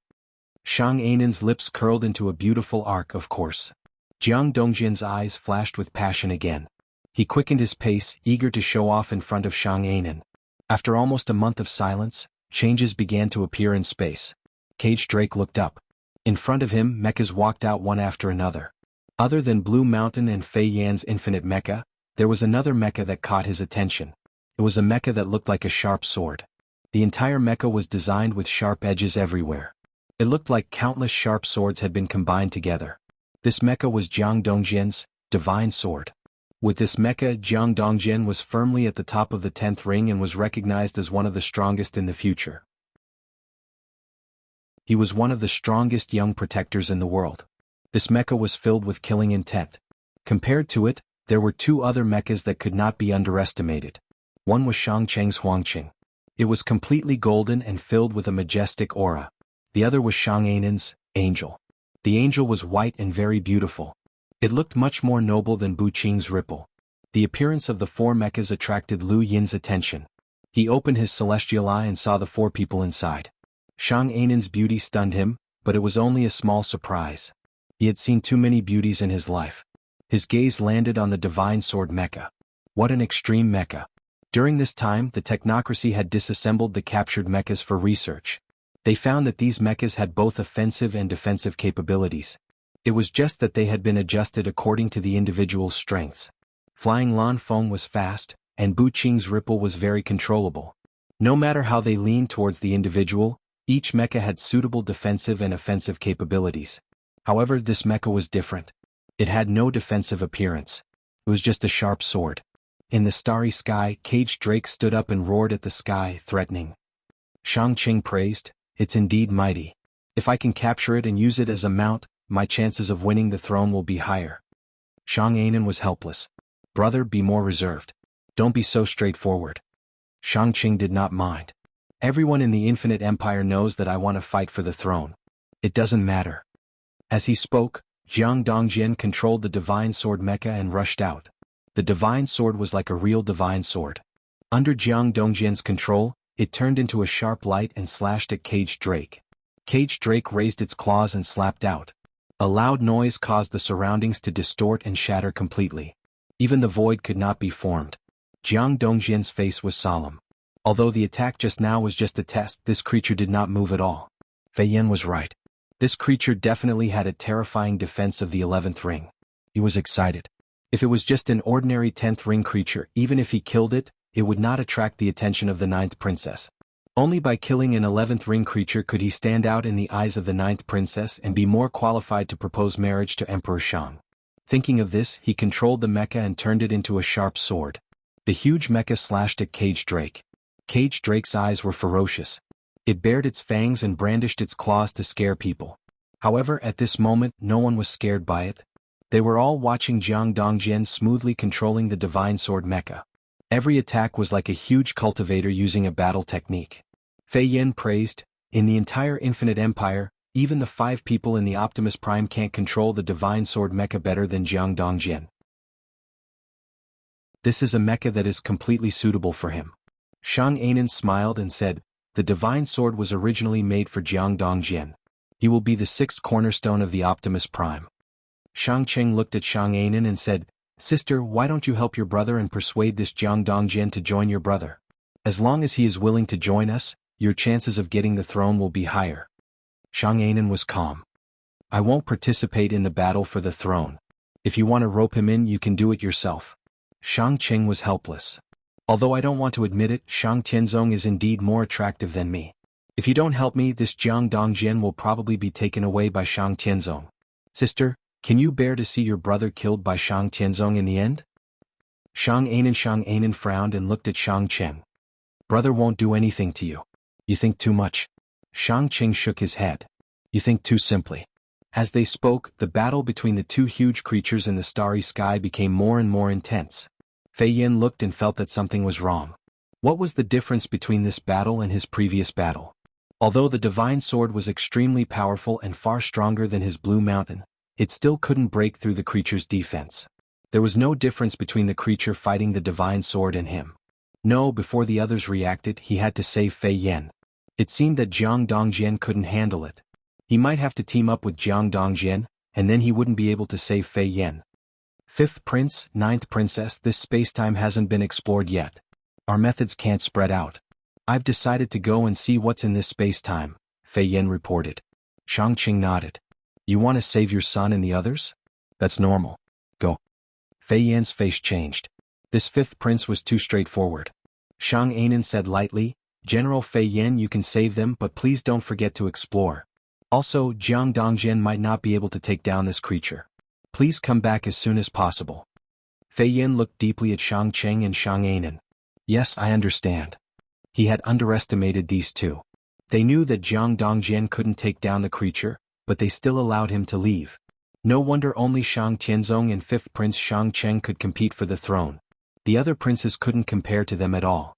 As for the 9th princess, she was just as smart. Fei Yan controlled Blue Mountain to rush into the distance in the direction where Bu Qing and the others were taken by the caged dragon, which was also where Lu Yin was. Lu Yin raised his eyebrows. "You want to come over? That won't do." He immediately ordered the caged dragon to stop you. The caged dragon swatted the divine sword away with one claw and spread its wings, chasing after Blue Mountain. The caged dragon wasn't slow, and Blue Mountain couldn't shake it off. Fei Yan was shocked and wanted to increase his speed, but the caged dragon raised its sharp claws and slashed down. The void was cut into several pieces and extended towards Blue Mountain. Blue Mountain could only turn around and block. Behind the caged dragon, Jiang Dongjian's face turned ugly. This creature wanted to fight both of them at the same time? Reality proved that the caged dragon could do it. Anyway, the two mechs, Blue Mountain and Divine Sword, could not break through its defense. Although it was stupid, its defense was amazing even to the god of Forgotten Ruins. Although it had avoided the battle several times when facing strong enemies and escaped directly, the enemies who could make it escape were all sequence rule powerhouses. Divine Sword was stronger than xianxia, so the two of them together couldn't take down the caged dragon. The caged dragon held back the two mechas by itself, which made Xuanhuan and the others frown. It seems like we can't take it down. Either we ask for help or give up this space, Xuanhuan said. Shangqing was in a difficult position. Asking for help isn't a good idea. The Empire is scattered across 5 battlefields. Other than Optimus Prime, everyone else has been mobilized. You know that Optimus Prime has to protect the Empire and can't be mobilized. Even if we ask for help, the Empire doesn't have any extra manpower. If First Brother finishes off his expedition, he can help, Xuanhuan muttered to himself. Shangqing rolled his eyes. I'd rather give up this space. Their conversation was completely heard by Fei Yan and Jiang Dongjian. The mechas could communicate through a channel. Welcome aboard. Stay tuned and subscribe to Han Li's Wuxia Adventures for more thrilling content. Chapter 3048. Jiang Dongjian gritted his teeth. He could not afford to fail. This was his first time accompanying the 9th princess in a battle, and countless people were watching. If he failed, he would be too ashamed to ask Emperor Shang for her hand in marriage, and he did not know what would happen if he continued to wait. His attacks became fiercer and fiercer. Previously he had been worried about Fei Yan's Blue Mountain, but now he only had eyes for the prison drake. Fei Yan hurriedly retreated in fear of being caught in the crossfire. The prison drake continued to raise its claws and loud collisions rang out. In the distance, Louis knew that it was about time. The limitless empire was hesitating. They could not give up on this spacetime. It was time to reclaim the 6th mainland. The divine sword slashed down with a bang, and the prison drake retreated with a low growl. Jiang Dongjian panted heavily, sweat dripping from his forehead. How did this creature have such a strong defense? Shangqing and Xuanhuan looked at each other again. Let's retreat first and discuss this. Jiang Dongjian shouted, Wait, I still have one more move.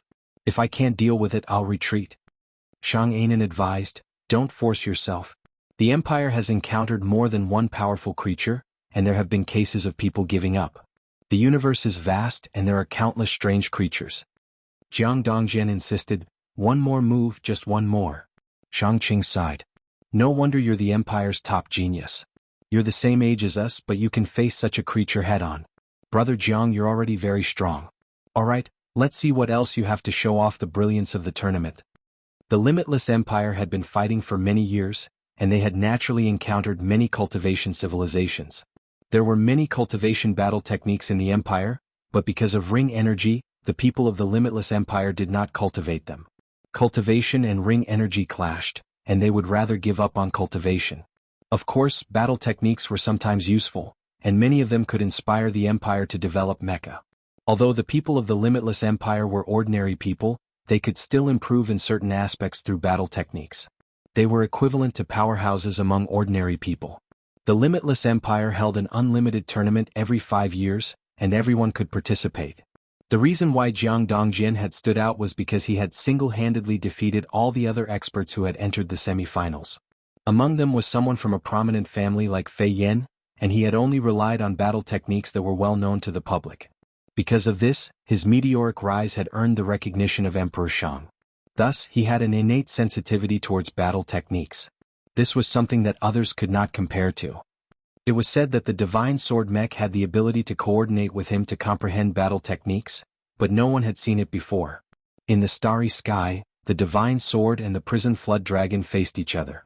Fei Yan's Blue Mountain was already far away, and he did not rush further. The Prison Flood Dragon was constantly blocking him, making him helpless.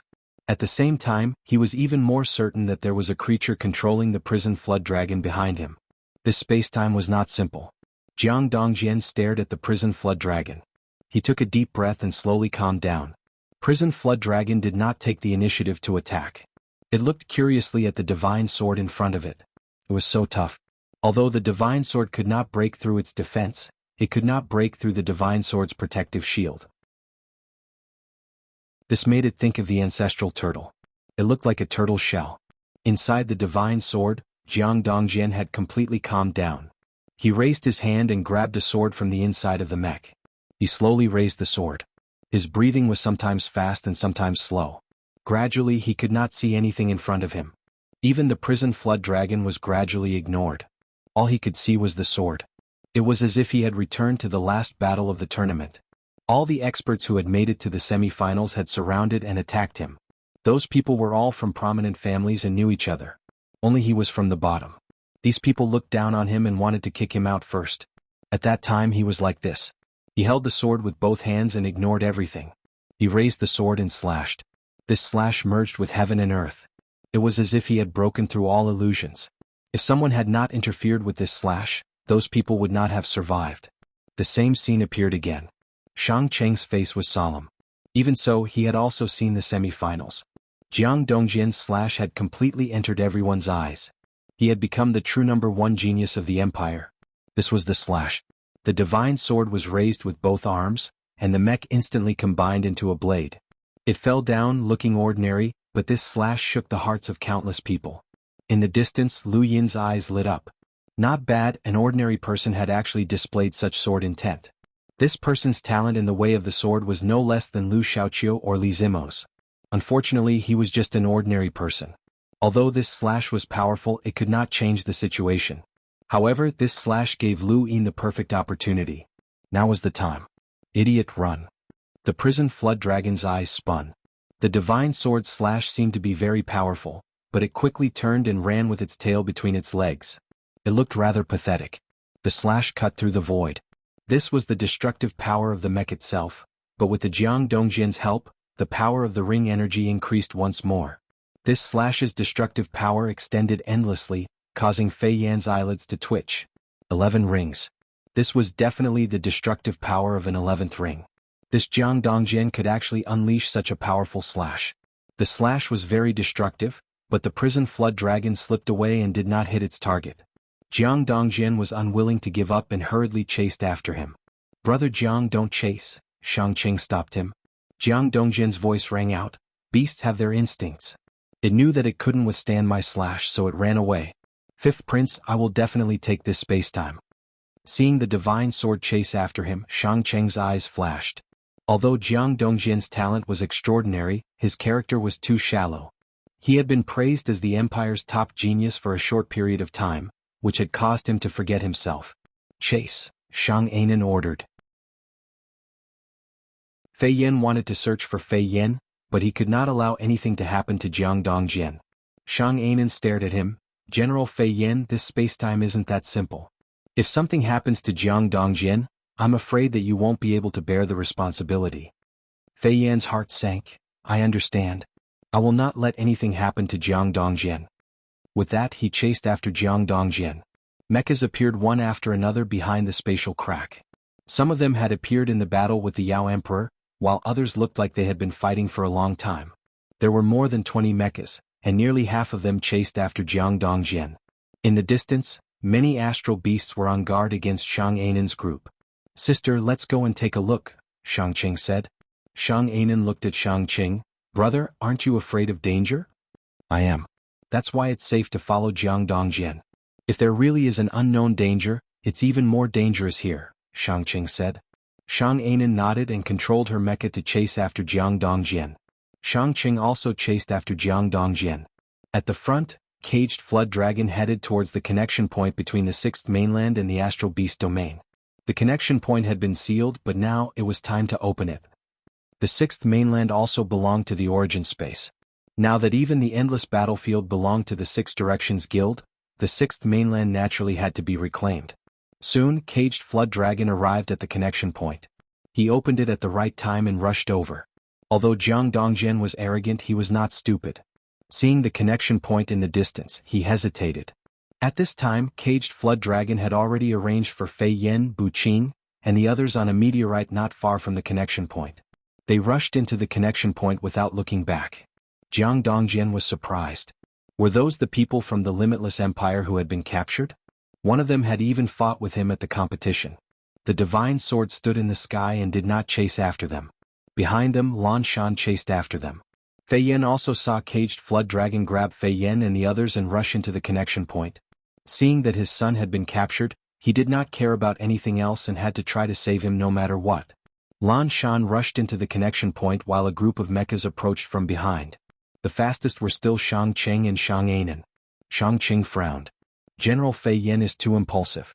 He doesn't even know where the other side is and he rushed in recklessly. Jiang Dongjian said, "The people who were captured before have also been captured." Shang Ainen was surprised. Bu Qing and the others? No wonder General Fei Yin is so impulsive. What should we do? Jiang Dongjian asked. He also did not want to rush in recklessly. Wait, Shang Qing said. Just this one word. If there was an unavoidable danger on the other side, at least they could ensure that nothing would happen to them. Outside the connection point, a group of mechas from the Limitless Empire was waiting. Lu Yin was also waiting. He did not know what the situation on the other side was, but he knew that it was the sixth mainland. However, there was no danger to caged flood dragon. The first zone of disaster no longer had the ability to fight against the above heaven sect unless the remaining 7 sky gods recovered. However, 2 of the 7 sky gods were dead and 1 was seriously injured. It was impossible for them to appear in a short time. Not long after Lan Shan's mecha returned. Fei Yin said in a serious tone, "5th Prince, 9th Princess, you'd better come with me." Lan Shan's mecha reappeared on the 6th mainland, followed by Divine Sword, Imperial City, Angel and other mechas. Huge mechas suddenly appeared. In the distance there was an eternal kingdom. Shang Ainen and the others looked around. Where is that creature? Fei Yin shook his head. I don't know. It disappeared after I came in. However, I saw a creature in this spacetime. As he spoke, he opened his hand. In the palm of the huge mecha, there were dozens of corpse kings. Humans? Similar. What do you mean? To be precise, this is a kind of human-like creature that has transformed. Fei Yin told Shang Qing and the others about the mecha's analysis. Other than fighting, the limitless mecha could also detect, analyze and so on. Many times, if the detection method did not work, the limitless mecha could be used to detect. Fei Yin told Shang Ainen and the others about his analysis of the Eternal's corpse kings, which confused them. They did not know if they were lucky or unlucky, but they had not encountered the Eternals at all. There were too many parallel spacetimes in the universe. A human-like creature? It can also be used for cultivation. These are all dead. It's meaningless. Shang Qing looked at the Eternal Kingdom in the distance. Let's go there and take a look. Coincidentally, there were corpse kings in the Eternal Kingdom that had discovered them. Among them there was a half-ancestor corpse king. Every Eternal Kingdom was guarded by experts. In the past, Lu Yin only thought that the Eternal Kingdom was a place used by the Eternals to create an illusion of harmony with the human race. However, after wandering outside and fighting against a Hui, he realized that the Eternals' purpose in creating the Eternal Kingdom was to destroy the human race's dependence and sense of belonging to the human race. Welcome aboard. Stay tuned and subscribe to Han Li's Wuxia Adventures for more thrilling content. Chapter 3049. The Eternals didn't care about the first generation of people who were captured and brought to the Eternal Kingdom. What they wanted were people who were born in the Eternal Kingdom and had a sense of belonging to the Eternal race. These people were what the Eternal race needed. This was a weapon to destroy the human race. After returning to the above heaven, Lu Yin gave the order to destroy any Eternal Kingdom they encountered. The duration of the Eternal Kingdom's establishment determined how the people inside would be dealt with. If the first generation of people were captured, they could be released, but if they were the second, third, or even later generations, they had to be watched. Although these people were different from the Corpse King in appearance and were also human, their hearts belonged to the Eternals. Now that he wanted to reclaim the Sixth Mainland, he wanted to destroy all the Eternal Kingdoms in the Sixth Mainland. The Eternals not only had powerful combat strength, but they were also unafraid of death, cunning, and had outstanding foresight. The more Lu Yin understood the Eternals, the more he feared them.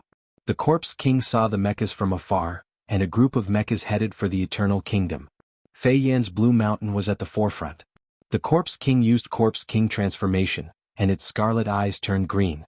Its physical strength skyrocketed as it charged at Blue Mountain.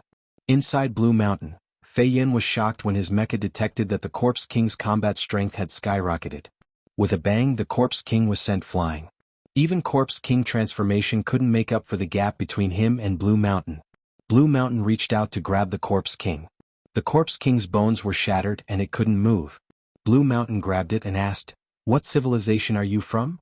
The Corpse King's green eyes faded, and its scarlet vertical eyes stared at Blue Mountain as it struggled. "I'm asking you, what civilization are you from? If you don't answer, you'll die," Fei Yin shouted. The Corpse King growled and roared. Blue Mountain's mecha clenched its fist and crushed the Corpse King, causing blood to splatter everywhere. The Limitless Empire had been conquering other civilizations all year round, and they were ruthless and ruthless. However, this scene was normal in the eyes of Shangqing and Xianhuan. "There's no powerful force in the city ahead. Investigate immediately." Behind them, mechas flew towards the Eternal Kingdom. Soon, the Eternal Kingdom was engulfed in the flames of war. The zombie kings were like ants in front of the mechas. They were easily killed. Occasionally, there would be strange giant zombie kings, but they were no match for the mechas. Far away, Lu Yin stood in the starry sky and looked towards the Eternal Kingdom. Bu Qing and the other three were beside him, and the Hellworm was perched on his shoulder. If Eternal Kingdom and Limitless Empire were to encounter each other, Limitless Empire would not let Eternal Kingdom off. They would definitely go to war. However, the premise was that Limitless Empire had never come into contact with Eternal Kingdom and did not know how powerful the Eternals were. Looking at it now, the Limitless Empire really hadn't come into contact with the Eternals. Were they lucky or unlucky? No matter what, any human would treat the Eternals as their mortal enemy. The Limitless Empire was no exception. Humans had an innate resistance and disgust towards Corpse Kings. Bu Qing glanced at Lu Yin. He was clearly not too far away, but General Fei Yin and the rest had not been able to detect him. This person was far more powerful than they had imagined. Over the years, the Limitless Empire had encountered many human civilizations that could cultivate, but there were very few people who were as powerful as Lu Yin. If Optimus Prime could take action. Bu Qing's heart warmed, but he quickly smiled bitterly. Optimus Prime was the cornerstone of the Empire and would not be too far away from Emperor Shang. How could he take action? The mechas in the distance were indeed the 9th princess, the 5th prince, and Jiang Dongjian. However, they could not do anything to this person. It would be a long time before they could return. But what was this person thinking? Was he planning to attack the Limitless Empire? So, there might be a chance to return in the future. Lu Yin suddenly looked at Bu Qing and she quickly looked away. "Pray that your Limitless Empire does not give up on this spacetime. Otherwise, you really won't be able to return," Lu Yin said calmly. Hongyi glanced at Lu Yin. Even if the Limitless Empire wanted to give up on this spacetime, it would not be easy. This person had already set his sights on the Limitless Empire and would not give up easily. She was also very curious as to what kind of background this spacetime had. The Eternal Kingdom could not withstand the destruction of the mechas, and the battle quickly stopped. Immediately after, the mechanical hummingbirds scattered in all directions. The Limitless Empire was exploring this continent. Lu Yin did not stop them. If they wanted to explore the 6th mainland, then let them. If they were interested in the 6th mainland, then fighting with the Eternals was not a bad idea. The Eternals did not have much strength left in the 6th mainland. In the blink of an eye, half a month passed. During this time, the Limitless Empire continued to explore the 6th mainland and encountered the Eternals. They had a good understanding of the Eternals, and their conclusion was the same as Lu Yin's. Humans and Corpse Kings could not coexist. They had also seen the truth about the Eternal Kingdom, and they had also learned about the 6th mainland and the 5th mainland through the people who were imprisoned in the Eternal Kingdom. For a time, Shangqing, Shang'anen, and the others could not accept this. They could understand that humans had been wiped out, destroyed, or even enslaved by powerful enemies, but they could not understand the existence of the Eternal Kingdom. What was the point of such a place? Was it for assimilation? I think that we should eliminate the Eternals. According to the information we received, although there are many of them in the 6th mainland, they do not have many experts. There are less than 2 who have the destructive power of a 10th ring. We are fully capable of eliminating this race completely, Fei Yin analyzed. Shangqing said, "This race should be eliminated, but the people in the Eternal Kingdom also said that this is the 6th mainland.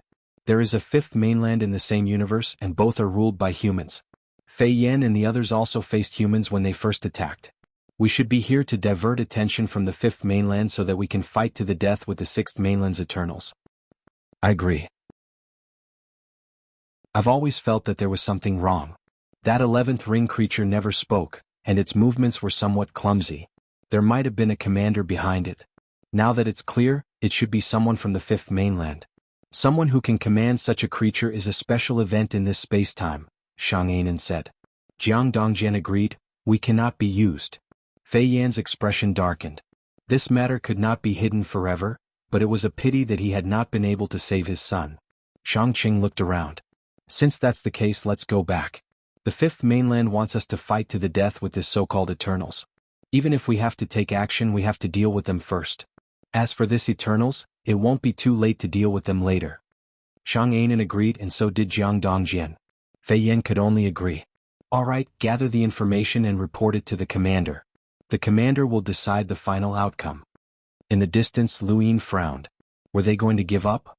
He had underestimated the Limitless Empire's tolerance towards the Eternals. They did not care about the Eternals at all, just like how Heavens Above Heaven had done in the past. The Eternals were not a threat to the Limitless Empire. The Limitless Empire's confidence in themselves was exactly the same as Heavens Above Heaven. They did not think that the Eternals could pose a threat. Since that was the case, Lu Yin decided to take action and leave the princes and princesses here. He did not believe that the Limitless Empire would not care. If they really did not care, he would have to make a trip there himself. Since they were already here, they could forget about leaving. However, something unexpected happened very quickly. The results of the 6th mainland's investigation shocked Shangqing and the others. This result made it impossible for them to give up on this place. It might even surpass the 13th ring's energy utilization rate. I've never seen such a high energy utilization rate before. What's going on with this space-time? Shangxia's expression changed. Shangqing's eyes blazed. Regardless of what's going on with this space-time, and then we found the Empire's hope of breaking through.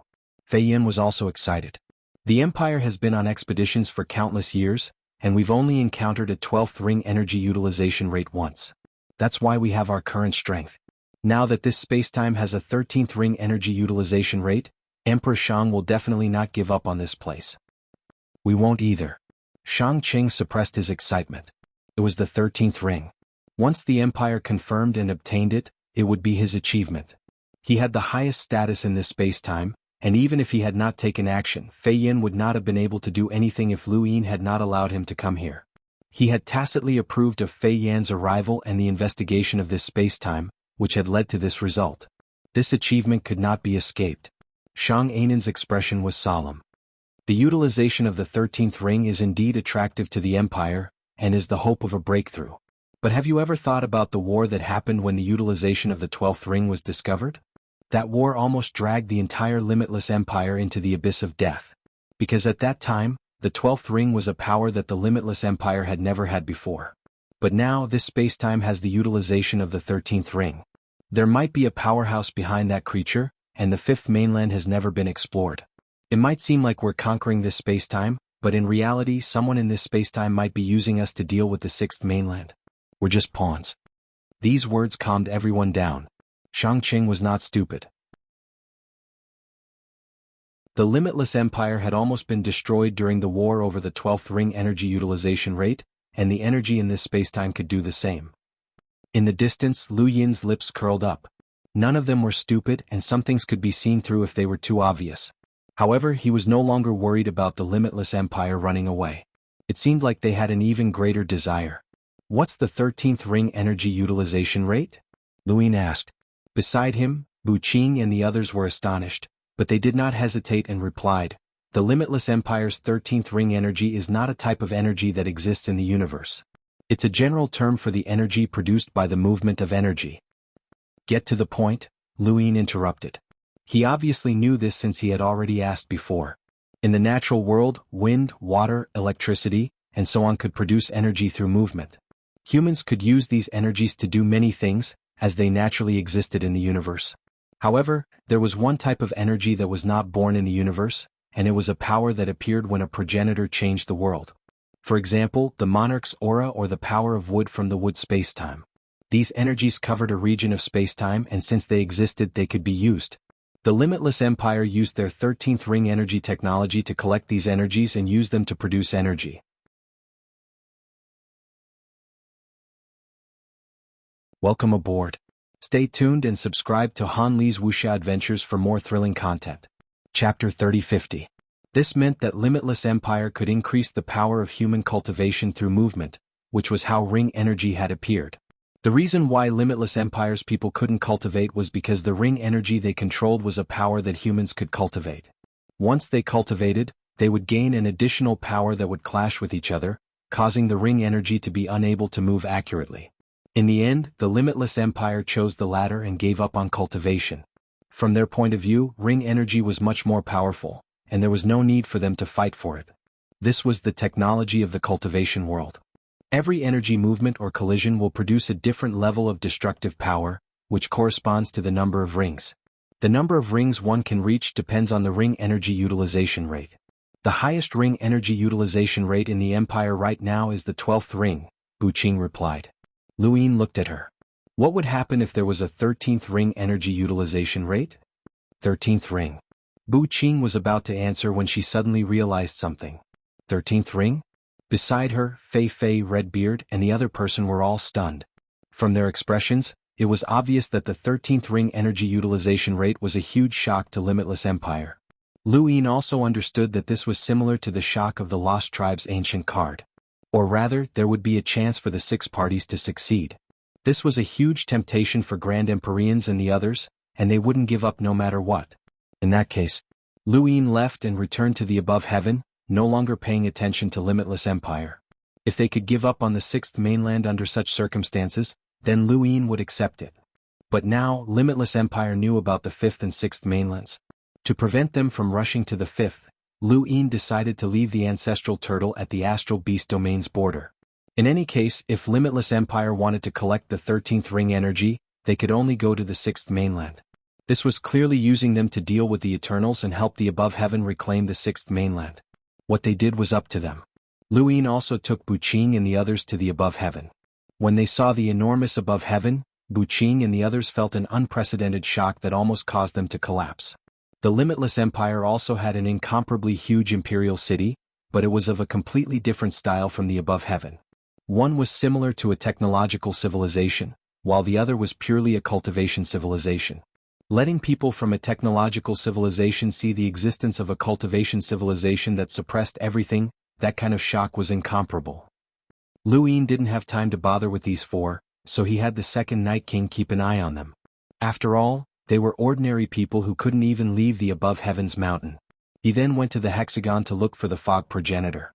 During the first battle of Disaster Zone, the ancestor of the past had not killed the mistress. He had only knocked her out. When Lu Yin and the others had retreated, they had naturally brought the mistress with them, but she had not returned to the origin space. Lu Yin had always been concerned about the Shi ancestor's existence, and he wanted to find out more through the fog ancestor. Even now, ancestor of the fog had not returned to the origin space. The 4-way scales had been eliminated, Xiao Xinji only had a clone, Bai Wangyuan had escaped to the reincarnation spacetime, Wang Fan had betrayed humanity, and Long Air had died in battle. He had experienced many life and death situations, and he had endured many hardships. His current status was something he had fought for. Everyone only had one life, and since he was born into this world, why not fight for a future? Actually, the joy of climbing up from the bottom was far from what someone who had been born at the end could experience. This was a blessing bestowed upon him by the heavens. Upstairs, Chohu looked at Lu Yin. He was an unfamiliar family member, but he had an unusual temperament. Interesting. For more than 10 days, Lu Yin went to the Nuin to wait for the missed ancestor. He could have searched for the missed ancestor, but he did not. He simply waited for the missed ancestor to arrive. The Nuin's guests changed batch after batch. Every day Lu Yin would say, "I'll take care of their debts." This would always lead to laughter. The laughter of the battlefield was always delightful. In the new inn, the woman with heavy makeup and a vengeful heart came over. "Do you know that the outside world is saying that there's a spendthrift in the new inn? He's treating people to drinks." Lu Yin took a sip of wine. "That's pretty good." "Ah, you're really generous. My new inn isn't expensive, but it's not cheap either. Kid, tell me, which family are you from?" Lu Yin looked at the woman. "I heard that you like the boss here?" The woman smiled sweetly. "Who told you that? It's embarrassing to say it out loud. A crush is the truth." Lu Yin shook his head. "If you like him, then say it out loud." "Ha, kid, I don't need you to lecture me. The woman twisted her waist and left. Soon she returned with a flask of wine. The boss is treating you. Lu Yin was surprised. I'm honored. The boss is a virtual realm powerhouse. Why would he notice me? The woman smiled. The boss said that your gaze is very familiar. Lu Yin smiled and opened the flask. Good wine. Do you know what wine it is? I don't know. Actually, I prefer tea. Kid, you'll get beaten up if you say that. The woman rolled her eyes. It was really rare to meet such a person at the border. Normally, the people she met would either be dejected or have a lingering fear. They would never be like this kid who would tease her. Those people are right.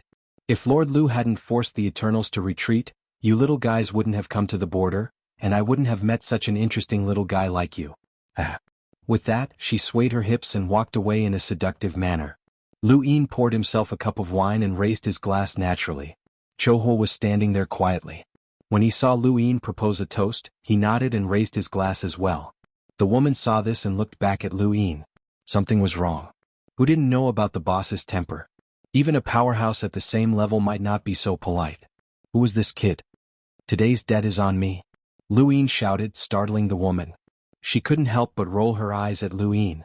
Everyone cheered. It had been many years since this new one had heard so much laughter. This was a battlefield of life and death, but now it really seemed like an ordinary inn. On this day, the woman sat at Lu Yin's table and chatted with him. She was becoming more and more curious about Lu Yin's identity. A woman walked in from outside. Lu Yin looked over and his eyes flashed. She's here. The woman with heavy makeup looked up and frowned. She muttered, "Why is she here again? Annoying." Lu Yin was curious. She's not welcome? The woman with heavy makeup rolled her eyes. You have sharp eyes. Lu Yin smiled and raised his arm. This way. The woman was startled. What are you doing? She's not welcome, so I'm helping you teach her a lesson. The woman was shocked. Don't be rash. You can't afford to offend her. At the door, the mist ancestor saw Lu Yin and walked over. The woman grew anxious and glared at Lu Yin. She stood up and walked towards the mist ancestor.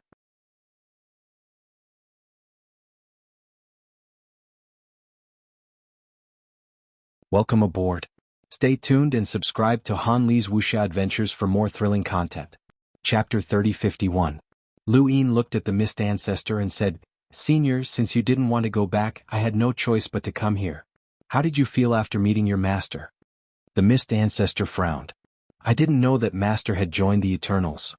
Senior, do you know that your master is the Qingluo Jiantian, an absolute powerhouse who has lived since the above heaven sect era? Lu Yin asked. The mist ancestor shook her head. I don't know. When I was young, I accidentally met her.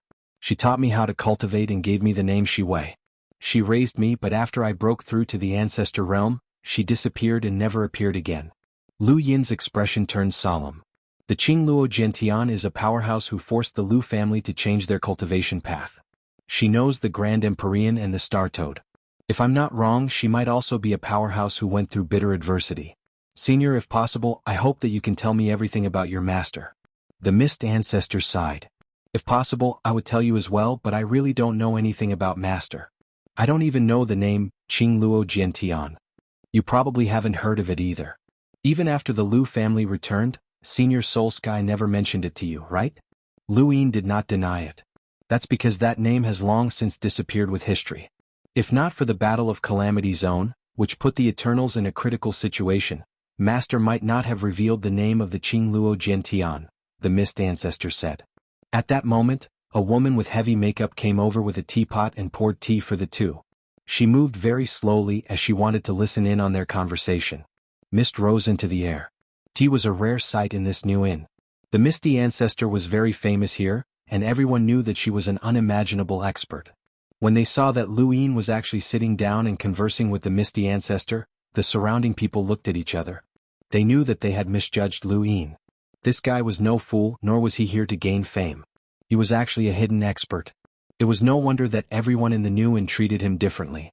That woman with heavy makeup was always sticking to him. When they thought of this, everyone lowered their heads and no longer dared to talk.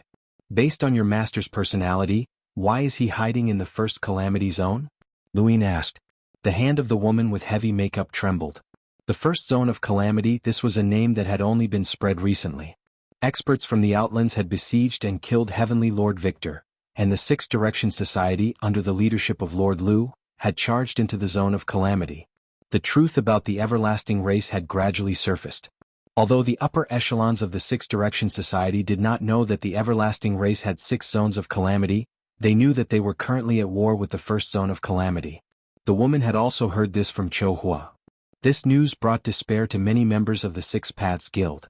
Those at the bottom thought that the Eternals had been beaten back and cheered, but in reality, they had only beaten back the first realm of disaster. Anyone who knew about the first calamity region was not someone an ordinary person could provoke. When she heard Luyin mention the first calamity zone, the woman with heavy makeup turned around and left. She knew that Luyin wasn't an ordinary person, just as she had guessed. This person might be someone that even the boss couldn't afford to offend. Suddenly she turned back to look at Luyin. His gaze was familiar, and he was also familiar with this woman. Was this person really him? The Mist Ancestor picked up her teacup and watched the rising steam. Master has always been a quiet person who stands aloof from worldly affairs. From the moment I was conscious, she had never interacted with the outside world. Even when I was in danger, she never acted.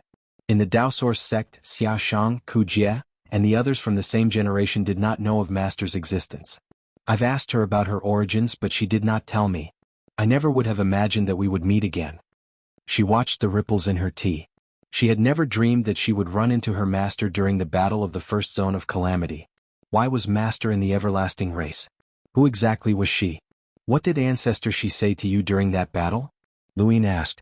The Mist Ancestor's voice was gloomy. I repeatedly asked her why she was in the zone of calamity and why she had joined the everlasting race, but Master did not give me an answer. She only said 4 words. She looked at Luyin with a solemn expression. She had no choice. Luyin's eyes narrowed. She had no choice? These 4 words caused his heart to sink, as this was not good news. How powerful was the Qing Luo sword art? She had been able to end the battle with a single sword strike and even had the Star Toad take the initiative to greet her. If even someone like that had no choice, then the everlasting race's foundation was too terrifying. The atmosphere was heavy. After a while, Luyin finally spoke up. You're a disciple of the Qing Luo sword art. Does that mean that you also have spiritual force? The Mist Ancestor shook her head. Master has never taught me anything related to spiritual force. I also relied on myself to reach the progenitor realm step by step. Master only gave me a few pointers at the most critical moments. It's just like how I became one of the 9 mountains and 8 seas and obtained a battle technique.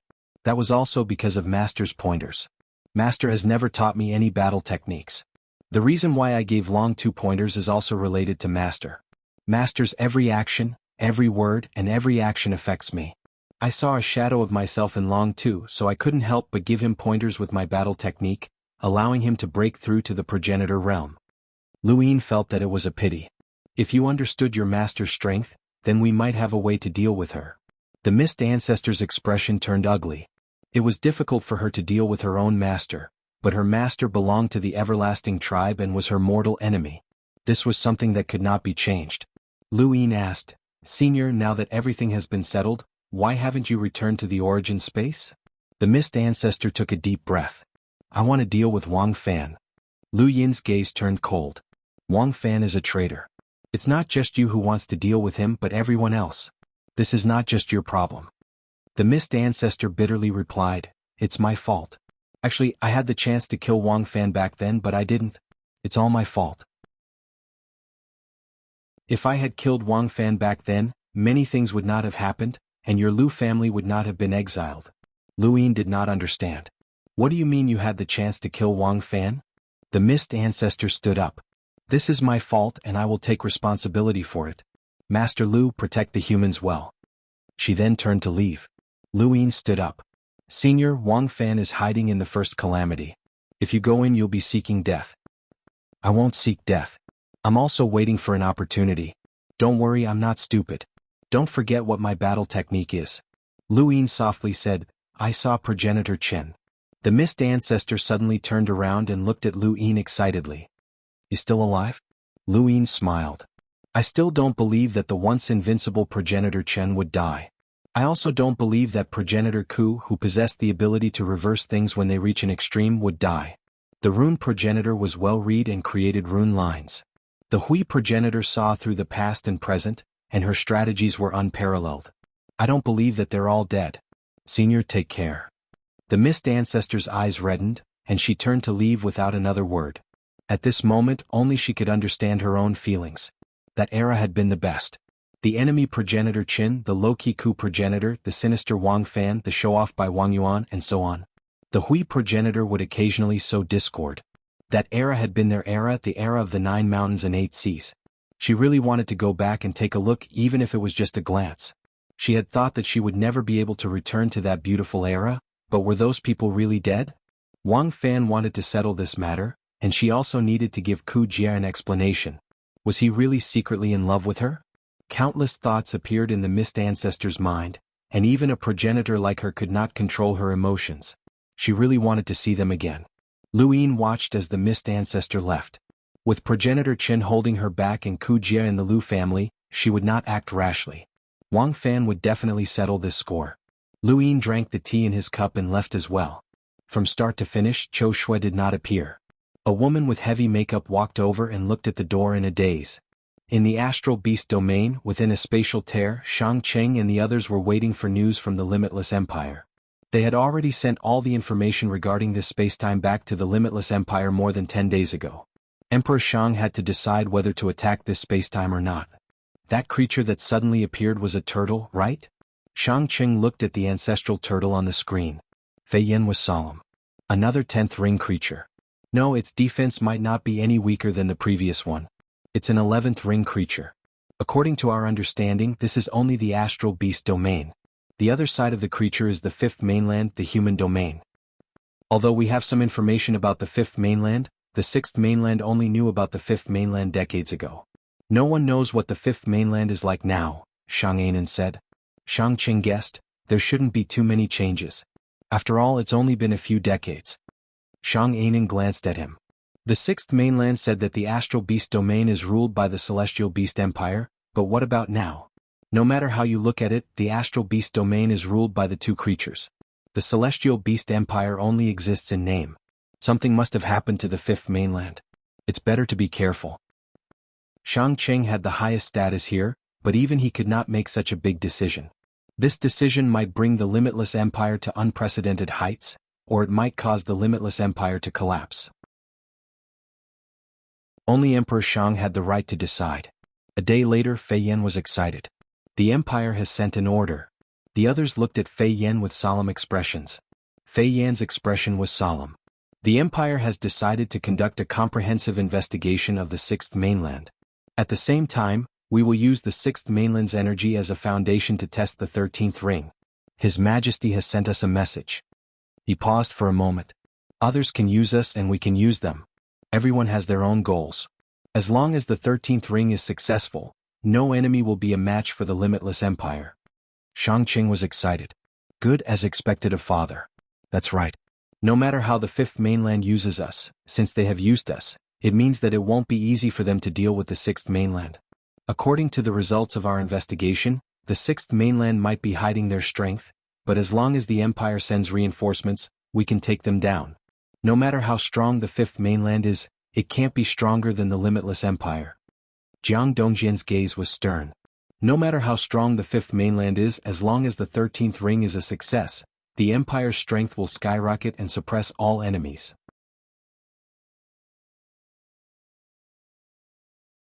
Welcome aboard. Stay tuned and subscribe to Han Li's Wuxia Adventures for more thrilling content. Chapter 3052.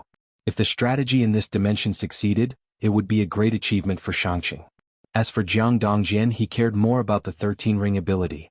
He was the top genius of the Limitless Empire and was very close to the 11th ring ability. Everyone was sure that he could control the 12-ring ability and become the 6th cornerstone of the Optimus Prime. If the Empire developed a 13-ring ability, he was confident that he could use it. At that time, the 9th princess would definitely be his. A protector who could use the 13-ring ability, even if she was a princess, was definitely worthy of him. Fei Yin was glad that the Empire's decision gave him hope to save his son. Only Shang Anan looked into the distance and felt uneasy. Was it really that simple? She couldn't be at ease until she saw the 5th mainland clearly. She always felt that there was a pair of eyes staring at them. General Fei Yin, did father say who he would send reinforcements to? Shang Qing asked anxiously. Fei Yin hesitated and said, The Crown Prince, Shang Tianzong. Shang Cheng's expression changed. If Shang Tianzong came, half of the achievements here would be taken away. Father didn't want him to surpass Shang Tianzong. Damn it. Expedition Army Commander Bu Wu, Reserve Minister Hong Yan, Expedition Army General Gu Shan, and Empire Academy Vice Principal Lu Ling are all on the list, Fei Yan said. Jiang Dongjian was surprised. Even Vice Principal Lu Ling is here?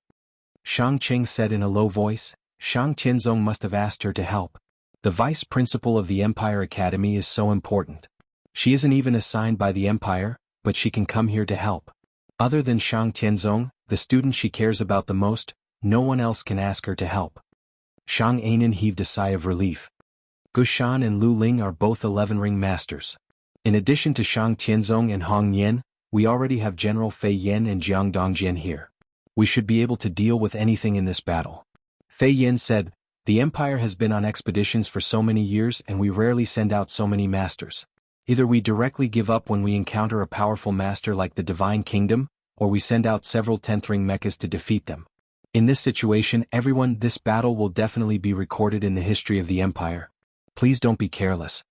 Limitless Empire was waiting for reinforcements, and when Lu Yin saw this he relaxed. The temptation of the 13 rings was too great for Limitless Empire to stay behind.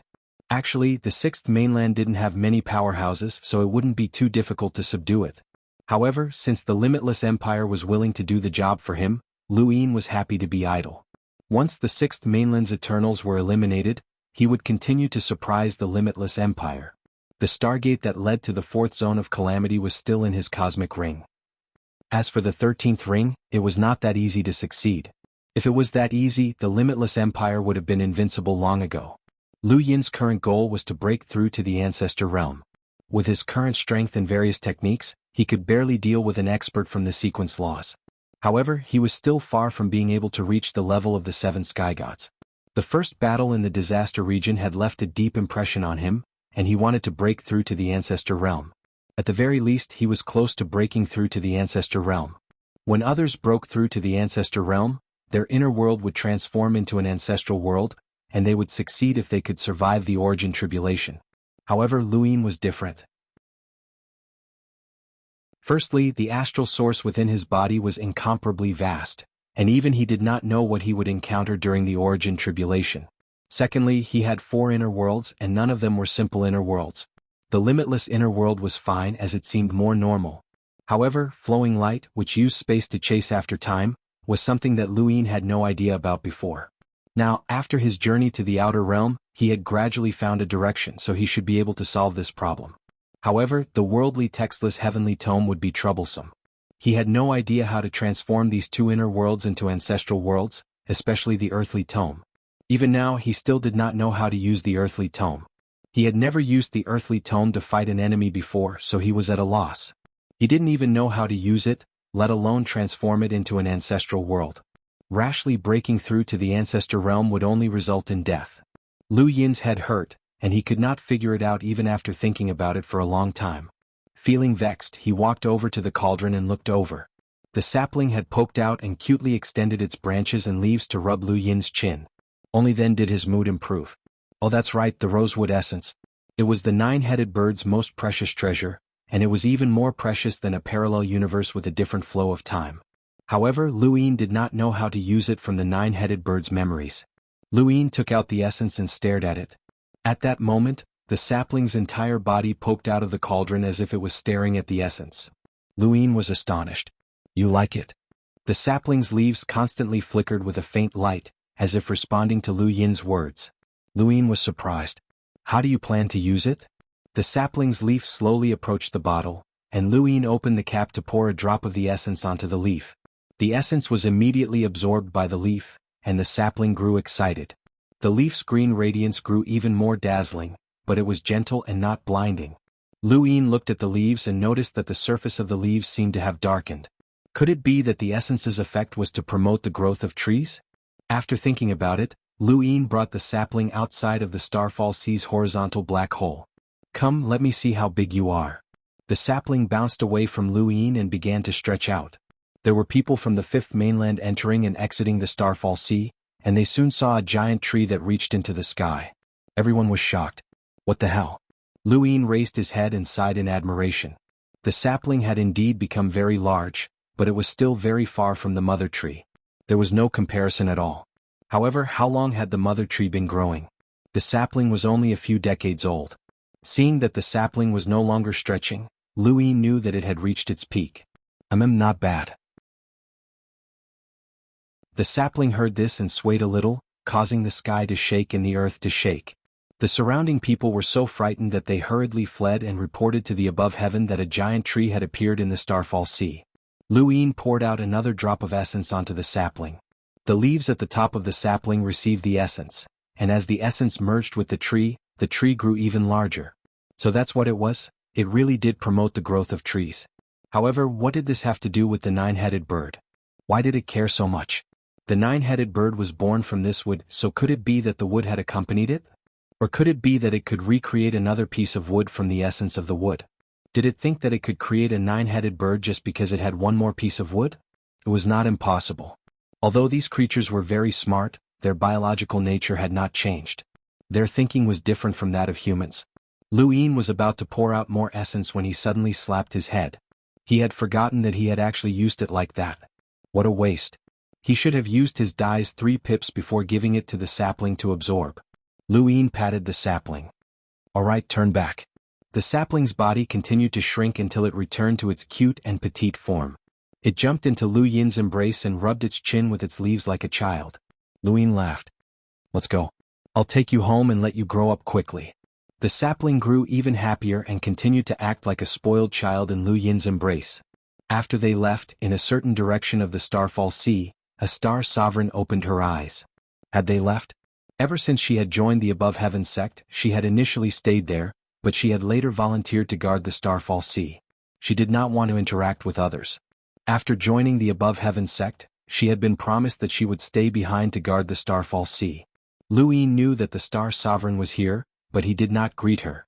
This woman had only wanted to protect her hometown and was not on the same side as the Above Heaven sect, so it did not matter to him. After returning to the Above Heaven sect, Luin began to roll his die.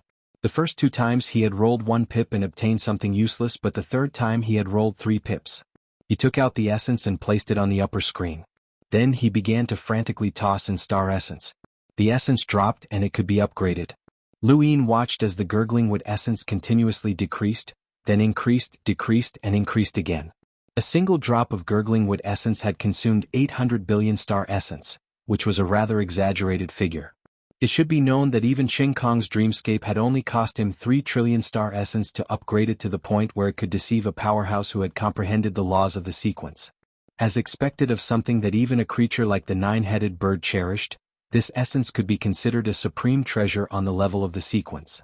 A bottle of essence still contained about 20 drops, and upgrading all of them would require more than 1 trillion star essence. Luin only had 74 trillion star essence on him, and he had used up so much in one go. His heart ached, but he had no choice. For the sake of the sapling, he had to be willing to part with it. He took a deep breath and started upgrading. Every time he upgraded a drop, he would toss that drop to the sapling, which it happily accepted and absorbed. Then drop after drop, drop after drop. By the time all of the essence had been upgraded and absorbed by the sapling, Luin was left with 56 trillion star essence. Luin looked at the sapling, which was still as large and adorable as ever. However, did it have an extra leaf? Luin blinked as there really was an extra leaf, but he didn't know how old it was now. He reached out to pet the sapling. Are you happy? The sapling jumped up and almost bumped into Luin, but he laughed and hugged it. Alright, go play. The sapling was reluctant to part, and Luin played with it for a while longer before it returned to the cauldron. He really liked the cauldron. After playing with the sapling for a while, Luin's mood improved. If he couldn't figure it out himself, then he would ask someone else. The first person he thought of was the Fog Ancestor, as her mountain sea battle technique was especially suited for helping others. However, he had just met her and he didn't know where she was right now. Luin could only look for Forefather Tianyi. With Forefather Tianyi's experience, he should be able to help him sort out his thoughts. Forefather Tianyi had been injured considerably during the first battle of Calamity Region, but it wasn't to the point where he needed to go into seclusion to recover. Luin looked for him and asked about his 4 inner worlds. Forefather Tianyi replied, I've been thinking about this for a long time. You'll eventually break through to Ancestor Realm, and since that's the case, your inner world will transform into an ancestral world. However, it won't be easy for your inner world to transform. My Lu family specializes in strength, and your first realm, an unlimited inner world, perfectly matches my family's strength. If you can complement it with the direct descendant visualization method, it'll be quite good. Lu Yin was puzzled. The fifth mainland's visualization method?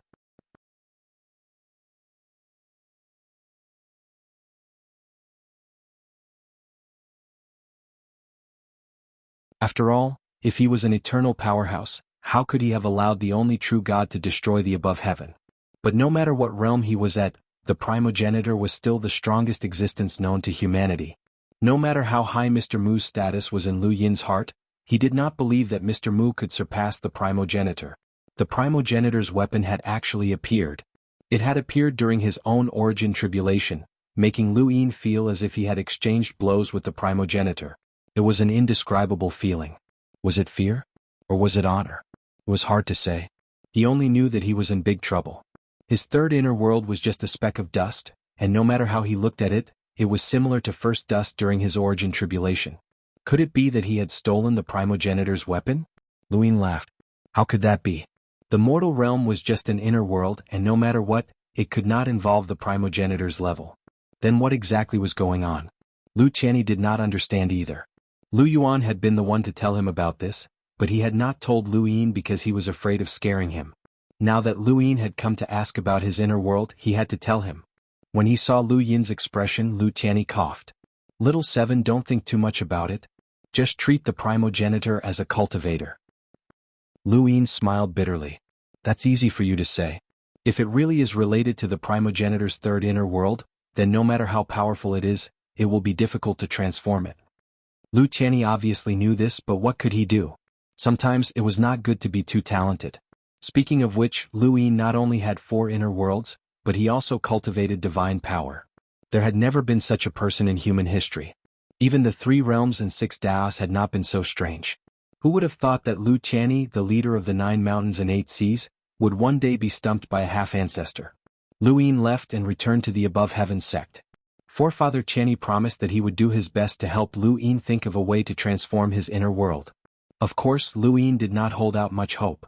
Forefather Qianni had lived for so many years, and if he could think of something he would have thought of it long ago. He still had to rely on himself. He suddenly thought of the wisdom root tea. How great would it be if he had some more? The Hui ancestor was not dead, so Lu Yin could ask him for some the next time he saw him. You should have some. Little Can, who had been imprisoned by the Wang family in the mine, had been released after Lu Yin dealt with the 4-way Libra. Lu Yin had sent people to investigate, and this person seemed to be a descendant of the Hui ancestor's disciple, which was why he had a wisdom root. After returning to the above heaven sect, the wordless heaven book appeared in front of Lu Yin. He wanted to use it to visualize the 5th mainland and strengthen his limitless inner world. At the same time, he wanted to explore more ways to use the wordless heaven book. How shocking it had been when he had first formed 4 inner worlds was now a headache for him. However, once all 4 of his inner worlds transformed into his ancestral world, things would be different. Lu Yin could imagine just how powerful he would be at that time. He was very sure that the moment he broke through to Ancestor, he would be able to rival the 7 sky gods. The gap between him and other cultivators was just too great. The prerequisite was that he had to break through to Ancestor. Lu Yin took a deep breath and calmed himself down. He looked at the wordless heaven book and began to visualize the 5th mainland. At the same time, a continent formed from fates and appeared in the void of space in his heart. A month quickly passed, but there was still no movement from the limitless empire. During this month, Lu Yin rolled his die and obtained enhance. He had visualized the 5th mainland for an entire year in the time-stop space, and he had continued to roll his die after coming out. However, he had not rolled a single enhance during the second round. 10 days passed and he rolled his die again. This time he obtained enhance and continued to visualize. The scene in front of him changed and Lu Yin returned to the real world. 1 second in the real world was equivalent to 1 year in the time-stop space. He had already spent 2 years visualizing the 5th mainland. The wordless heaven book floated in front of him. Yin began to recite the primogenitor's scripture. He had relied on the scripture to transcend his tribulation and obtain the wordless heaven book's inner world. He had not thought much about it in the past, but now he wanted to try all sorts of possibilities. As he recited the primogenitor's scripture, the wordless heaven book emitted a faint glow. At the same time, various voices rang out in Lu Yin's ears. "Little brat, give me the money or I'll beat you to death." "No, I want to cultivate. I only have this much star energy left." "Scram, Master, look at Master Lu's statue. Quickly pay your respects. If not for Master Lu, who knows what the fifth mainland would be like." "Okay, grandmother, I don't want to cultivate anymore." "Why, child?"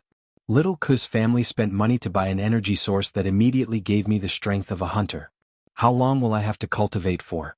Anyway, there's no war right now, so it doesn't matter if I don't cultivate. I'll just focus on buying energy sources." "Nonsense. Do you know that cultivation is the foundation of everything? But now that there are no more enemies, I want to do what I want to do." "You fool. If war breaks out again, those who don't cultivate will only become trash. Even if their families are destroyed, they will still be able to rise again if they cultivate. Little Ku's family has no vision, but how can our family not? The peace that Master Lu fought for was not easy to come by, and it is not for you to waste it. Kneel in front of Master Lu's statue and admit your mistakes." Lu Yin opened his eyes and his gaze was complicated. The world of mortals was filled with all sorts of sentient beings, and each of them had their own unique characteristics. There was the cruelty of cultivation, and there was also the uneasiness of peace. The divine kingdom was an example. If the goddess was unable to stop Di Qiong one day, then the divine kingdom would eventually be destroyed. A person's path could not be stopped, even if it was a winding path. Was there peace? Of course not, but there were some things that he could not tell them, so he had to give them another path. A few days later, the heavenly sect announced that a six-way martial competition would be held. It would be divided into sentinels, melders, lemeters, explorers, cruisers, hunters, enlighters, and even emissaries. The strongest person in each realm would be able to enter the heavenly sect to cultivate and receive the resources of the Six-Way Association to prepare for the upcoming war. The moment this news spread, the entire Six-Way Association boiled over. Ever since the first Calamity domain had been sealed, the Everlasting Tribe had been beaten into hiding. The Six-Way Association had already begun to relax, but this news caused countless people's hearts to burn with passion once more. Who didn't want to leave their name in history? This competition would be held for all realms, and even the Sentinels would be able to enter the martial competition. For many people, this was a chance to soar.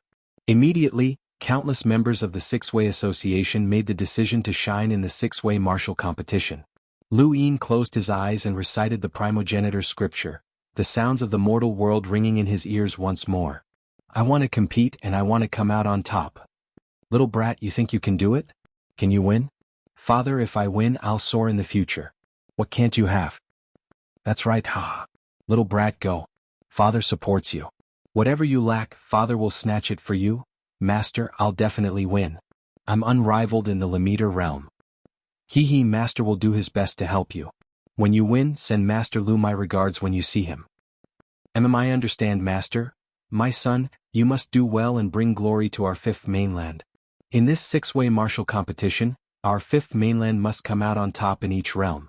We cannot embarrass Master Lu."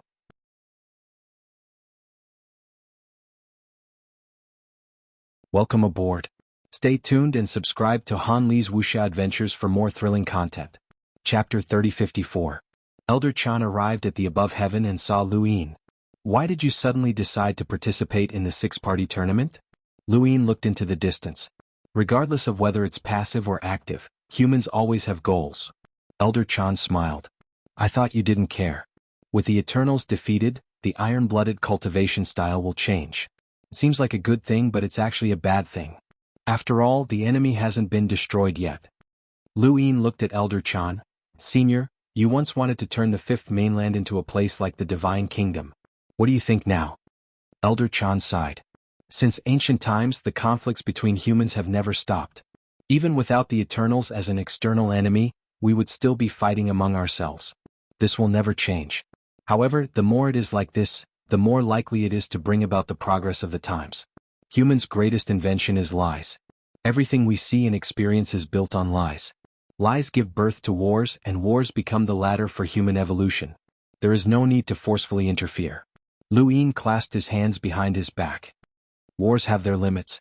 The wars we participate in are to protect the entire human race. This belief will never change. Moreover, preparing for war is also a form of war. The headmaster has given the six-party club a new path, Elder Chan said. Lu Yin said, no one can truly resolve a war. All I can do is give them a goal. When humans need it, that will be the time for them to enter the battlefield. Will the headmaster personally host this six-party tournament? There's no need for that. What's the point of a reward if I can be seen so easily? Senior, I'll leave it to you. Understood. In the astral beast domain, reinforcements had arrived. Mechas arrived one after another, and at the very front was First Prince Shang Tianzong's unlimited mecha, Tianzong. Its silver color was extremely dazzling. Following closely behind was a black and white mecha. The entire Limitless Empire knew that this mecha was called Ling Luo.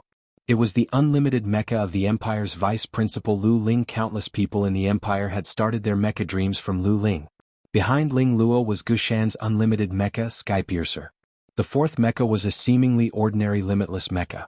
It belonged to the Empire's chief minister, Hong Yan.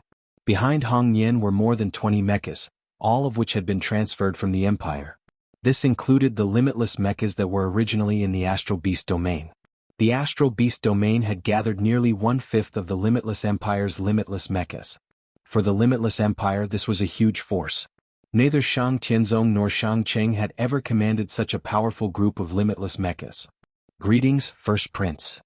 Greetings to the First Prince. Shang Tianzong's voice was mellow and gentle. Get up, everyone. Thank you for your hard work. Shang Cheng curled his lips and looked away unwillingly. Fei Yin replied respectfully, reporting to the First Prince, this subordinate is incompetent and was unable to conquer this spacetime. Please punish me. Aha, General Fei Yin, you're exaggerating. This is a special situation, not a war, Shang Tianzong said. After that, he stepped aside and asked, Teacher, what can I do for you? Lu Ling said, on the battlefield we will listen to the commander-in-chief. Is he not here yet? Fei Yin replied, the commander will be here soon. Shang Tianzong said, in that case let's wait. Then he looked at Shang Cheng. Fifth brother, it's great that you're fine. In a special situation I was really worried that something would happen to you. Shang Cheng rolled his eyes. Brother, thank you for your concern. Unfortunately, I'm fine. Shang Anan immediately said, Brother, what does father think of this spacetime? Shang Tianzong was used to Shang Cheng's attitude. He looked at Shang Anan. Our limitless empire has been used before. As long as we can get what we want, it's fine. As long as we can get the 13 rings, we can kill everything. Shang Anan smiled. Father, you're so wise. We're all planning to retreat. Shang Tianzong laughed. It's okay if we retreat. As long as we come to this spacetime, we can find it again. A temporary retreat can also numb the fifth mainland. However, we don't know anything about the fifth mainland now. We're not confident, Gushan said with a heavy voice. He was the former general of the empire. Fei Yin was trained by him. When he spoke, everyone became serious.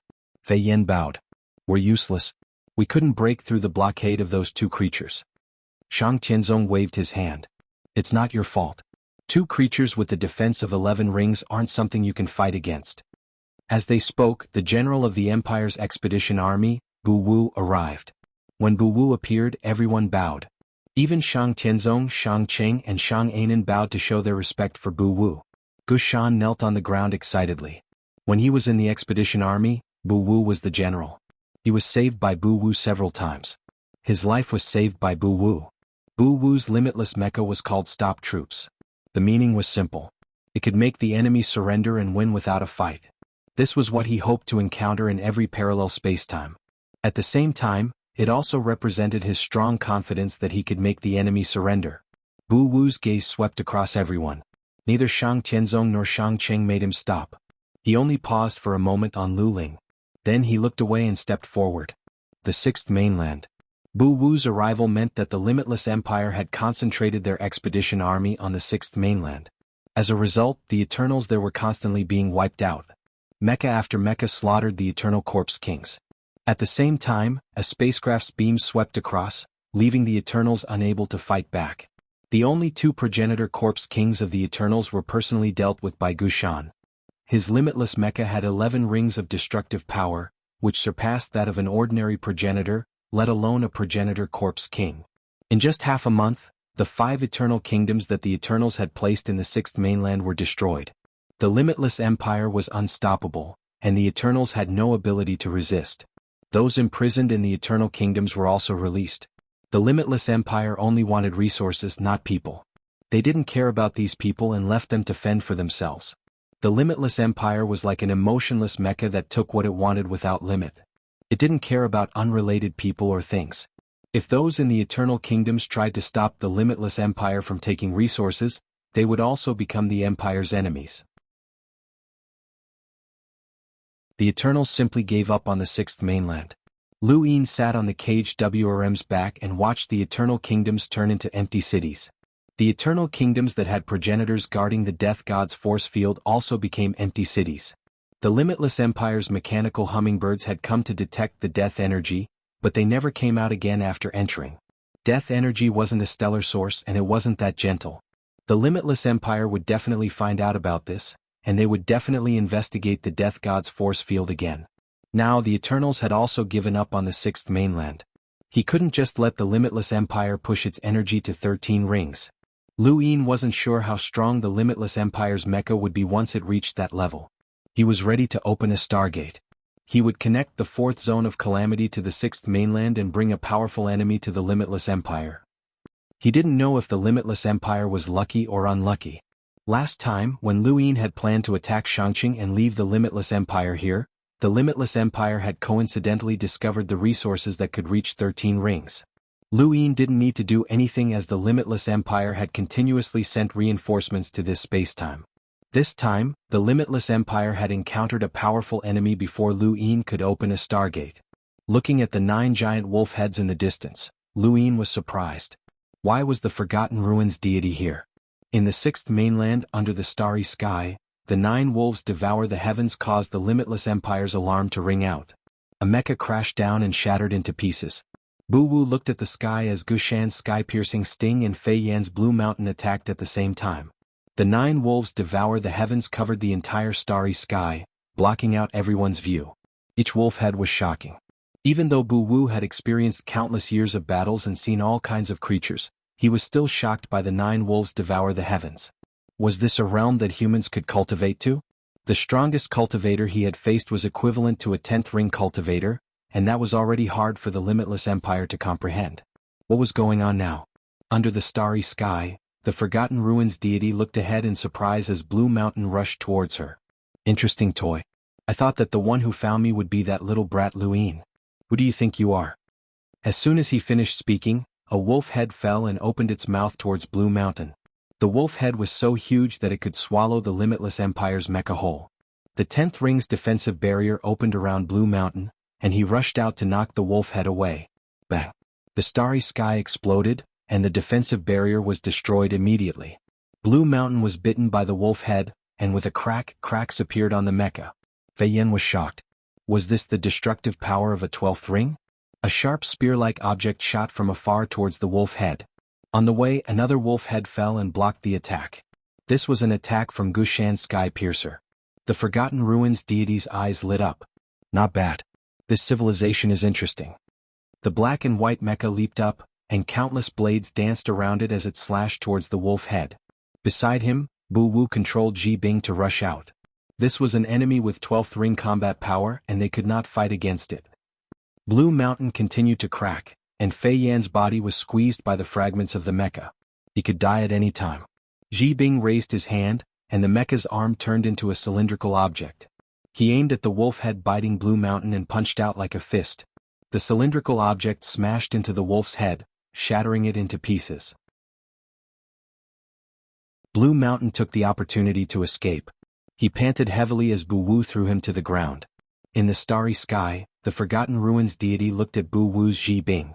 A new civilization? Bu Wu stared at the Forgotten Ruins deity.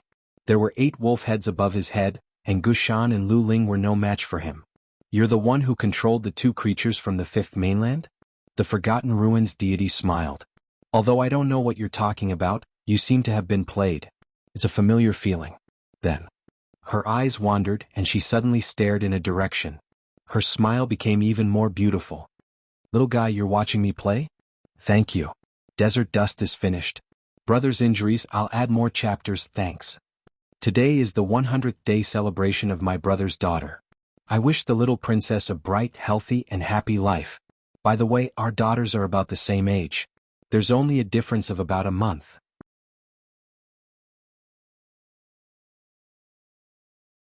Welcome aboard. Stay tuned and subscribe to Han Li's Wuxia Adventures for more thrilling content. Chapter 3055. Lu Yin's expression changed when he saw where the god of forgotten ruins was looking. Bu Wu and the rest also looked over but found nothing. It's not that easy to watch sisters show.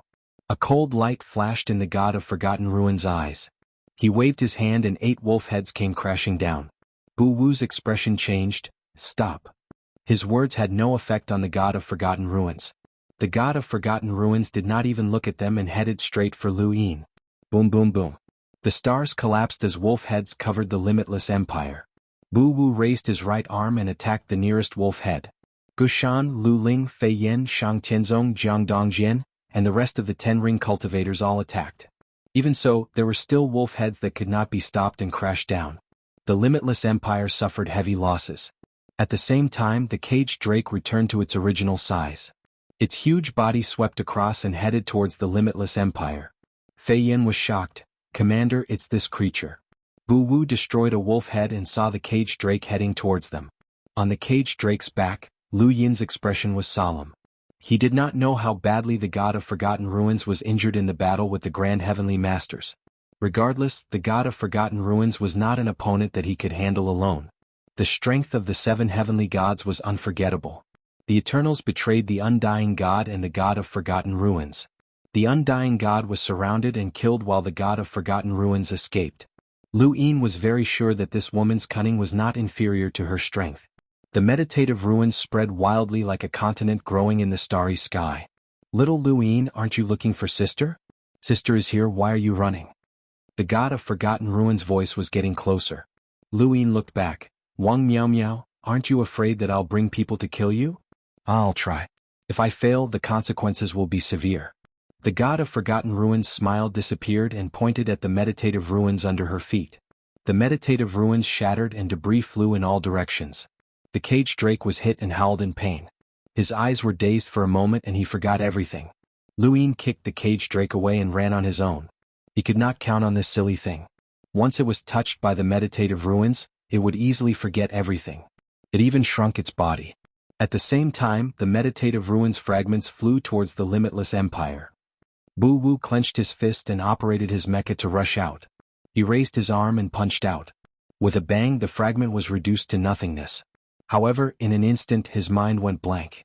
His mecha had been hit by the fragment of the meditative ruins. Even though the mecha had been protected by the protective shield, it was still knocked down. If Bu Wu was like this, the others were even more miserable. With the god of forgotten ruins taking action, the limitless empire did not even have a chance to resist. The meditative ruins made it so that the limitless empire could not even attack. They could only allow themselves to be bombarded. Fei Yan's mind went blank. A wolf head fell down and bit the blue mountain again. With a bang, the blue mountain shattered and Fei Yan, who was inside, died. Before he died, he realized that he had offended an unimaginable civilization for his son. Mecha were shattered one by one and spaceships exploded one after another. It was not a question of whether or not they could block the fragments. Even if they could block one of the meditative ruins fragments, they would forget to block the next attack because they touched the meditative ruins. Whether or not they could survive depended entirely on luck. Xianxia's angel mech was smashed in half. Mountain Skypiercer was the most unlucky. It was torn to pieces by 2 wolf heads, and the limitless empire collapsed. Only Bu Wu's mech was undamaged. After all, it was a 12th ring defense. It could not defeat the god of oblivion, but it was not as easy as the meditative ruins. Bu Wu looked at this scene. Just one person was able to wipe out the entire punitive expedition army. 13th ring. This was the power of a 13th ring civilization. Any breakthrough would bring about extreme danger. He knew this very well, but he did not expect to underestimate this civilization. Lu Yin used reverse steps to dodge the attacks of the meditative ruins fragments. He would be finished if he was hit once. The god of oblivion wanted that moment. The god of oblivion sneered, "How long can you hide?" Lu Yin looked back at the god of oblivion. "You think you can kill me? I'll try. You can't kill me anyway. We've already killed the witch spirit god and the undying god. Oh, I've lived long enough. Luin was helpless. Discovering the 7 sky gods was a good thing, but it had to happen when there were people around. Now that the Qianni elder was injured, it was impossible for the above heaven to kill the god of oblivion. She definitely had the ability to escape. Contact the 6 Direction Society? It was too late. The god of oblivion was not stupid. This woman was smarter than anyone else. The more they did not leave, the more problems there would be. The price to pay to deal with the god of oblivion would be huge. He did not want the above heaven to bear this price, so it could only be the limitless empire. One wolf head after another charged at Luin from all directions, but Luin used the reverse step to parallel time. In an instant everything stopped. He easily swept past the wolf heads and appeared above Bu Wu. As the reverse steps stopped, both the god of oblivion and Bu Wu were in disbelief. Little Luin, you really know how to surprise people. You can even do something like this. You've even touched upon the domain of time, the god of oblivion praised. Bu Wu's eyes flickered. This was troublesome. The humans of this spacetime were actually able to touch upon the domain of time. This was something that the limitless empire could not touch no matter how hard they tried. He had to send this information back. This spacetime could not be left behind. Luin lowered his head and met Bu Wu's eyes. We finally meet. Bu Wu's expression was solemn. You're the one who controlled that creature to capture Shaoqing and the rest? In the distance, Xianhuan, Jiangdongjian and the rest were watching. They were lucky to have not died under the 9 wolves devouring the sky and the meditative ruins, but their mechas could not move. Luin sighed, I don't know if your limitless empire can stop this woman. If not, then you're out of luck. He then turned and headed towards the astral beast domain. Bu Wu's expression changed. This was not good. This person wanted to lure that woman to the empire. The god of oblivion naturally understood the meaning behind Lu Yin's words. Little Luin, do you think you can escape? He then chased after Luin. Bu Wu controlled his mecha and leapt into the air. The empire could not be exposed to this spacetime. This was definitely a special event, and if it was not handled properly, it could bring disaster to the empire. He rushed out of the 6th mainland and arrived at the astral beast domain. He immediately contacted someone in the distance. Activate the nightmare grade record. I repeat, activate the nightmare grade record. In the distance, outside the spatial tear, Hong Yin heard Bu Wu's order and her expression changed. She did not hesitate to order, activate the nightmare grade record immediately. The nightmare grade record had only been activated once in the history of the limitless empire. At that time, a powerful enemy had invaded the empire and killed Emperor Shang of that generation, almost severing the royal bloodline. Fortunately, the nightmare grade record had allowed the limitless empire to escape that disaster, but that disaster had caused their strength to regress by 10,000 years. Hong Yin would never have dreamed that so many experts would activate the nightmare grade record so soon after arriving in this spacetime. Once the crisis was resolved, the empire would analyze that this record had not reached the nightmare grade record, and Bu Wu would have to take responsibility. Given Bu Wu's cautious personality, if he activated it, then it would definitely be useful. In the astral beast domain, Luin headed towards the spatial tear. Almost at the same time that Hong Yin ordered the nightmare grade record to be activated, he also arrived and charged into the tear, not giving the limitless empire any time to escape. The next moment, the Forgotten Ruins god arrived as well. He stopped at the spatial tear, rolled his eyes and disappeared. He knew that it was a trap, so why did he still go? She was not stupid. This little Luin was really smart, and he had said that on purpose to force her to leave. She could not go, as going meant that she would be lured into a battle with that mecha civilization. If she did not go, then she would definitely be surrounded by the above sky sect. Little Luin was really cunning. Today's game would end here. The Forgotten Ruins god's appearance brought great pressure to the astral beast domain. His aura suppressed everyone, including the astral beasts, and made it hard for them to breathe. Hong Yin had already despaired, but he had not expected the Forgotten Ruins god to suddenly disappear. He hurriedly shouted, Has the nightmare grade record been activated? My lord, it has been activated. Hong Yin was helpless. If he had known that this terrifying powerhouse would leave, then it would have been better to activate it a little later. However, it had nothing to do with him, as it was Bu Wu who had ordered it to be activated. He looked towards the spatial tear, but what was up with that person who had just charged in? At the same time, Luin charged into the spatial tear, but what he saw was not the Limitless Empire's giant spacecraft, but the Divine Kingdom. Luin was stunned. How had he come to the Divine Kingdom? Coming to the Divine Kingdom was one thing, but when he looked up, he saw that the Divine Kingdom was trembling. There were cracks everywhere, and in the distance Luin saw a shocking battle. 3 incomparably huge elephants towered between heaven and earth, trampling on the ground of the divine manor country. Golden light palm imprints fell unceasingly, blasting towards a human figure. The human figure held a spear, breaking through the golden palm imprints and piercing forward, piercing through the elephants and dyeing heaven and earth red. Luin turned back, and the spatial tear that he had come from instantly disappeared. Something was wrong. This was the limitless empire's doing. Without much time to think, Luin summoned the 7-star mantis and rushed forward. If he was not wrong, that figure was Di Qiong, one of the eternal race's 3 pillars and 6 limitless. Luin was no match for Di Qiong, but he had no choice but to fight. He could not just ignore the destruction of the divine kingdom and run away. If the divine kingdom had a way to contain Di Qiong, then he would not have been able to attack them. However, how had Di Qiong managed to enter the divine kingdom so quickly? Was it fake that he had not been able to do it before? He could not defeat Di Qiong, and if there was no other way, he could take the goddess and the others to the above heaven sect and kill Di Qiong there. The god of forgotten ruins should not have stayed on the 5th mainland. Rumble, the ground was torn apart and blood splattered across the sky. The goddess' face was pale and the veil on her face was long gone. Beneath her was the enormous gate of many arts. The elephant swung its trunk, sweeping past the closest virtuous rebirth elephant as if it was nothing, and aiming straight for Di Qiong. Di Qiong's spear pierced into the elephant's body. As the elephant swung its trunk, the elephant roared at the sky, and the sequence particles around it suppressed Di Qiong, making it difficult for him to move. Thank you. Desert dust. Brother's tip, I'll give it to you, thank you.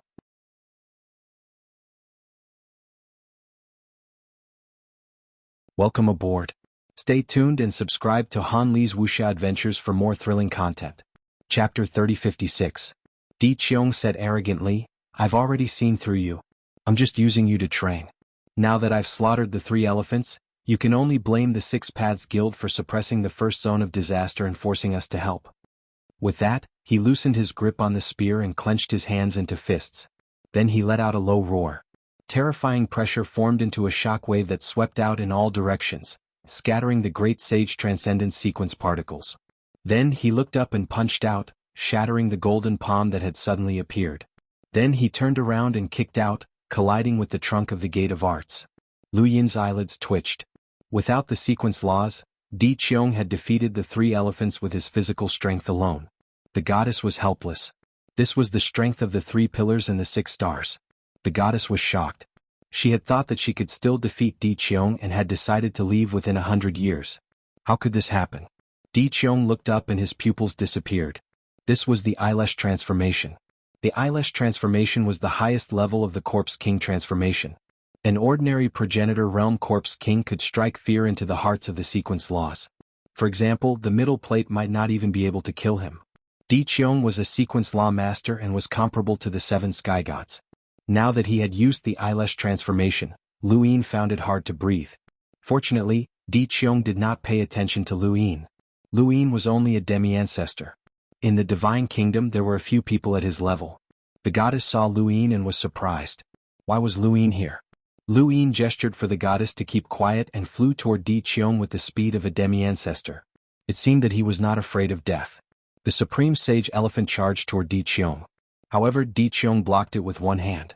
I knew a long time ago that the Akalanatha Heavenly King Elephant was not in the Divine Kingdom. I know where it is. The goddess was shocked. You know where the Akalanatha Heavenly King Elephant is? Di Qiong held back the Supreme Sage Elephant. He exerted force with his finger and pierced it into the Supreme Sage Elephant's body. Boom. Something happened inside the Supreme Sage Elephant's body. The Supreme Sage Elephant spat out a mouthful of blood and slowly fell to the ground. The Akalanatha Heavenly King Elephant came from the other side. The goddess's eyes flickered as she watched the reborn elephant of Duanda being defeated by Di Qiong. Di Qiong was a monster who had been teasing the Divine Land Nation for so many years. She had thought that the Divine Land Nation would be able to stop this monster. Let's run. A voice sounded by the goddess' ears. It was the Gate of Method's image. It could see through the void, confident in bringing the goddess away. However, this divine manor country would be abandoned. The goddess stared at Di Qiong from afar. Di Qiong looked at her with interest. What? Don't you want to know where the Akalanatha Celestial King Elephant is? You caught it? This was the only thing the goddess could think of. Di Qiong sneered. It's in the primordial space in a place called the Daosor sect. The goddess suddenly looked at Lu Yin. The primordial space, the Daosor sect? Wasn't that where Lu Yin and the others were? When Lu Yin heard Di Qiong mention the Daosor sect, he knew that something was amiss. The goddess knew that they had come from the primordial space and she had also heard of the Daosor sect. As expected, the goddess immediately looked at him. Di Qiong frowned and looked at Lu Yin at the same time. He had only mentioned the starting space and the Daosor sect to tease the divine lady, as she should not have heard of this name. However, when he mentioned this name, the first thing she looked at was that piece of trash who had rushed towards her as if he had a death wish.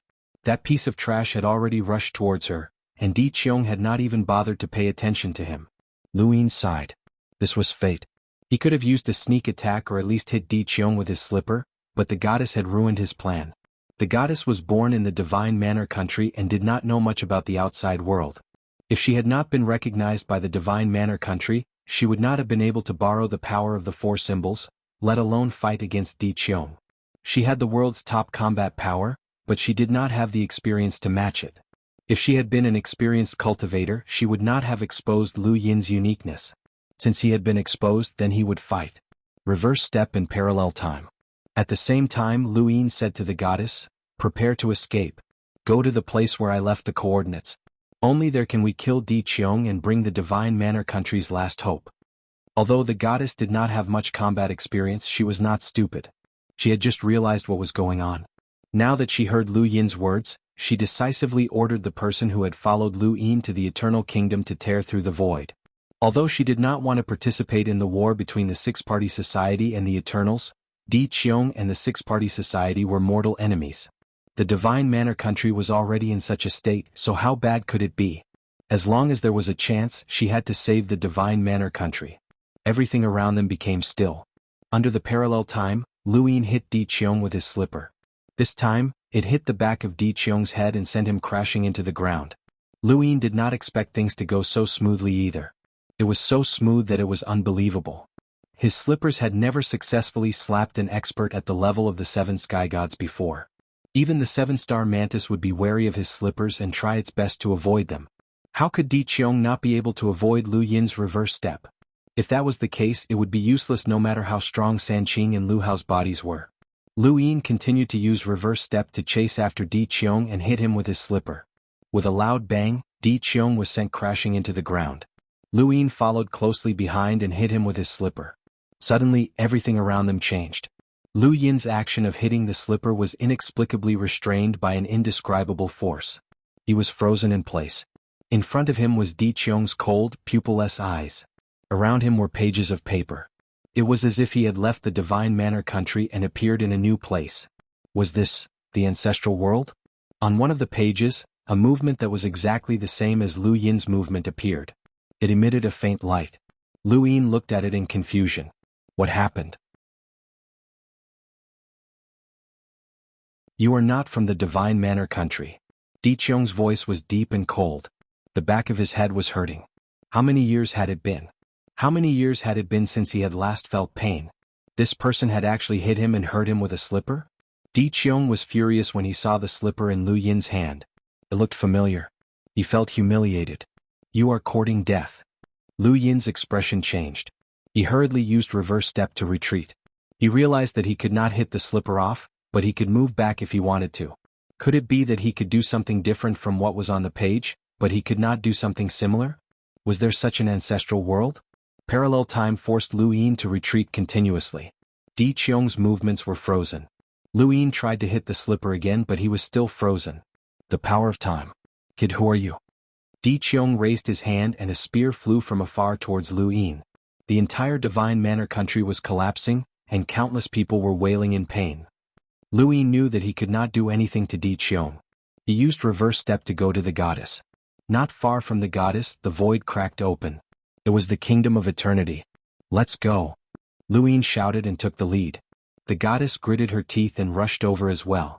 The 3 elephants shrank their bodies and endured their injuries as they rushed towards the void crack. Behind him, Di Qiong waved his hand and tore open the sky of the divine dwelling nation. He took a step forward and appeared next to the crack in the void. He entered the crack without hesitation.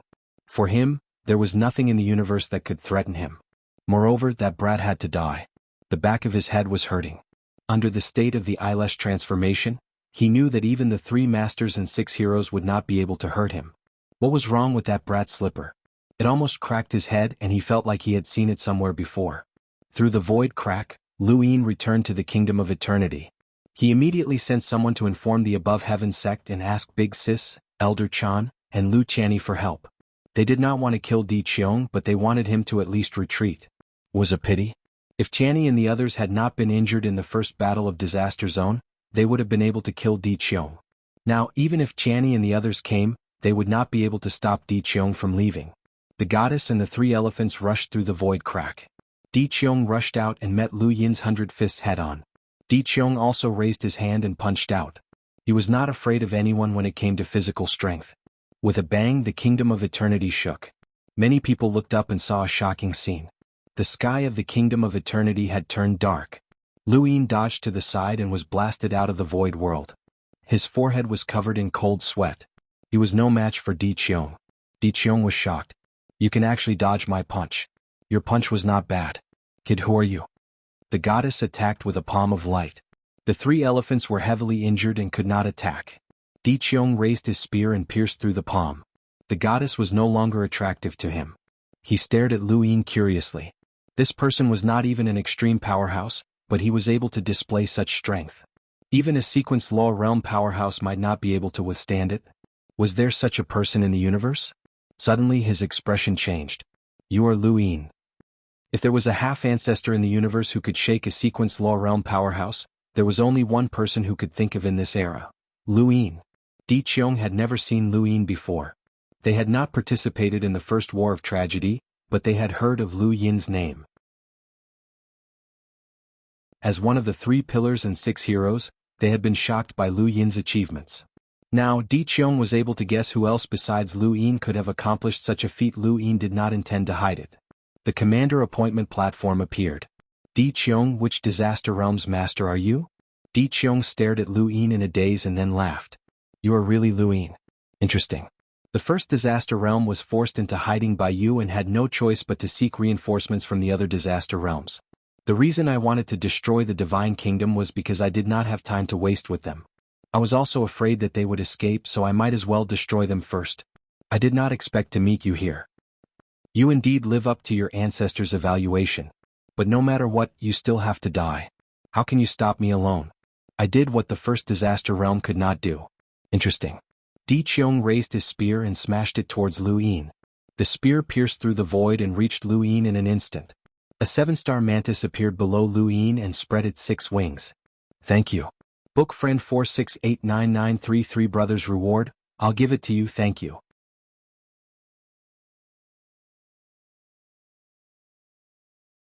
Welcome aboard. Stay tuned and subscribe to Han Li's Wuxia Adventures for more thrilling content.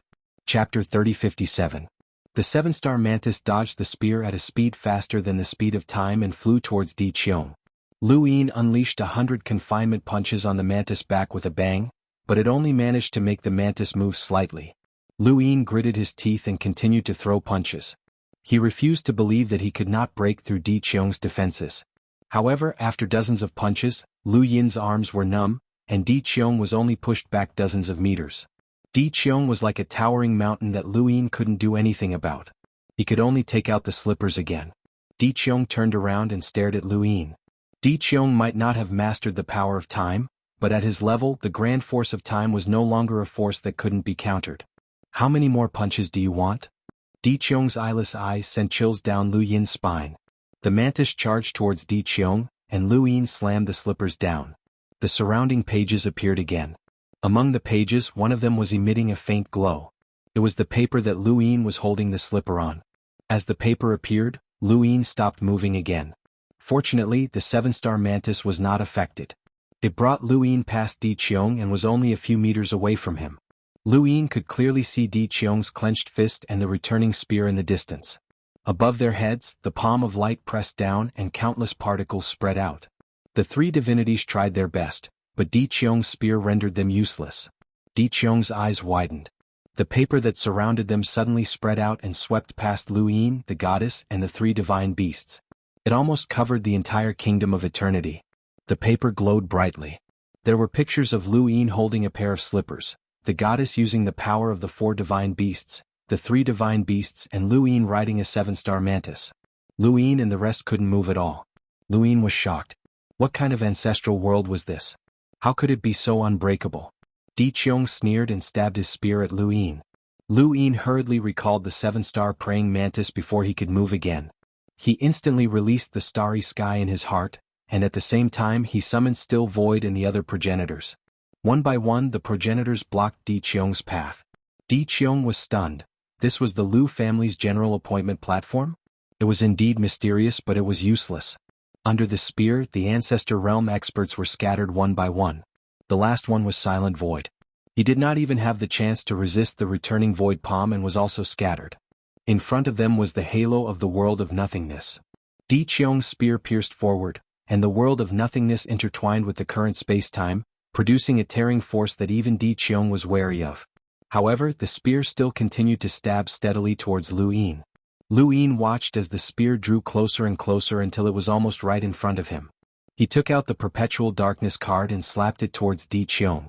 Di Qiong was instantly absorbed into the card. Eternal Darkness represented the Grand Elder of the Lost Clan.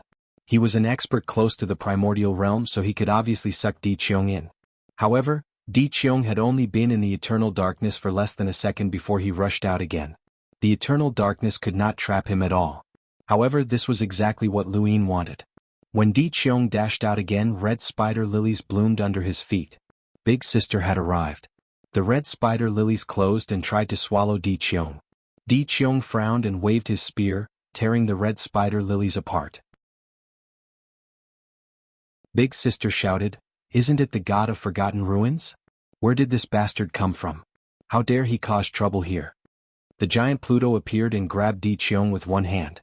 His arm was entwined with sequence particles that constantly distorted the void. Di Qiong looked back. A master of sequence laws? These people must have been the ones who had entered the first zone of disaster. He raised his hand and attacked the Pluto's palm. Boom. The world turned upside down and the Pluto's arm that was wrapped with sequence particles was shattered. Big Sister took a step back and was shocked. Where did this freak come from? Be careful. His physical strength is extremely strong, Lu Yin reminded her. Let's see how his mortal world is like. The crazy Dean Xiaoqin had arrived and looked at Di Qiong from afar. Lu Yin did not know what he had done, but Di Qiong's gaze was unfocused. Was this someone else's experience? A master who had walked his own path could not be left alive. Di Qiong was too strong. Even though he was affected by the crazy Dean, he could not stop his attack. The spear continued to stab towards Lu Yin. At the same time, another spear appeared and stabbed towards the crazy Dean. Elder Zen and senior brother Qingping had arrived. Elder Zen transformed into the ancestral qi of the three sons and drew out Patriarch Tianyi. He pointed at Di Qiong and broke the spear in front of him. At the same time, Qingping's expression turned solemn, as if he was trying to decide what to do. Lu Yin used the reverse step and retreated step by step. Below him, the paramount sage elephant roared and charged towards him. Everyone worked together to force Di Qiong back. Di Qiong was especially wary of Patriarch Tianyi's finger that Elder Zen had conjured. Lu Yin panted heavily. This was the true strength of the seven sky gods. Without someone like Patriarch Tianyi, they would not have been able to kill him. Di Qiong's expression turned gloomy. The six-way gang could enter the first zone of disaster, and it was said that the ancient gods and ancestors of the past had participated in the battle. This meant that the six-way gang had powerhouses that were comparable to them. Although Di Qiong was confident that he was invincible, he still had to be careful if he encountered such a powerhouse. Although an ant was weak, it could still kill an elephant. Di Qiong scanned the crowd and decided not to waste any more time. He gripped his spear tightly and suddenly stared at Lu Yin. He took a step forward and killed this person. Big Sis and the others all attacked, but this time, Di Qiong did not even look at them. His gaze was fixed on Lu Yin. It was still the same spear. It looked simple, but it could destroy anything. Lu Yin's scalp went numb. At this moment, the threat that Di Qiong posed to him skyrocketed. He saw sequence particles appear around Di Qiong, and he used his sequence laws. Big Sis' attack was the first to reach him. Di Qiong did not dodge or block, allowing the attack to land. However, the attack went past Di Qiong's body and hit the ground, tearing apart the deathly aura. At the same time, Patriarch Tianyi, who had been conjured by Elder Zen, pointed at the ground. Their attacks were useless. Di Qiong seemed to be standing on top of the dome, and any attacks could only land on the ground.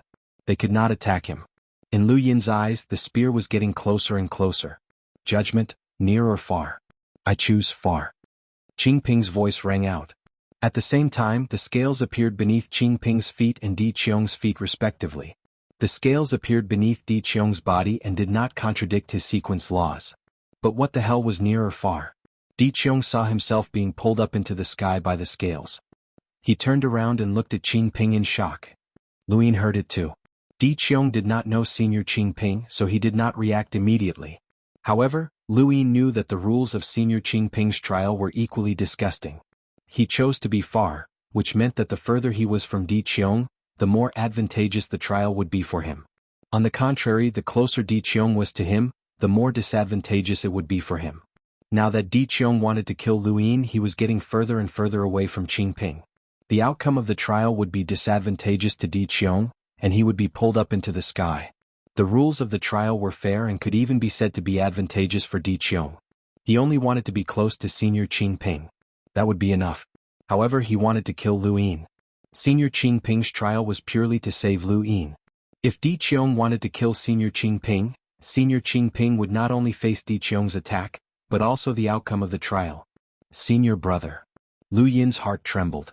Di Qiong was completely enraged when he was pulled up into the sky by the trial. Majestic sequence particles burst out and suppressed the sky. They broke the scales and caused Qing Ping to vomit blood and retreat. Lu Yin took out the Grim Reaper's left arm, held Go Lien and slashed at Di Qiong. There was a deathly aura below. Di Qiong's body was surrounded by a vast number of sequence particles, isolating him from everything. The spear and Go Lien collided in midair, one from top to bottom and the other from bottom to top. Bang! The void distorted, and the entire Eternal Kingdom was torn apart horizontally. Lu Yin held Go Lien tightly and countless inner world lines merged into it. At the same time, the visualization of the fifth mainland appeared behind him, and his power kept increasing. Above him, Di Qiong's eyes were ferocious. Is the power of the Grim Reaper enough? So what if the Grim Reaper is here? Go Lien cracked open and the spear pierced through it. It pierced through the Grim Reaper's left arm and into Lu Yin's palm. Blood flowed out of Lu Yin's palm. Behind him, Big Sis and the rest were all pushed back by Di Qiong's sequence laws. No one could help Lu Yin. Blood flowed down his arm and gradually turned golden. Lu Yin used the victorious fight technique and his arm withered at the same time. Great power flowed down the spear, and Lu Yin's arm kept recovering. It withered and recovered again, and this process repeated several times. Lu Yin released the power of the victorious fight technique, and Go Lien pushed the spear back for the first time. Due to the influence of the death aura, the people of the Two-Blade Sect, Heavy Ghost and Thousand Faces game all looked up with shocked expressions. The majestic deathly aura was corroding their bodies, and they knew how powerful it was. How could that person suppress the deathly aura? They did not know Di Qiong, but Di Qiong recognized them. Di Qiong did not know Two-Blade Sect and the rest, but he could recognize the divine power in their bodies. Since they had divine power, they must be Eternals. It turned out that this was the place where the Eternals were imprisoned. With the power of the Grim Reaper, it was no wonder that he could suppress progenitors. Go Lien cracked open continuously and Lu Yin gritted his teeth. In the end, he could not withstand Di Qiong's spear. As the spear fell, Lu Yin borrowed the force to crash into the ground to avoid being stabbed. Di Qiong quickly chased after him, but he did not realize that there was a flash of light around him. In that 1 second he could not catch up with Lu Yin, and Lu Yin crashed into the ground, overturning the earth. Di Qiong was about to continue attacking when he suddenly turned around. His expression changed and he threw the spear away. At the same time he grabbed the ground with one hand, trying to capture Lu Yin and Two-Blade Sect. Where did this bastard come from? How dare he touch my little seven? His furious voice shook the Eternal Kingdom. Lu Yuan suddenly appeared and faced Di Qiong. He slapped the spear along the way and Di Qiong's face turned gloomy. Lu Yuan? Facing Lu Yuan's slap, Di Qiong clenched his fist and punched out. The pupil-lesh transformation increased his physical strength to a terrifying degree, and he suppressed Lu Yin and the rest until they could not breathe. However, his fist was bent by Lu Yuan's slap, and his wrist was broken. Lu Yuan was surprised. You can withstand my slap?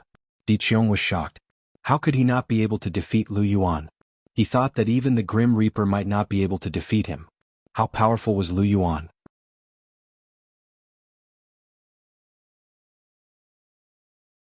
Welcome aboard. Stay tuned and subscribe to Han Li's Wuxia Adventures for more thrilling content. Chapter 3058. Lu Yuan slapped Di Fui again. It was a simple slap.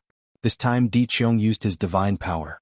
Underground, Lu Yin spat out a mouthful of blood. He looked up and saw a dark red divine power covering the sky. Just as he was about to leave, the divine power covered the ground. Lu Yuan, now is not the time. I will fight you sooner or later. Little brat, don't run. Lu Yuan shouted angrily. The next moment, Lu Yin saw darkness in front of him. Oh no, was he taken away? He was doomed. Even the patriarch could not save him. Once Di Qiong took him away, he would definitely die. Under the protection of the divine power, no power could break through, including reverse steps. He thought quickly and suddenly slapped the back of his right. The person from the Game of Thousand Faces was killed by Lu Yin's palm on his head. Lu Yin took out the dreamy illusion bubble and changed his appearance. Although he was unwilling, it seemed like he had to rely on Yi Bo to survive. The next moment, light returned to his eyes. Lu Yin fell to the ground and coughed a few times. He looked up and saw the familiar dark red ground. This was the zone of disaster, but he did not know which zone of disaster it was. Next to him was Heavy Ghost, who was screaming. Further away, 2 blades fell to the ground, along with the corpses of the people from the Game of Thousand Faces. Where's Lu Yin? Di Qiong looked down at them and was puzzled. He stared at Lu Yin and the rest. Lu Yin covered his chest and looked up. Where is this? Zone of disaster. This is the zone of disaster. Brother, we are back. This is the zone of disaster. Wow, the zone of disaster, the return of love. This is the return of love. I'm back. Ah. Di Qiong frowned and looked at them. It was not Lu Yin. Did he run away? He thought about how he had been reversed by 1 second. It was possible that he had run away. However, he stared at them and asked, Who are you?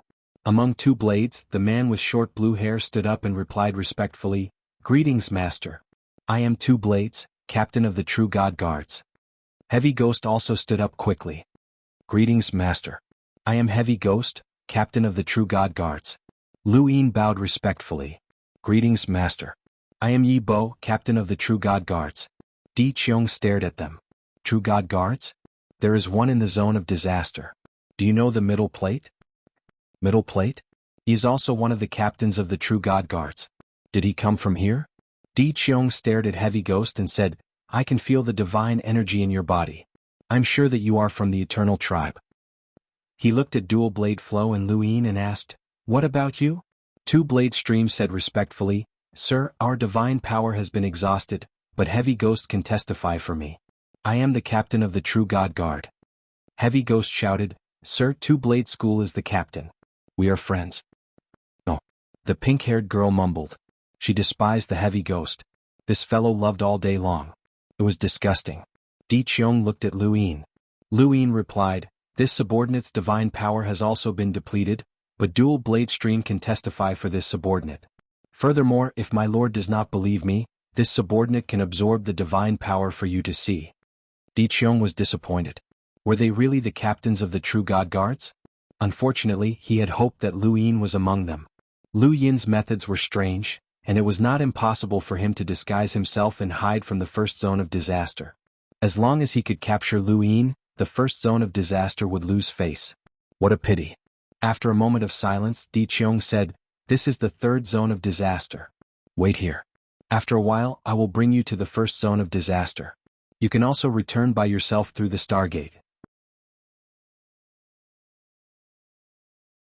The blue-haired man looked at Lu Yin. Yi Bo, do you have a Stargate? Lu Yin shook his head. No. We don't have one either. The 3rd zone of disaster? We have not seen the other zones. Thank you for bringing us back, but we do not have a Stargate, so we cannot return. Di Qiong looked at the corpse of the Thousand Faces checker.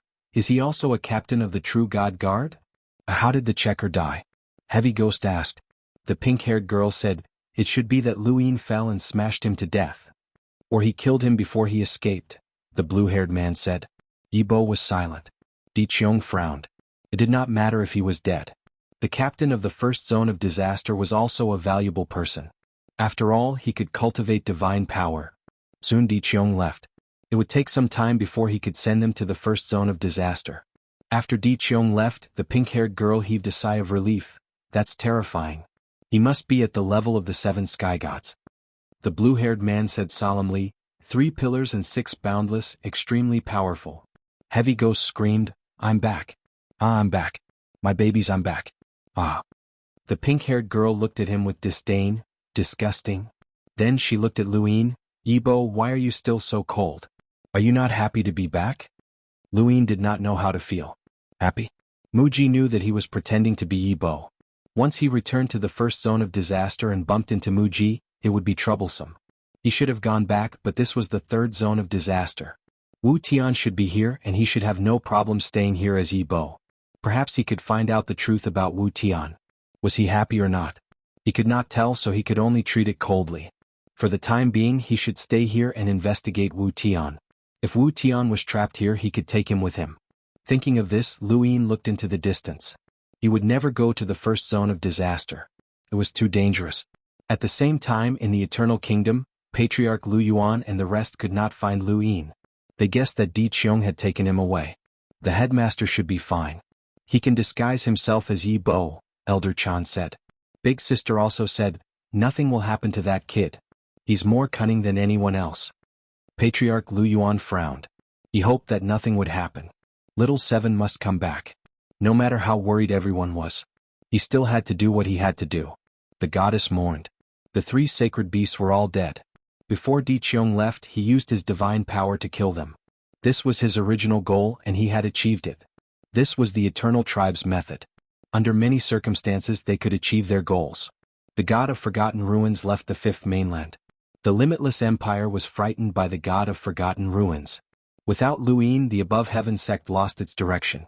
In the blink of an eye, Luyin and the other true God Guard captains had been in the 3rd zone of disaster for half a month. During this time, Di Qiong did not appear and no one came to look for them. It was as if they had been forgotten. Luyin was happy, but waiting was not a solution.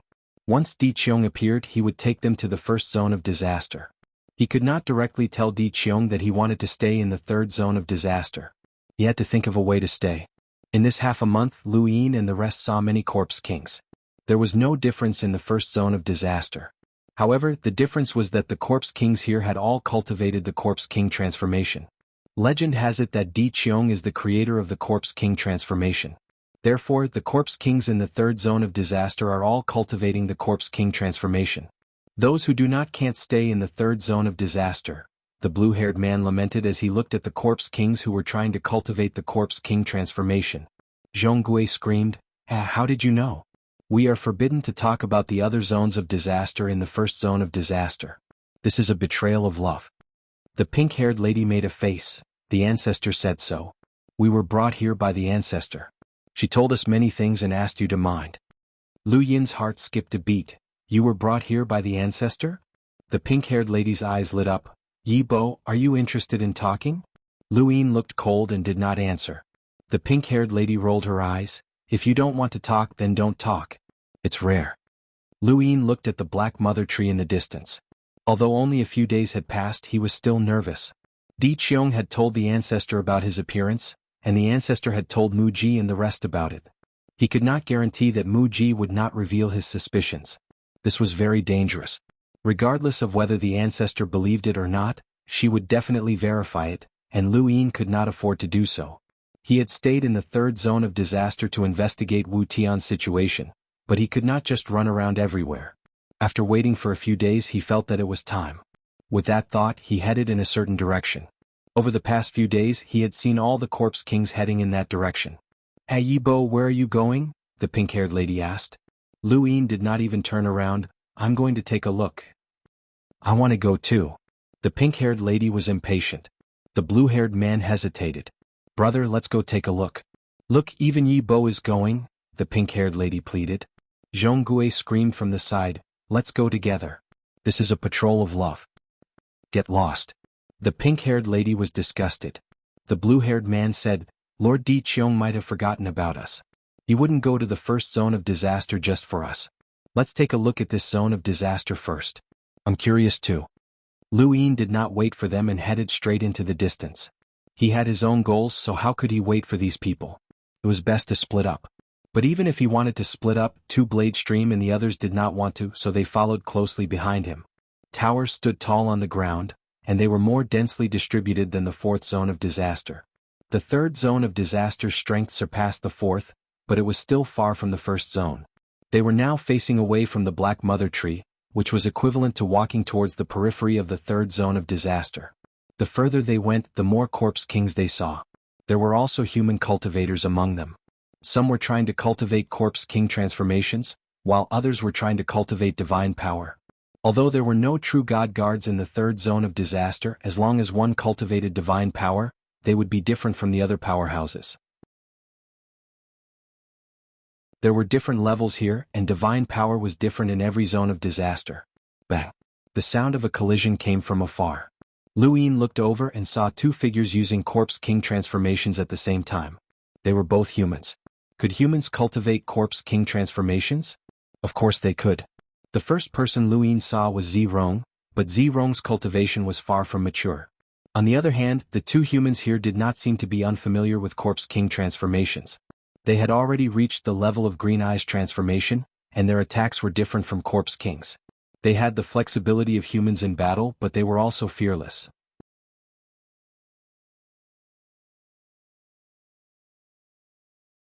Welcome aboard. Stay tuned and subscribe to Han Li's Wuxia Adventures for more thrilling content. Chapter 3059. Lu Yin was well aware of how the corpse king transformation was cultivated. Back when the undying god had been trapped by the ancestral Mang, Lu Yin had almost killed him with his slippers. It had only been the sole true god who had stepped in to save the undying god. Before that, the undying god had spread the corpse king transformation technique throughout the entire cosmic tree realm, which had caused a huge commotion. Fortunately, it had been suppressed. The corpse king transformation was no secret to Lu Yin. However, he had never thought of cultivating it. If he did, the consequences would be unpredictable. The technique's ultimate goal was to turn a person into a monster that was neither human nor corpse. If we were to compare the power of the corpse kings, this third region of calamity should be the strongest out of all the regions in our clan. After all, they have all cultivated the corpse king transformation. In our region of calamity, only some of the corpse kings are qualified to cultivate it, the blue-haired man said. The pink-haired girl didn't care, so what if they're strong? Without enough powerhouses, these corpse kings are nothing but ants. Ah, you're right. This is the reprimand of love. Two blades well said. The heavy ghost swayed as he spoke, making people feel uncomfortable. Lu Yin sped up. The zone of calamity was vast, and he didn't know how long it would take him to reach the end. On the third day after he sped up, there were already a lot of corpse kings around him. They were densely packed together, and they were all heading in one direction. Through the occasional conversation between the human traders, Lu Yin knew that they were heading to the corpse king tablet. It was a place that Di Qiong had built for the third zone of calamity. Anyone who set foot in the third zone could head to the corpse king stele to cultivate the corpse king transformation. Two blades claimed that the corpse king transformation had been created by Di Qiong, but Lu Yin didn't know if that was true. At least, based on the current situation, it was possible that Di Qiong had created it. Not long after, Lu Yin saw a huge stone stele. It was simple and ancient, surrounded by corpse kings. They seemed to be densely packed, but their distribution was very orderly. The stronger the corpse king, the closer they were to the center, and the fewer corpse kings there were. The further one went, the more densely packed there were. The corpse kings of the eternal race all had different shapes. Although they were all transformed from humans, some had grown up in different environments and had undergone changes. Among the countless corpse kings surrounding the corpse king stele, there were giants that were 1,000 meters tall and some that were less than a meter tall. They were all humans. Lu Yin could forget everything here at a glance, but he was disappointed that there was nothing related to Wu Tian. He had assumed that the corpse king stele had something to do with Wu Tian, but his celestial eye hadn't reacted. Then where was Wu Tianhui? Was he really in the third disaster region? They're all corpse king transformations. It's useless. This is the bewitchment of love. It's useless. The heavy ghost cried out. His words attracted the attention of many, but the zombie king didn't care. Their way of thinking was fixed. However, there were many traitors among them, or rather, people born in the eternal kingdom. The words of the heavy ghost made them unhappy. The pink-haired woman frowned. Hey, shut up. The heavy ghost shouted, is it wrong? Ah. A group of people walked over and surrounded the heavy ghost. The heavy ghost exclaimed, what are you doing? What do you want? You aren't from our third calamity region? Someone spoke up with an unkind expression. The heavy ghost was dancing with joy. No. No wonder. Which calamity region are you from? The heavy ghost leaned over and whispered into his ear, what did you say? Love loud.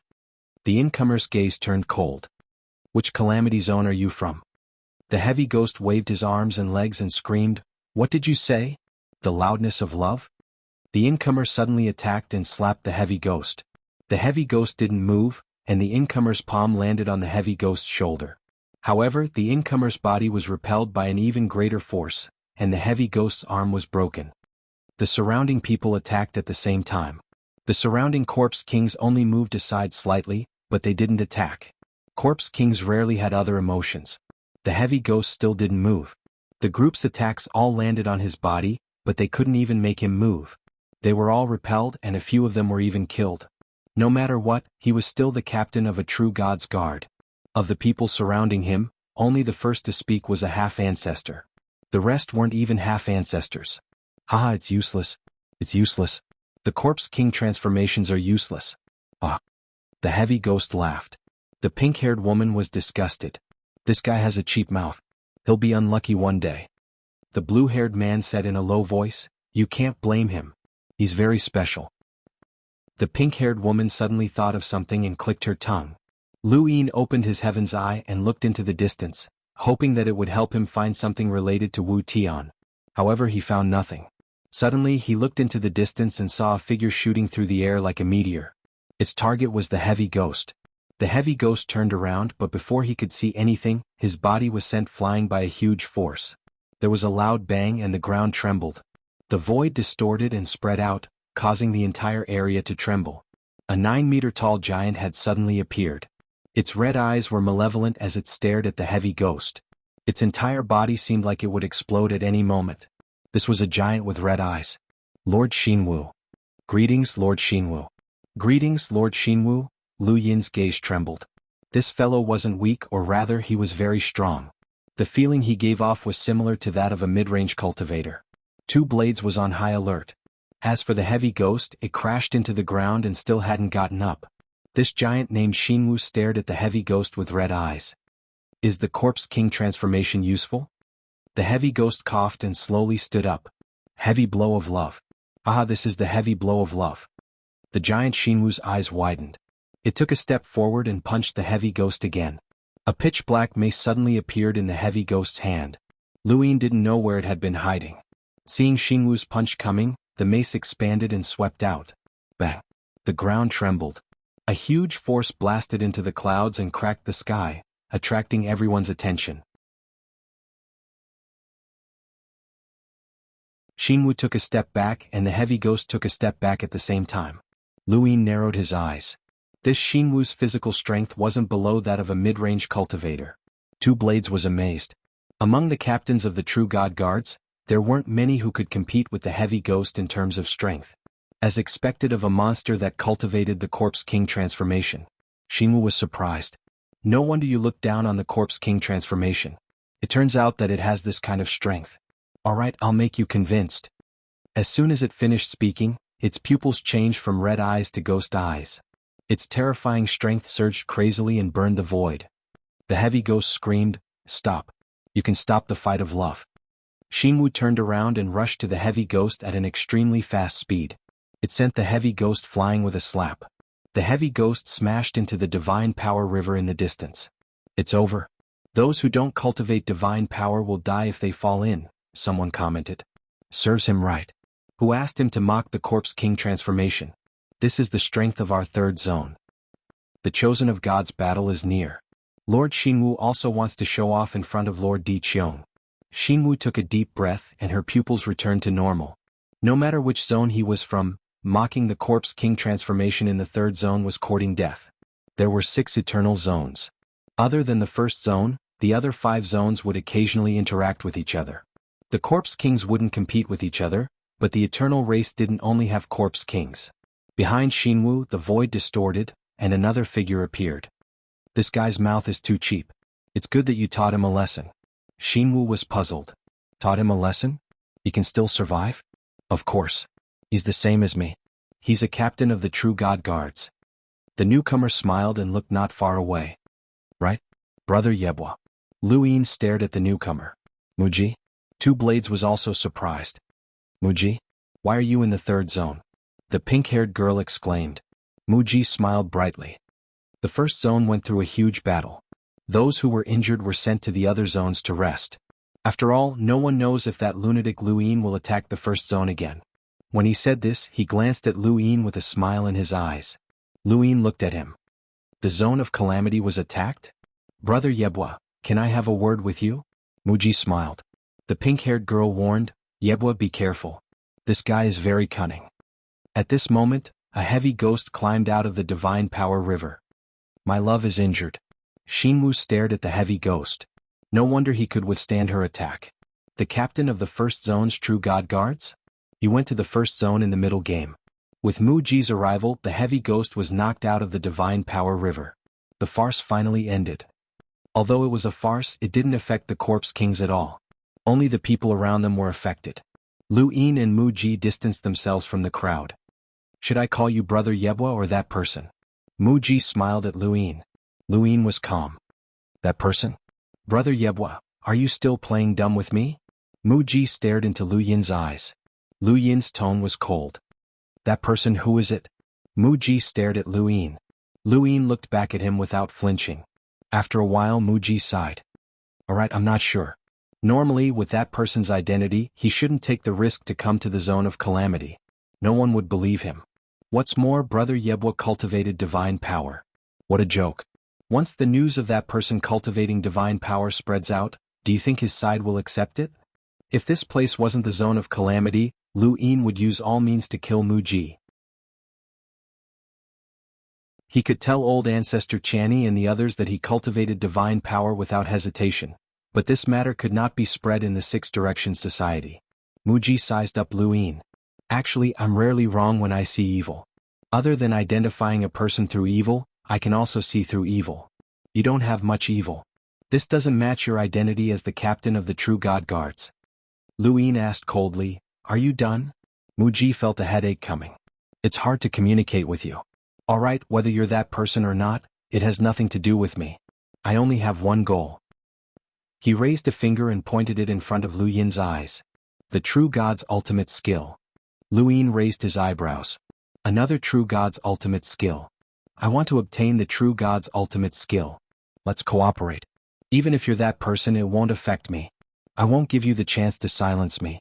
With that person's ability, he might be able to help me obtain the true god's ultimate skill. He's famous for turning the impossible into possible. Lu Yin shook his head. Not interested.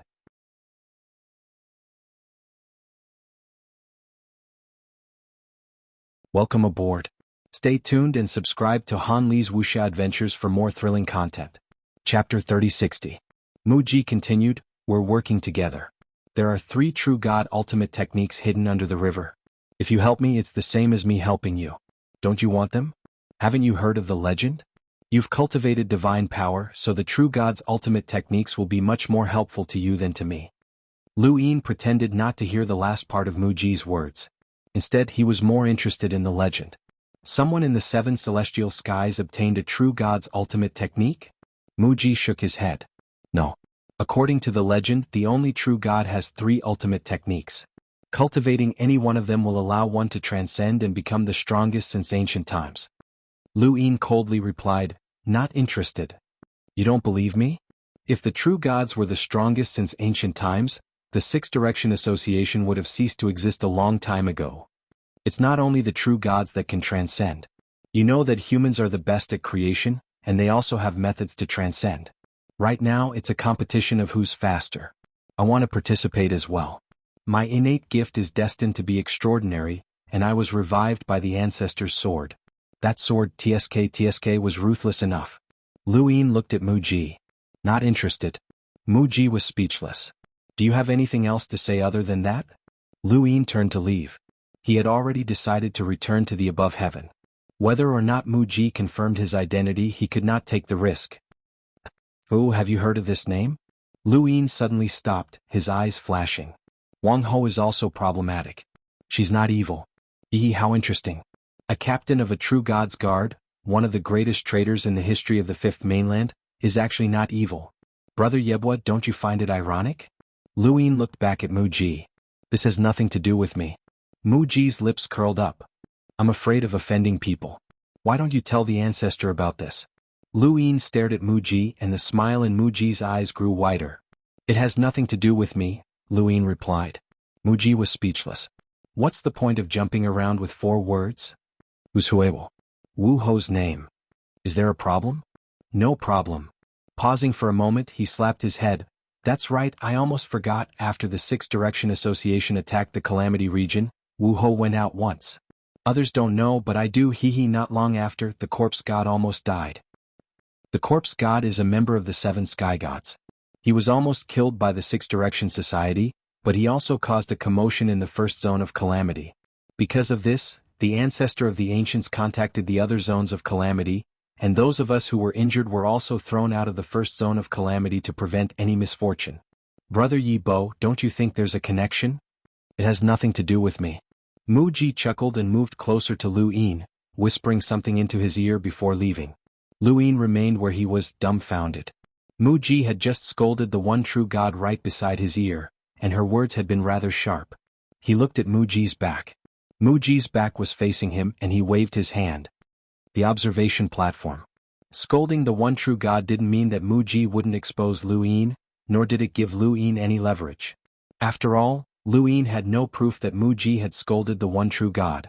The biggest implication of this action was that Mu Ji didn't belong to the Eternals. No one who cultivated divine power would dare to scold the one true god. It was just like how an ordinary person would never scold the god they believed in, even if they believed that the god didn't exist. Mu Ji was one such example. He had scolded the one true god, and his words had been sharp and vicious. Lu Yin felt like his worldview had been refreshed. This guy was ruthless. What was wrong with this Mu Ji? He had betrayed Mu Spacetime. Senior Woodcarving had said that this was true. After joining the Eternals, he had tried to use evil to control the Central Plate. In the end, he had been thrown into the Divine Power Lake, but he had come out unscathed. It wasn't likely that he was a spy planted by the humans in the Eternals. It was too obvious. The ancestor of the ancients wasn't stupid. How much had Huewu sacrificed to infiltrate the Eternals? Mu Ji definitely couldn't compare to him, but if he had really betrayed the humans and joined the Eternals, then he had constantly courted death and even dared to scold the one true god. He hadn't told the ancestor of the ancients about Huewu. Once he did, Huewu would be finished. Also, he hadn't said anything about Wang Xiaoyu and his own speculations. What was this guy trying to do? Was he really trying to get the true god's ultimate skill? Lu Yin was confused. Dual Blade walked over. Yibo, are you stupid? Mu Ji must have said something to you. Be careful of him, he's a villain. Lu Yin agreed. He is indeed a villain. What did he say? The pink-haired girl was curious. Lu Yin said, he mocked us for being caught. Bastard. At this moment, Lu Yin heaved a sigh of relief. If Mu Ji wanted to harm him, he could have done so now. He would have told Di Qiong that Lu Yin had been captured by Di Qiong before he showed himself. Mu Ji did not do so. Although Lu Yin could not see through Mu Ji's intentions, at least he would not be so nervous that he would be exposed. There must be a reason why he didn't expose him now. What Lu Yin needed to do now was to understand Wu Tian's situation as soon as possible. The last 3 words he left were, observation platform? What did that mean? The little giant Xingwu also left. He seemed to have only come to teach the heavy ghosts a lesson and wasn't interested in Dual Blade or Lu Yin. A few days passed. Lu Yin shook off Dual Blade and the heavy ghosts and headed into the distance alone. He already knew where the observation platform was. There were 81 eternal kingdoms in the 3rd zone of disaster. They were arranged in a circle. Outside the eternal kingdoms, the Corpse King tablet was in the direction of the Black Mother Tree. The Corpse King tablet went straight to the eternal kingdoms and reached the center of the 81 eternal kingdoms. That was where the observation platform was. Lu Yin walked past one eternal kingdom after another, and the further he went, the weaker the Corpse Kings became. He saw several eternal kingdoms that were completely different from the 5th mainland's eternal kingdom. No one had been slaughtered by the corpse kings here, and it seemed as if the two races were truly living together. To be honest, Lu Yin didn't believe that humans and corpse kings could coexist. He carefully observed every eternal kingdom that he passed by and found that the humans and corpse kings did indeed coexist, but they had their own way of coexisting. Just like the eternal kingdoms that had been modified by the Sea King's dome, humans and corpse kings lived on opposite sides of the eternal kingdoms. Although they interacted with each other, they both had their own misgivings. This superficial harmony was maintained because the corpse kings no longer attacked the humans, and because the people here didn't fear them. The first batch of people who had been captured and brought to the eternal kingdoms to coexist with the corpse kings must have been terrified. The more terrified they were, the more the corpse kings would want to kill them.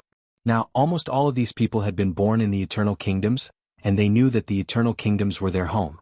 The corpse kings were also a type of human, so they naturally didn't fear them. Lu Yin's heart sank. What were the Eternals trying to do? Building the eternal kingdoms meant taking drastic measures to erase the sense of belonging that humans had to their own race. What would they gain from that? To put it bluntly, wouldn't it be better to transform these people into corpse kings? More square? So they could use them? What was their goal? There were too many things that Lu Yin wanted to understand, and the answers to these questions could only be obtained from the Eternals. The path ahead suddenly opened up, and Lu Yin walked to the end of one of the eternal kingdoms. Further ahead was the center of the 81 eternal kingdoms, where there was an observation platform. Mu Ji had definitely mentioned the observation platform for a reason. Soon Lu Yin saw the platform and his pupils shrank. He stood there, his mind blank. Was that the observation platform? In the center of the 81 eternal kingdoms, there was a cylindrical platform. On the platform there were chains connected to nothingness. The chains bound a man in ragged clothes who looked extremely wretched. The man had been bound for an unknown period of time, and the chains and the platform were filled with the decay of time. Crows circled high up in the sky, letting out mournful cries. What truly stunned Lu Yin was that the chains that bound the man formed a single word: Wu Tian. This person was Wu Tian? Lu Yin's limbs went cold and he was completely stunned. Wu Tian? This man was Wu Tian? So that's what the viewing platform was. That person was Wu Tian. That person was Wu Tian. Lu Yin approached the platform step by step, and people rushed over from time to time. There were old people, children, corpse kings, and all sorts of strange creatures. These people walked around the platform and they were already used to it. None of them even glanced at the platform, and everyone avoided it with disgust. The stench around the platform assailed Lu Yin's nostrils. Lu Yin couldn't see anything other than that man. Was he really Wu Tian? Laughter rang out and a child bumped into Lu Yin, fell down and cried, attracting the adults. Who are you? Don't you see the child? Don't you know how to support him? Kid, are you asking for a beating? Turn around and look at me. I'm talking to you. Answer me. Kid. Lu Yin approached the platform step by step, completely ignoring the shoving of the man behind him. Forget it, you're crazy. Let's go. Wait, Lu Yin said, his back facing them. What, are you looking for a beating? Lu Yin asked. Who is this person? Wu Tian. Can't you see him? Do you know him? Who knows him? The higher-ups said that he's a sinner who wants to destroy the peace of the eternal kingdom. Kid, who are you? Don't you know? You're not from the eternal kingdom, are you? Lu Yin's eyes flickered. Don't you know him? Human history had long disappeared in the eternal kingdom, and history had been forgotten. Are they still the same as me? No one can blame them. They were born in the eternal kingdom and they knew nothing. They could only blame those who failed to protect the human race. What was the reason for people to cultivate? To transcend? To live forever? No. The purpose of cultivation was simple: to protect history and the race. That was all. The people of the eternal kingdom avoided the viewing platform. Clearly, the viewing platform was a dirty place in their hearts. Their gazes towards the viewing platform were filled with disgust. Only Lu Yin stood below the observation platform. He wasn't worried that Di Qiong would see him, as his divine power was the best guarantee. A person who cultivated divine power would not be suspected. At least for now.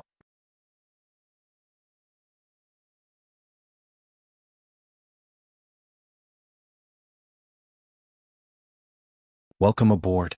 Stay tuned and subscribe to Han Li's Wuxia Adventures for more thrilling content.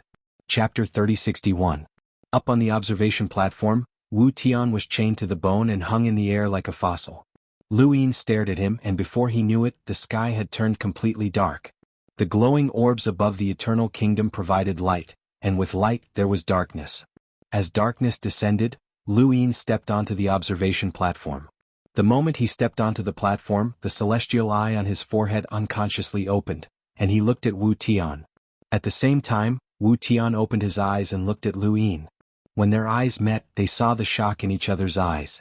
Lu Yin had thought that Wu Tian was dead, as he hadn't sensed any signs of life from Wu Tian's body. This had made him wonder if the undying god really wanted to kill Wu Tian. However, Wu Tian was surprised to see the celestial eye. Lu Yin stared blankly at Wu Tian. Wu Tian's cloudy eyes suddenly became clear, and Lu Yin saw his own figure appear in his pupils. However, it was only for a moment before Wu Tian closed his eyes again, his body filled with a decaying aura. It was as if he had died. Lu Yin's eyes flashed. He hadn't seen wrongly, he had seen gratification in Wu Tian's eyes. What was he gratified about? Did he recognize that Lu Yin wasn't an eternal? Lu Yin didn't have much time to think about it, as a figure walked over from another direction. It was silent, like a shadow that slowly approached. Lu Yin looked over and saw that it was a girl with long black braids. Her face was delicate, and although she wasn't as beautiful as the girl with the long red hair, she had an unyielding determination. Lu Yin could see that determination written all over her face with a single glance. She walked up to the observation platform, ignored Lu Yin, and walked over to Wu Tian. "Do you think you can survive this time?" Wu Tian opened his eyes again, but he didn't speak. He just looked at her. Her voice was cold. "Let's see if you can survive." A curved sword appeared in her hand and she stabbed it at Wu Tian. Lu Yin subconsciously wanted to block it, but Wu Tian's gaze suddenly swept over him, stopping him in his tracks. Lu Yin watched as the girl stabbed her sword into Wu Tian's neck, but no blood flowed out. Wu Tian's blood seemed to have been drained long ago. The tip of the sword pierced through the back of his neck, causing the sky of the third zone to distort. Far away, Di Qiong opened his eyes and looked through the void to the observation platform. He saw the girl stabbing her sword into Wu Tian's neck, and saw Lu Yin standing beside her. He didn't mind and slowly closed his eyes. Wu Tian wouldn't die so easily. Retracting her sword, the woman gazed upwards. Wu Tian was still the same, as if he could die at any moment, but at the same time he wouldn't die. "You can't even die from this? You deserve to be tortured here. I will do my best to kill you." The woman coldly spoke. She didn't receive any reply from Wu Tian. Her sword vanished as she turned and prepared to leave. "Wait," Lu Yin said. The woman turned around and looked at Lu Yin. "Why do you want to kill him?" Lu Yin asked.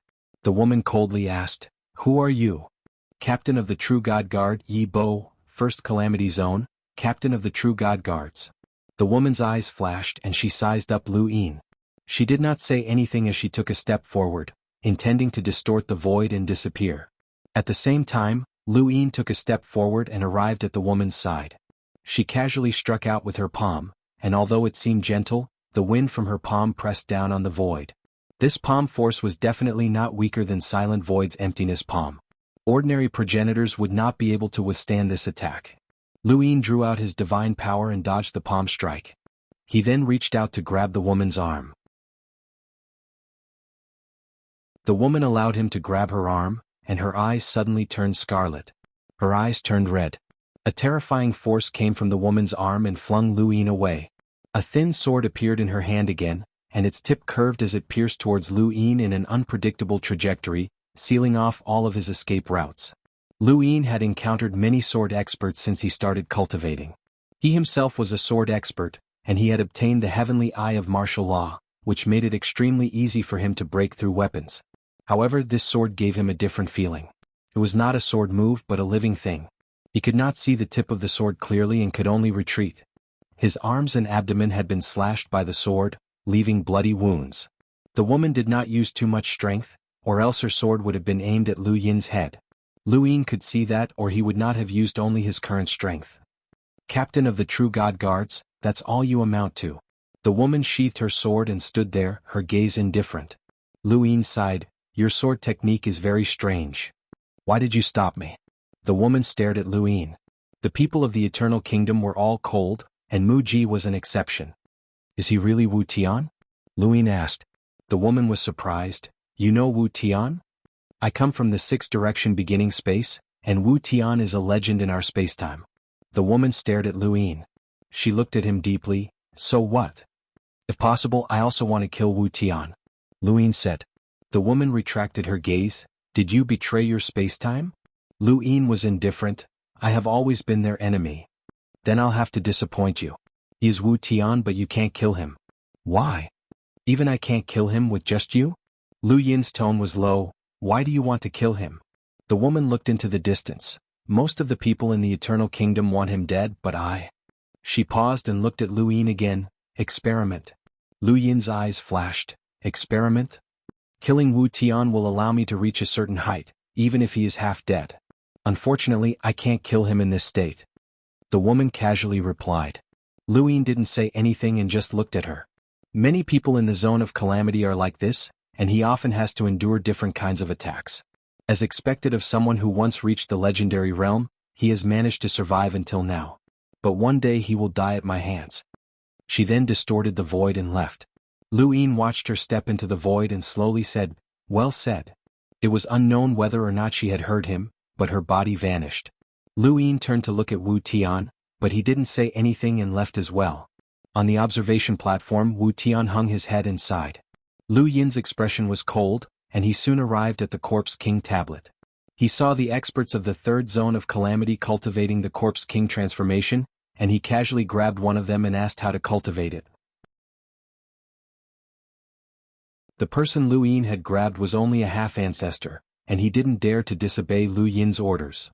Not long after, Lu Yin released him, and the person hastily ran away, not even daring to look back.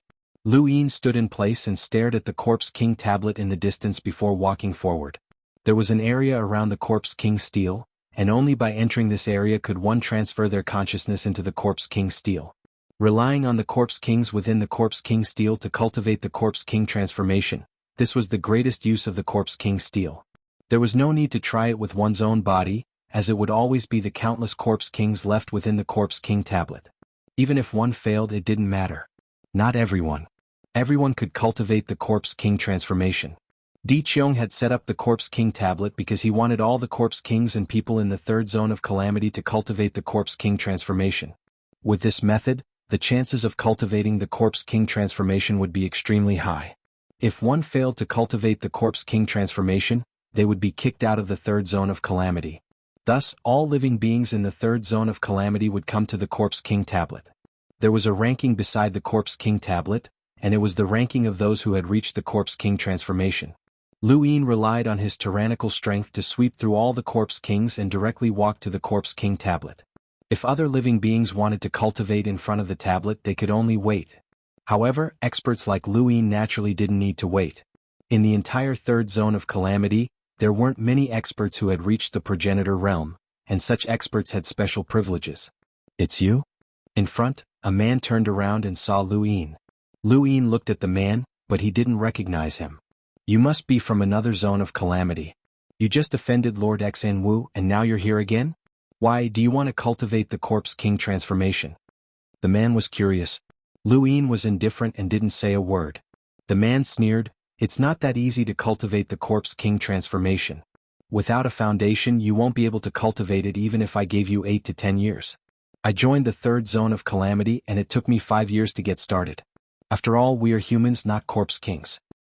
It's better to cultivate this technique as early as possible. With our strength, it's harder to cultivate it. If it wasn't for my high comprehension, I wouldn't have been able to cultivate it even after 15 years. Look at the others, some of them couldn't even get started in 100 years. They were directly chased to other zones of calamity by Lord Di Qiong." Lu Yin didn't care about the man. Was he a human traitor? Such a person was suitable to be appointed as a general. His gaze landed on the ranking on the side of the Corpse King tablet. This ranking represented the experts who had cultivated the Corpse King transformation in the third zone of calamity. It could also be considered as the strongest experts in the third zone of calamity. The person in first place was called Under Emperor. This name wasn't simple. The master of the third zone of calamity was named Di Qiong. Was Under Emperor just below Di Qiong? The person in second place was called Jade. There was only one word, but it somehow reminded Lu Yin of that woman. That woman had been able to injure Lu Yin, who was disguised as Yi Bo, with her sword skills. This meant that her strength had surpassed the captain of the True God Guard. Such strength was enough to be ranked here. The person in third place was the middle plate? Lu Yin's eyes flashed. So the middle plate was from the third zone of calamity. No wonder his physical strength was so strong. The Corpse King transformation was strong, but Lu Yin had destroyed it. The person in fourth place was Xianhu, the small giant who had beaten up the heavy ghost. And the person in fifth place was... The top 10 on the Corpse King tablet were all progenitors, but this ranking only included the top 10. It was impossible to know how many progenitors there were in the third zone of calamity. Stop looking. It's extremely difficult to get into this ranking. Why don't you think about how to cultivate the Corpse King transformation? However, you're from another zone of calamity, so there's no need for you to cultivate it. The man's voice sounded a little talkative. Lu Yin looked at him and asked, "What about you? What about me? You're not in the ranking? Are you mocking me?" "No. I feel like you're mocking me." "Up to you." The man's face twitched. There are no less than 20 extreme experts in the third zone of calamity. In addition to those Corpse Kings that are extremely strong but lack intelligence, there are at least 50 of them. There are so many extreme experts, but only 10 can get into this ranking. You should know that these 10 all live in the third zone of calamity most of the time. None of them are in the same situation as us. People like us can never get into the ranking.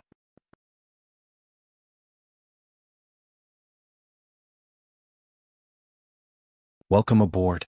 Stay tuned and subscribe to Han Li's Wuxia Adventures for more thrilling content. Chapter 3062. For example, Lord Di Xia, who is ranked number 1, is a powerful Corpse King personally nurtured by Lord Di Qiong. He will represent the third zone in the Chosen of Gods. Look at Lord Fei, who is ranked number 2. He was born in the Eternal Kingdom in the third zone. He has been cultivating the Corpse King transformation since he was young. Lord Xinwu, who is ranked 3rd, was brought back by Lord Di Qiong many years ago. And Lu Yin closed his eyes and ignored the man. He already knew what he needed to know. There were no less than 20 progenitors. There were also dozens of ancestral realm Corpse Kings. This was the strength of the third calamity region. To be honest, it was far from being comparable to the first zone of calamity. However, if the 7 sky gods were not included, the third zone of calamity strength was not weak. Especially the first ranked under the Emperor, who had the qualifications to represent the third zone of calamity in the Chosen of Gods battle. That meant that he was definitely an expert of the sequence laws. What about Jade? Unfortunately, there was no way to force out her true strength on the observation platform. Wu Tian's misfortune had made Lu Yin decide to stay in the third region of calamity. Mu Ji's side was temporarily fine, and Lu Yin wanted to use Wu Tian, but Lu Yin was also using Mu Ji. Both of them wanted to achieve their own goals. Compared to helping him obtain a true god battle technique, Lu Yin would rather take Wu Tian with him. This was also why he had chosen to cultivate the Corpse King transformation. He wanted to stay. He calmed his heart and closed his eyes. When he opened his eyes, he was surrounded by darkness. This was the world inside the Corpse King tablet, and the body he had was a Corpse King. Consciousness was the power of consciousness. How could Di Qiong have the power of consciousness? The power of consciousness was not easy to deal with. The people in the game of 1,000 Faces had reached the level of the captain of the True God Guards with the power of consciousness. If Di Qiong also had the power of consciousness, Lu Yin would have to think about how to deal with it. Using this Corpse King's body to cultivate the Corpse King transformation was a passable experiment. Lu Yin already knew of the Corpse King transformation technique, and now he was finally going to try it out. This technique had always been very attractive to him. First Calamity Region. A starry door opened and a figure walked out. It was Xianhu. Xinwu landed in the first Calamity Region. She looked around and saw the cracks on the ground. Was this the result of the fierce battle with the Six Direction Society? He looked at the sky. More than half of the originally densely packed starry doors had disappeared. The first domain of disaster had truly weakened. It had actually been attacked multiple times. Did Di Qiong send you here? The ancestor of the past asked. Xianwu was startled. He didn't know how the ancestor had appeared. Yes, you have 3 captains of the True God Guards in the third Calamity Region. Lord Di Qiong asked me to come and ask how we should deal with them, Xianwu replied, looking at the ancestor of the past with fear. Before they set off, Lord Di Qiong had warned them not to offend this woman. She was not an ordinary woman. Lu Yin and the rest were right, as Di Qiong had only just remembered to send someone to the first zone of disaster to ask about the situation. He had not taken them seriously at all. If he had not seen Lu Yin at the observation platform, he did not know how long it would have taken for him to send Xinwu to the first calamity zone. Why didn't he come himself? Ancestor Shi's tone was calm as he looked at the divine energy lake. Xuanhu replied, Master has just gone through a battle and is currently in seclusion. Tell me about it. Xinwu did not hide anything and told him everything she knew. However, he did not know that Di Qiong had encountered the primordial space in Luyuan. He only knew that Di Qiong had destroyed the God Kingdom and brought the 3 captains of the true God Guards from Zone 1 to Zone 3. Xuanhu didn't know, but Ancestor Shi knew. Because of Night More, the 3 of them must be in the origin space. Since Di Qiong was able to bring them back, he must have gone to the origin space. Seems like he did not get any benefits. Ancestor Shi muttered. He then looked at Xinwu, bring them over? After all, they are from Zone 1. It is not good for them to stay in Zone 3. Understood. Xinwu replied. He then hesitated for a moment. Ancestor Shi looked at him. Is there anything else? Xinwu thought for a moment and looked at Ancestor Shi. May I ask, does Zone 1 wish to participate in the Chosen God battle? Ancestor Shi replied calmly, of course. Then do you have anyone in mind? Xinwu asked again. Ancestor Shi sized Xinwu up. Speak your mind. Xinwu gritted his teeth. If Zone 1 does not have any suitable candidates, I wish to represent Zone 1. In the 3rd zone, it was obvious that the participants of the Chosen of God's battle were Emperor and Jade. He was not their match at all. Now that he saw the 1st zone's miserable state, he naturally thought that the 1st zone had weakened. He had an idea. Perhaps he could join the 1st zone and represent it in the battle. Ancestor Shi found it funny and did not reply. From afar, Shaoyin Divinity walked over. Why are you not representing Zone 3? Xinwu did not notice Shaoyin Divinity's appearance and was slightly afraid. It is because you do not have the qualifications to represent Zone 3. If you were to represent Zone 1, wouldn't we be eliminated before the battle even started? What do you take Zone 1 for? Shaoyin Divinity was arrogant and was getting closer to Xinwu. Xinwu's face darkened. It is not that I am weaker than them. It is just that Lord Di Qiong is biased. Shaoyin Divinity was disdainful. Get lost. You are not qualified to represent Zone 1. Xinwu was furious. What did you say? Shaoyin Divinity sized Xinwu up. He waved his hand and the fusion of Tai Yin and Tai Yang exploded. Xinwu was sent flying. Xinwu also used Corpse King transformation in an instant. However, he could not withstand the attack.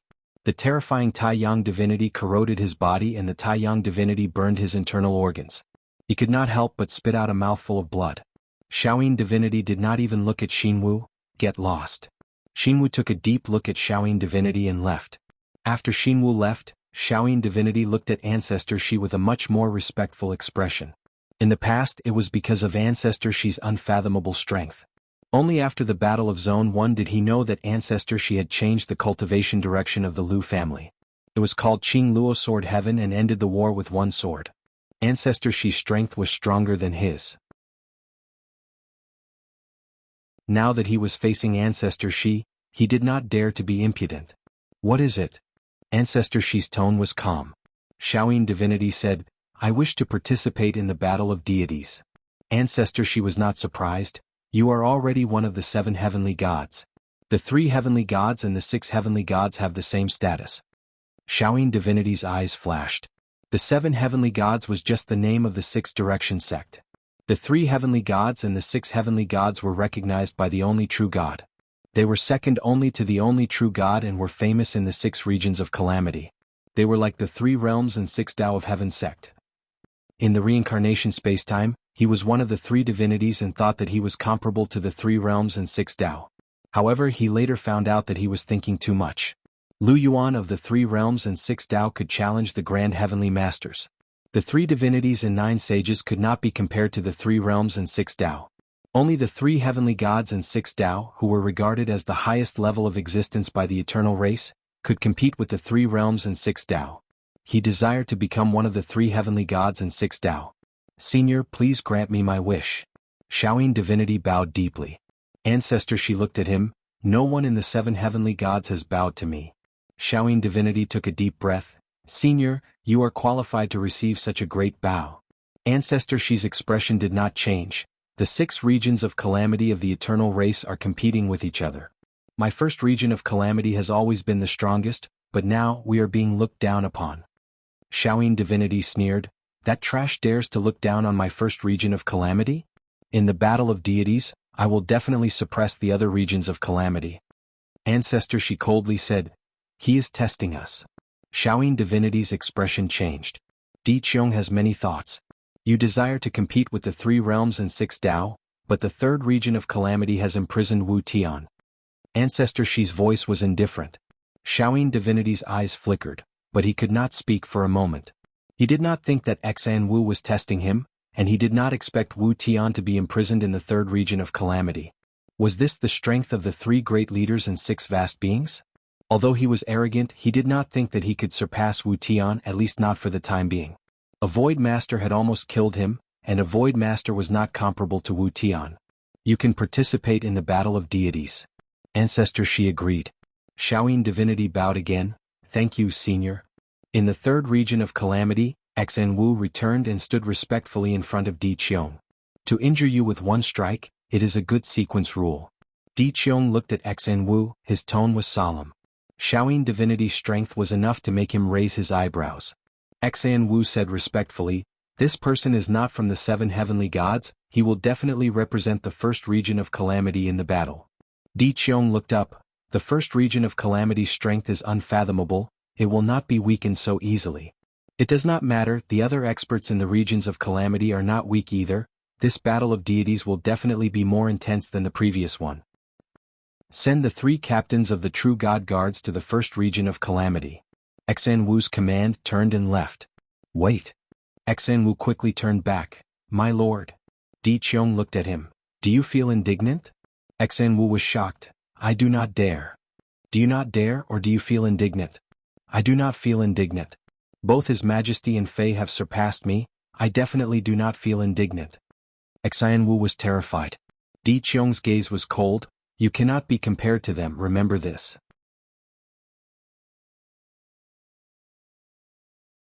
Xuanhu quickly acknowledged and retreated nervously.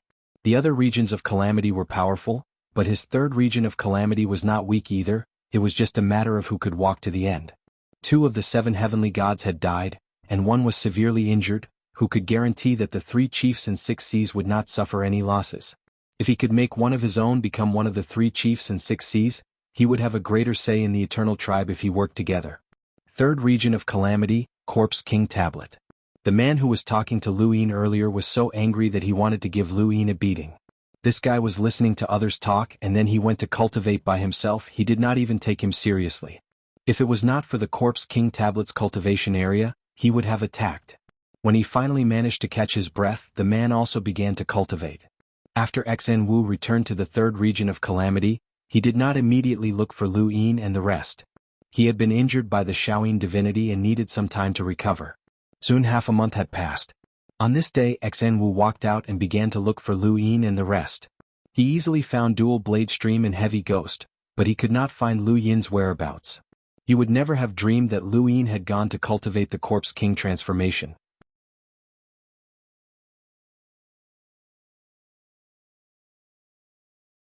Welcome aboard. Stay tuned and subscribe to Han Li's Wuxia Adventures for more thrilling content. Chapter 3063. After a few days he finally found the Corpse King's stele. He saw Lu Yin standing in front of the Corpse King's stele. Yi Bo is actually cultivating the Corpse King transformation? The pink-haired girl was surprised. The blue-haired man looked into the distance, not understanding what Lu Yin was trying to do. Zhonggui screamed, pull him back. Pull him back. Xinwu walked towards the Corpse King tablet. Due to being injured by the Xiaoyin divinity, he was rather dissatisfied with the 1st zone of calamity. Ridiculous. Not far behind Lu Yin, Xinwu wanted to forcefully interfere with Lu Yin's cultivation. With his level in the 3rd zone of calamity, he had the right to do so. Suddenly, a cry came from the side, the rankings have changed. Xinwu looked over in surprise. The Corpse King tablet's rankings hadn't changed for many years. Even when the mid-plate had gone to the 1st zone of calamity, he hadn't been able to surpass the mid-plate. Why had it changed now? Everyone looked over at the rankings. The name at the bottom had been replaced by Yi Bo. Yi Bo? Who's that? Someone asked. The man talking to Lu Yin immediately looked over. Although he didn't know the name Yi Bo, it was obvious that it was this person. There weren't many extreme powerhouses who had come to the Corpse King tablet to cultivate recently, and he knew all of them except for this person. But how was this possible? How could this person climb the rankings in such a short time? Was this a joke? Xianhu looked at Lu Yin in shock. He had actually climbed the rankings? And in such a short time? He had wanted to interfere with Lu Yin's cultivation, but he couldn't do so now. Even he couldn't interfere with someone who could climb the Corpse King tablet. Otherwise Lord Di Qiong wouldn't let him off. At that moment someone else cried out. Xianhu looked over and saw that the rankings had changed once again. Yi Bo's name was constantly moving up, surpassing one name after another, shocking the third zone of calamity. Xianhu couldn't believe it. Impossible, how could it be so fast? This person had clearly only started cultivating for a short time. The man talking to Lu Yin was even more stunned. When he thought about what he had said, his face turned red. Inside the Corpse King tablet, Lu Yin sighed. The Corpse King transformation bound the body's tissues in microscopic form, increasing the body's strength by tenfold the moment it was bound. It was a technique that could also be considered a technique. The weakness was that the tissues bound not only of the body's muscles, but also of the emotions. A person's emotions came from the various tissues within the body. His physical body was strengthened, but his emotions were also constantly erased by the bindings. This was the biggest weakness of the Zombie King transformation. To the Eternals, this wasn't a disadvantage. In fact, it was an advantage. The Eternals didn't need emotions, but Lu Yin did. He couldn't erase his emotions for the sake of cultivating the Corpse King transformation, making himself neither human nor ghost. To Lu Yin, the Corpse King transformation was very easy to cultivate. It was easy for Lu Yin to grasp the microscopic structure of the human body. After all, he had once reached the profound creation realm in terms of star energy control, and he had immediately mastered the Corpse King transformation. Furthermore, this Corpse King's body had allowed him to cultivate to the ghost pupil transformation in the shortest amount of time. If he wanted to, he could even cultivate to the eyeless transformation. However, this was only the Corpse King's body. If he could not cultivate, he would not be able to stay in the third calamity region. He had to think of a way to achieve the effect of Corpse King transformation and lure Di Qiong out so that he could stay in the third calamity region. For the rest of his time, he stopped cultivating the Corpse King transformation. Instead, he spent his time thinking about how to successfully cultivate his own body. In the outside world, Lu Yin's Corpse King transformation had reached Ghost Eye. The moment he changed, he instantly surpassed the 5th place and was only second to Xianhu. He was now ranked 5th on the Corpse King tablet. Xianhu was shocked. How could it be so fast? Around the Corpse King tablet, regardless of whether it was a Corpse King or any other life form, everyone was silent. Even Dual Blade Stream was stunned. Heavy Ghost was dancing with joy, but he didn't say anything. It was obvious that he was shocked as well. A few days later, Lu Yin's consciousness returned, and he decided to give it a try. When he turned around, countless gazes fell on him. A shadow loomed over him. Xianhu? Xianhu looked deeply at Lu Yin. How's the Corpse King transformation? Lu Yin nodded. It's quite powerful. I've decided to try it out. Xianhu's face twitched. Decided to try it out? This was as simple as going to the market to buy groceries. Who would dare say that the Corpse King transformation was easy to cultivate? How long had it taken him to reach the eyeless transformation? How many of the Eternals could reach the eyeless transformation? Furthermore, the Corpse King tablet wasn't meant to be used like this. Who would cultivate to the Corpse King transformation within the Corpse King tablet without actually cultivating it? It had never happened before. Everyone would first go to the Corpse King tablet to cultivate several times, tens of times, hundreds of times, thousands, tens of thousands of times. After familiarizing themselves with it, they would then go to the Corpse King tablet and come back to try again. They would repeat countless times until they succeeded. Then they would go to the Corpse King tablet to try a higher level of the Corpse King transformation. This was the correct use of the Corpse King tablet. He was the same. Fei and Dixia were the same. What was wrong with this person? The first time he entered the Corpse King tablet, he cultivated to a level second only to himself. But he himself had never cultivated it before? Xianhu looked deeply at Lu Yin. Lord Di Qiong asked me to send you back to the first zone of calamity. Lu Yin refused. I'm not going. Xianhu frowned. You don't want to go back to the first zone of calamity? I want to cultivate the Corpse King transformation. You can also cultivate in the first zone of calamity. Mu Ji's threat was temporarily removed. Lu Yin could go to the first zone of calamity, but there was no need for that. He wanted to take Wu Tian away, so he couldn't leave the third zone of calamity. There's no Corpse King tablet in the first zone of calamity, Lu Yin replied. Xianhu was unhappy. You don't need the Corpse King tablet anymore. Follow me. Lu Yin stared coldly at Xianhu. Get out of my way. Xianhu's huge body stood in front of Lu Yin. Follow me to the first zone of calamity. Don't make me repeat myself. I've said it before. Get out of my way. Lu Yin's tone was firm.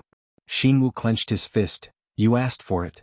His eyes turned red and he grabbed at Lu Yin, tearing through the void. Whether it was humans or Eternals, sometimes they were so straightforward. If Lu Yin didn't have the ability to talk to Xianhu, Xianhu wouldn't even need to ask for his permission and would just throw him to the first zone of calamity. However, Lu Yin had the ability to resist Xianhu. Xianhu was merciless. He knew the strength of the captain of the true God Guards. With his red eyes, once he caught Lu Yin, he was confident that Lu Yin wouldn't be able to escape. Lu Yin's gaze was piercingly cold. He couldn't attack that woman at the observation platform. Now he could vent his anger on Xianhu and show Di Qiong that he was qualified to stay. Yi Bo's strength in the first zone of calamity could only be considered average. However, it was different when he used his divine power. When the Thunder Lord invaded the zone of calamity, Lu Yin had disguised himself as Yi Bo and used his divine power to block the Moon Immortal, which had shocked the ancestor of the past. Now facing Xianhu, his divine power was still the best disguise.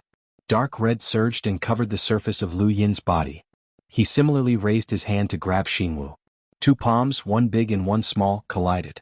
Xianhu subconsciously grabbed Lu Yin's arm and tried to catch him, but his eyes suddenly widened in the next moment. He hurriedly let go and took a step back. When he looked down, he saw that there was a deep imprint on his palm that was sunken in. Traces of blood flowed along the imprint. This was left behind by Lu Yin's palm. This palm had destroyed Xianhu's palm. Xianhu was furious and his pupils changed continuously. First, the ghostly eye transformation and finally, the eyelash transformation. A terrifying aura shook the surroundings and shot up into the sky. Everyone around him, including the Corpse King, retreated.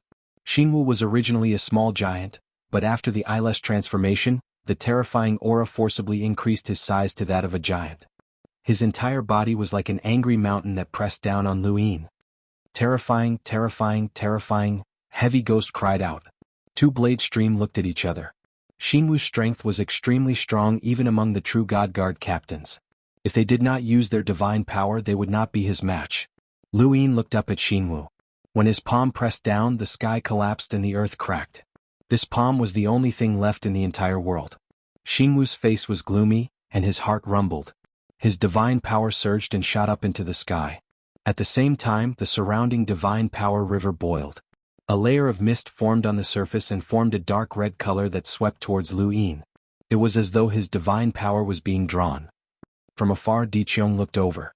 This person had actually drawn out his divine power. This person actually had such talent in cultivating his divine power. Some people were born to cultivate a certain power, such as Di Qiong. Di Qiong thought that Di Qiong was very suitable for cultivating the Corpse King transformation. Di Qiong thought that Yi Bo, who was disguised as Lu Yin, had a unique talent for cultivating the divine power. Xianhu's palm covered the sky but was stopped in mid-air. Lu Yin's gaze was cold and a dark red color appeared in the depths of his eyes. Xianhu was flustered. Xianhu's palm was actually blocked by his divine power. This was the zone of disaster, where divine power covered the entire zone of disaster. Here Lu Yin was like the ruler. Making an enemy out of Lu Yin was making an enemy out of divine power. How could one survive in this zone of disaster? Lu Yin leaped up, clenched his fist and punched out. Bang! It shook the starry sky. Everyone felt as though they had been slapped in the face. This was the aftermath of the power that swept out in all directions. Even the progenitors were affected. Xianhu's palm was directly penetrated by Lu Yin, causing him to fall backward. Lu Yin grabbed his fingers. Get over here. Using Xianhu's fingers as a point, Lu Yin pulled him over and smashed him onto the ground. Xianhu's left hand pressed down on the ground in an attempt to support his body, but Lu Yin instantly appeared above him and kicked down. There was a loud boom as Xianhu's entire body was smashed into the ground. Dark red divine power swept out in all directions, causing the ground to split open once more as smoke and dust filled the air. The entire process wasn't long, but it was enough to shock the entire third zone of disaster. Xianhu, who was publicly recognized as second only to Fei and Di Qiong in the third zone of disaster, was smashed into the ground. Furthermore, he was stepped on by someone. Lu Yin stood on Xianhu's back, and the gloominess in his heart was relieved. The heavy ghost maintained its strange dancing posture and didn't move. The pink-haired girl stared blankly. "Brother, this is Yi Bo?" The blue-haired man was also shocked. He had never seen Lu Yin flip out like this. It was too savage to beat up a strong martial artist in the third zone of disaster. Furthermore, he was stepping on him. Around them, the corpse kings and cultivators of the third zone of disaster were silent as they stared blankly. Such a thing had never happened in the third zone of disaster. Lu Yin looked around, and for a moment no one dared to look at him.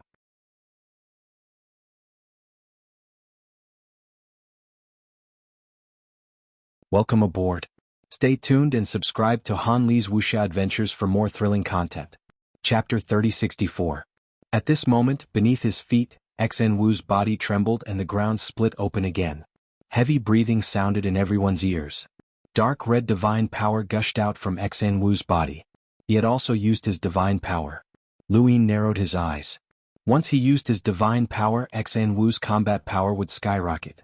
This combat power was not something that Yi Bo's identity could easily suppress. His breathing became heavier and heavier. Xuanhu was suppressing something.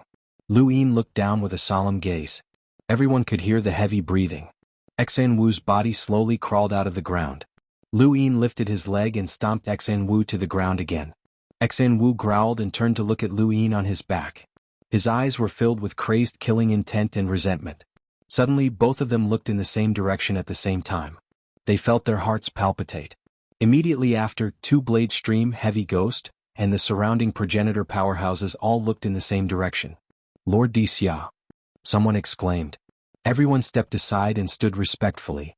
They looked at the person in black robes walking over step by step from afar. The person's appearance could not be seen. His entire body was covered in black robes, but the aura he exuded was abnormally terrifying. Every breath he took caused the space in front of him to distort. Every step he took caused the earth to tremble. With the arrival of this person, Xuanhu's boiling divine power was suppressed. The surrounding divine power river was also suppressed by an inexplicable force. In the starry sky above Lu Yin's heart, the planet formed by divine power shook. This was affected by the person who came. This person possessed terrifying strength on the path of divine power. Lu Yin was unprecedentedly serious. He had only felt this feeling from the seven sky gods. Only a powerhouse at the level of the seven sky gods could affect him when they used their divine power. He was Xia, the strongest powerhouse in the third calamity zone, second only to Di Qiong. He was also an extremely strong powerhouse in the third calamity zone who would definitely participate in the chosen gods battle. He was definitely qualified. Xia walked over step by step and finally stopped less than 100 meters away from Xuanhu and Lu Yin. He said in a hoarse and low voice, "Can I Xuanhu come?" This was the standard way a corpse king spoke. Xia was a genuine corpse king. Lu Yin's gaze was solemn as he leaped down. Xianhu slowly got up. Suddenly, Xia's body disappeared.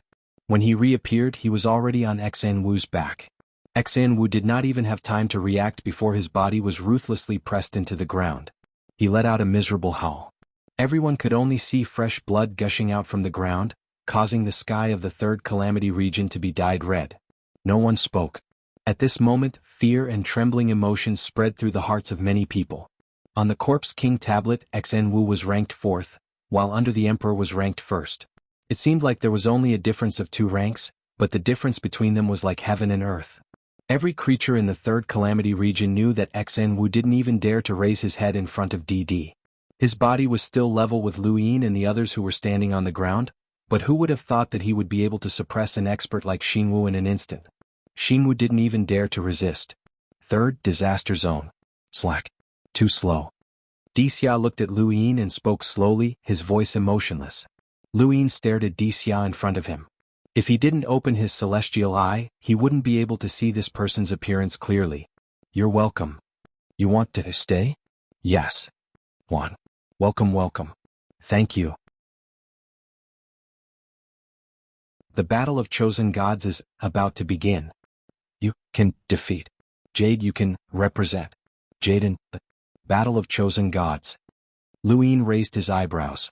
Countless gazes fell on Lu Yin. Lord Di Qiong actually thought so highly of this person? He wasn't from the third calamity region. The words were spoken by Di Xia, but the meaning was definitely Lord Di Qiong's. Only Lord Di Qiong could appoint the candidates to participate in the battle of chosen gods. I can represent the third calamity region to participate in the battle of chosen gods? Lu Yin was surprised. Di Xia's voice was still as low as before.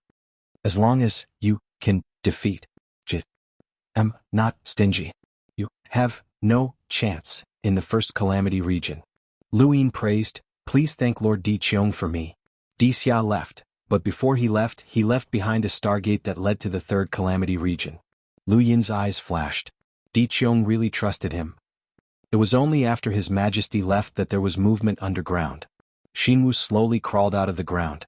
At this moment, his injuries were far more serious than the injuries he suffered in the first calamity region. Di Xia's ruthlessness was something Lu Yin had witnessed. After crawling out of the ground, Xuanhuan didn't say a word. He walked around Lu Yin and left with 2 blade and heavy ghost. He wanted to send them to the first calamity region. As for Lu Yin, he could stay in the third calamity region. After Xuanhuan sent 2 blade and heavy ghost to the first calamity region, no one cared about Lu Yin in the third calamity region. No one talked to him, and it was as if Mu Ji had disappeared. Lu Yin had his own tower and maidservants. Everything was the same as in the first calamity region. The only difference was that there were no true god guards in the third calamity region, and there were no missions assigned to him. Every calamity region was different, and the way of doing things was different. There were missions in the first calamity region, but there were very few missions in the third calamity region. In the blink of an eye, a month had passed. Lu Yin only went to the Corpse King tablet once. He wanted to talk to someone, but no one dared to talk to him. Even the progenitor who had spoken to him at the beginning stayed far away from him. Everyone knew that Lu Yin had offended Xuanhuan, and she would definitely cause trouble for anyone who got close to him. Lu Yin didn't care though, as he was waiting for Mu Ji to find him. Mu Ji wanted to work with him to find the true god's ultimate technique, so it was impossible for her to stay away forever. On this day, Lu Yin sat in his tower and opened his celestial eye to scan his surroundings. He wanted to roll his die, but he had to make sure that no one was watching him. In the third calamity region, only Di Qiong and Di Xia had the ability to watch him. However, the possibility of those 2 watching him was very small, as they also needed to cultivate. Furthermore, the everlasting tribe didn't seem to have the habit of watching others. After all, any human who joined the everlasting tribe was a traitor unless they were born in the eternal kingdom. Watching a group of traitors was meaningless. After looking around, Lu Yin didn't feel any fear. At his level, no matter how high someone's cultivation was, he would be able to sense it. Furthermore, he had the celestial eye, so unless it was someone at the level of the one true god, there was nothing he could do. After making sure that no one was watching him, Lu Yin raised his hand and his die appeared. He had an idea. He had cultivated divine power, so if he used divine power to roll the dice, would it be integrated into the body of a cultivator who also cultivated divine power? He had never tried it before, but now he could. He tapped the die and a useless pair of scissors fell out. It looked like a weapon, but it would break with a snap. Continue. 5 continue. 3 continue. 6 continue. His consciousness appeared in the dark space and he had successfully rolled 6 pips. Furthermore, he had rolled the die under the premise of using divine power. Since it could appear in this space, it meant that there was a ball of light that could be merged into it. He looked around and saw that there were indeed light balls. There was a particularly bright and dazzling light ball in the distance. He could not wait to rush over there. Could it be Di Qiong? Or could it be the one true god? The 6 regions of calamity were all in the same space-time. Could it enter the bodies of other experts in the regions of calamity? If this was the case, then not only would he be able to understand the Eternals, but he would also have a huge advantage when fighting against the Eternals in the future. At the very least, he would be able to know more about his enemies. Right, he could even attempt suicide, although it would definitely not be easy.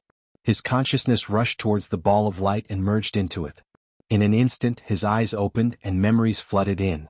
Lu Yin's expression became strange. The person he had merged with was actually Di Xia. No wonder the ball of light was so bright. How could it be so coincidental that all 6 regions of calamity could merge into Di Xia's body? Lu Yin did not care about this and he hurriedly checked Di Xia's memories. Gradually, his expression became strange. This was really interesting. Through Di Xia's memories, Lu Yin understood Di Xia's fighting style, the rules of the sequence, and even his current location.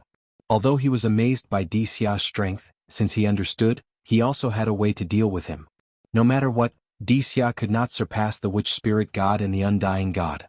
Even the 7 sky gods had been killed, and Xia was no exception. What truly piqued his interest was a plot against him. There was definitely a traitor among the true God Guard captains, and this was something that xianxia had confirmed. Back then, the 6 captains had been attacked by 6 experts from the 6-Way Association, and the answer was obvious. But even now, the Eternals had not been able to find out which one was the traitor. The most suspicious was Muji, but he had used his innate gift to prove that he could escape from woodcarving. This innate gift of his had caught xi's attention. Aside from Muji, the other captains of the True God Guard all cultivated divine power. Cultivators of divine power should not betray the Eternals. If they really did betray the Eternals, then in xi's opinion Yi Bo, 2 bladers, and the other captains who had been imprisoned by the Above Heaven sect might be suspicious. It had to be said that xi's guess was correct, and this conspiracy against Luin was likely not just targeted at him. A few days later, Xia would come to find him and tell him that they would join forces to attack the 6-Way Association. The 6-Way Association in White Cloud City had repeatedly attacked the First Zone of Calamity, forcing the First Zone of Calamity into hiding. The Eternals would not let this matter rest, and they would also counterattack. The reason why Xia had told Luin about this was to test whether or not he would tell the 6-Way Association so that they would be prepared. This was a huge matter. If Luin had really been arranged by the 6-Way Association to infiltrate the Eternals, he would definitely have found a way to inform the 6-Way Association about this matter. Once he did, it would expose him as a traitor. The Eternals did not care about other traitors, even if the human progenitor who had surrendered to them was a spy. What they cared about was divine power. If even a cultivator of divine power could betray the Eternals, this was something that the Eternals could not accept. They had to get to the bottom of this. Whether or not Yi Bo was a traitor was not important. What was important was whether or not a true God Guard captain who cultivated divine power was a traitor. Luin felt a lingering fear. Fortunately, he had rolled his die on a whim and learned of this matter. Otherwise, if he had been probed, the 6-Way Association would have been notified, and that would have been the end of him. How could they not inform the 6-Way Association?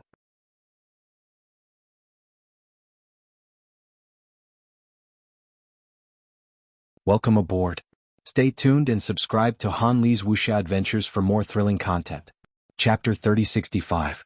The reason why Di Qiong was in such a hurry to destroy the Divine Dwelling Nation was because he wanted to support xuanhuan. This should be the support that he was referring to.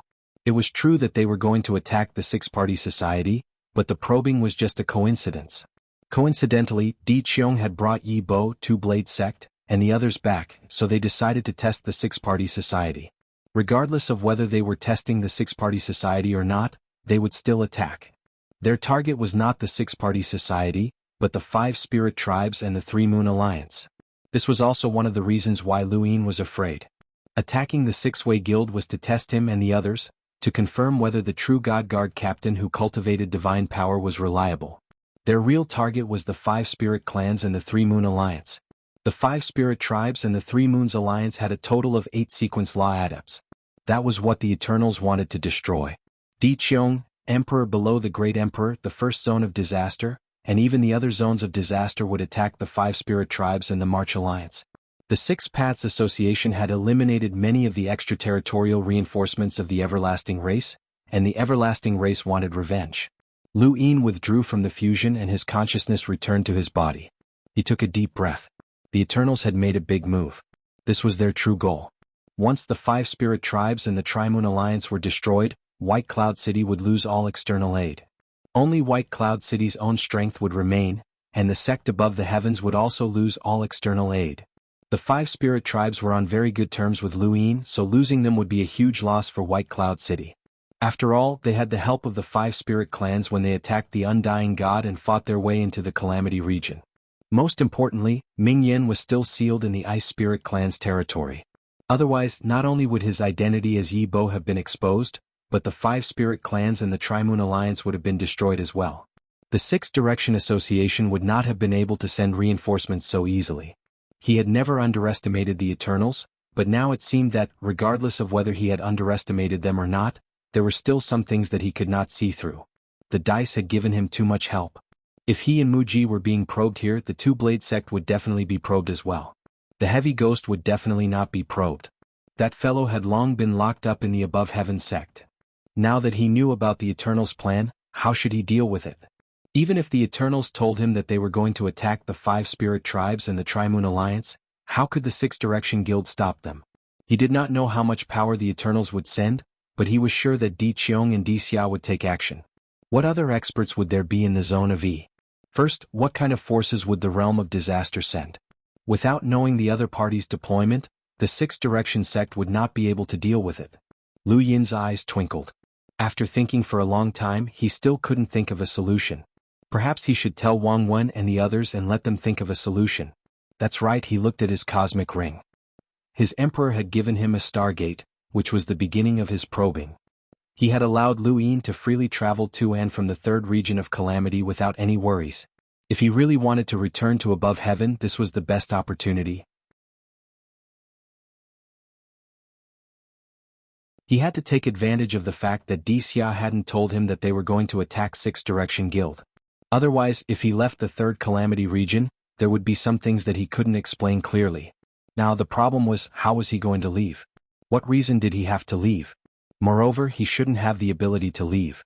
One had to know that Yi Bo's identity belonged to the Starry Sky Tree. The people of the Starry Sky Tree could not locate him in the vast parallel universe because the Starry Sky Tree was split from the 5th mainland. The people of the Starry Sky Tree were in an awkward position. Once they went to another parallel universe, they could not return unless they left a seal in the Starry Sky Tree and left their aura behind. However, Yi Bo was rescued by Di Qiong from the Eternal Kingdom. What right did he have to leave the seal in the Starry Sky Tree? He shouldn't be able to go to any parallel time. It should be empty unless he casually tore through the void. That was when he had no other choice and had to flee. Lu Yin's eyes flickered. There was only one way. Lu Yin walked out of the tower and looked in the direction of the Black Mother Tree. Di Qiong was in that direction and Di Xia should be in that direction as well. Di Xia's tower was very large, much larger than Lu Yin's tower. It even surpassed the tower of the 7 sky gods in the 1st region of calamity. However, Di Xia was not there. In the entire 3rd region of calamity, no one outside of Di Qiong knew where Di Xia was. Di Xia never stayed in his tower. He always stayed underground, far away from the Corpse King Steel. Di Qiong and Di Xia were the only ones who knew. Di Xia, Di Xia. It could be underground, but it could also be Di Xia.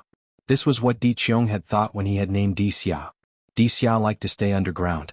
Lu Yin identified the Corpse King Steel's location and walked over. If he wanted to find Di Xia's location, he would have to pass by the Corpse King Steel.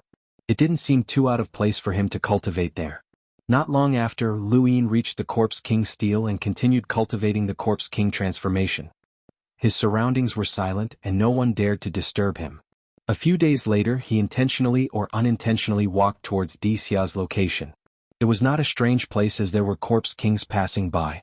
Coincidentally, he saw the human progenitor who had spoken to him for the first time in that direction. The man was stunned when he saw Lu Yin walking over and turned to leave. Lu Yin took a step forward and easily passed the man, blocking his path. "Why are you running away?" The man bitterly asked. Lord Yebwa? It's not the first time we've met." Lu Yin was indifferent. The man's face twitched. "You must have mistaken me for someone else." Lu Yin stared at the man. "You're a genius. You managed to cultivate the Corpse King transformation in 15 years. The man wanted to slap himself for talking nonsense. How can I compare to Lord Yebwa? Lord Yebwa was ranked 5th on the Corpse King Steel the first time he cultivated it." "You flatter me. You're very sincere."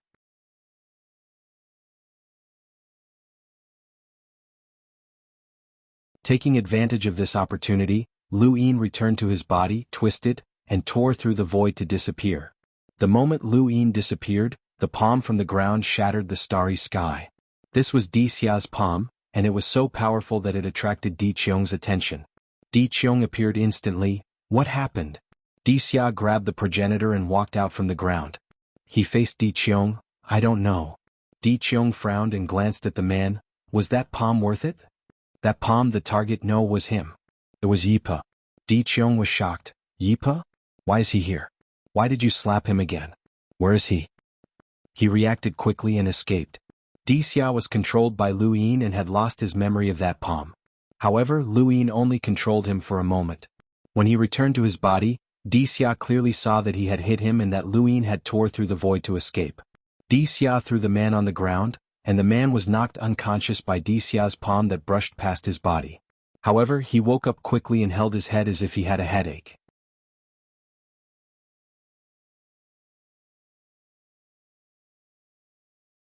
Welcome aboard.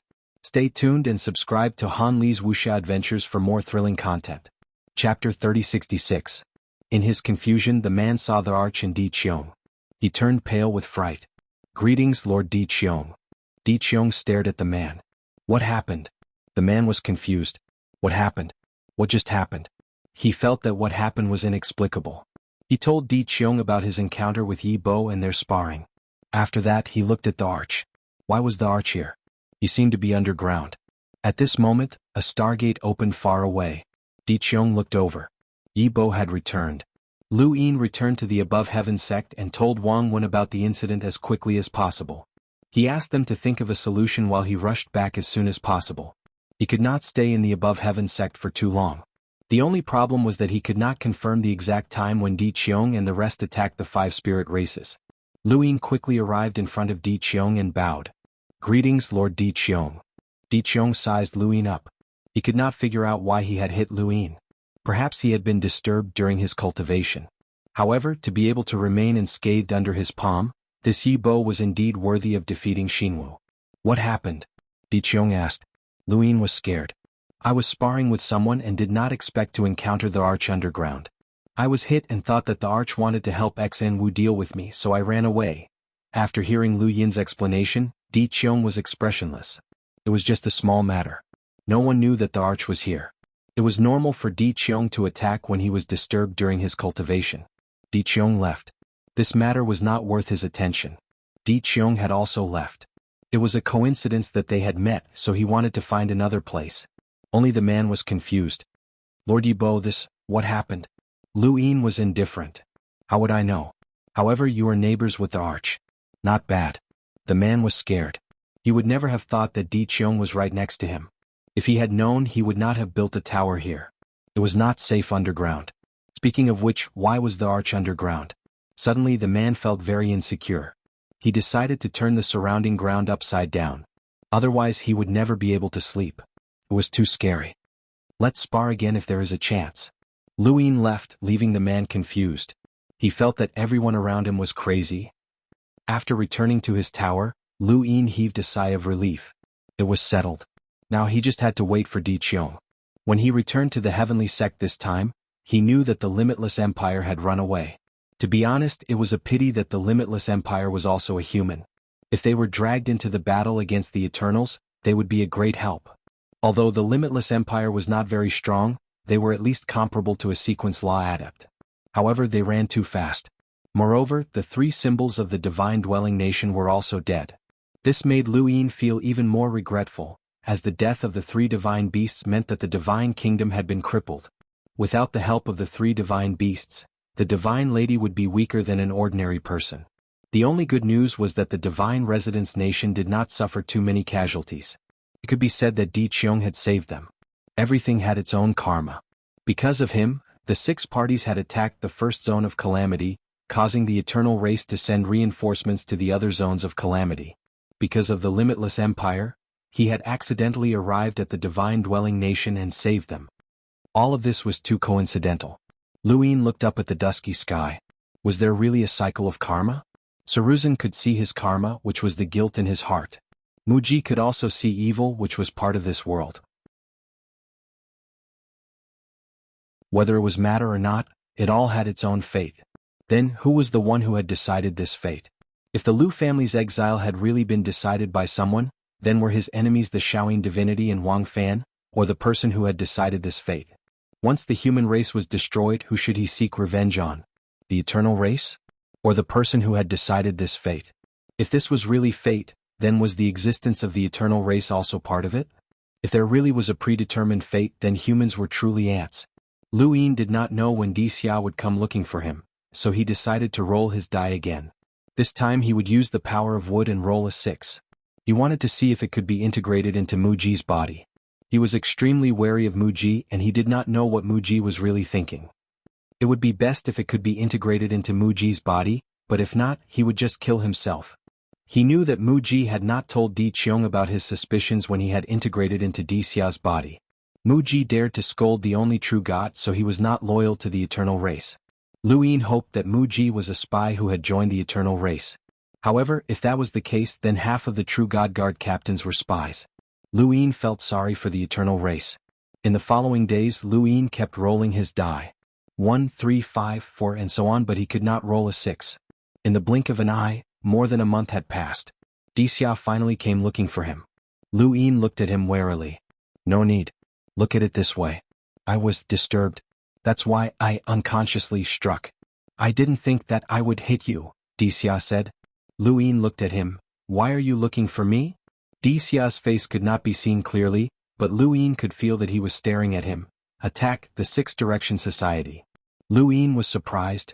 Attack the Six Direction Society? You. Me, everyone. Who else? 3 Prime Lu Hao.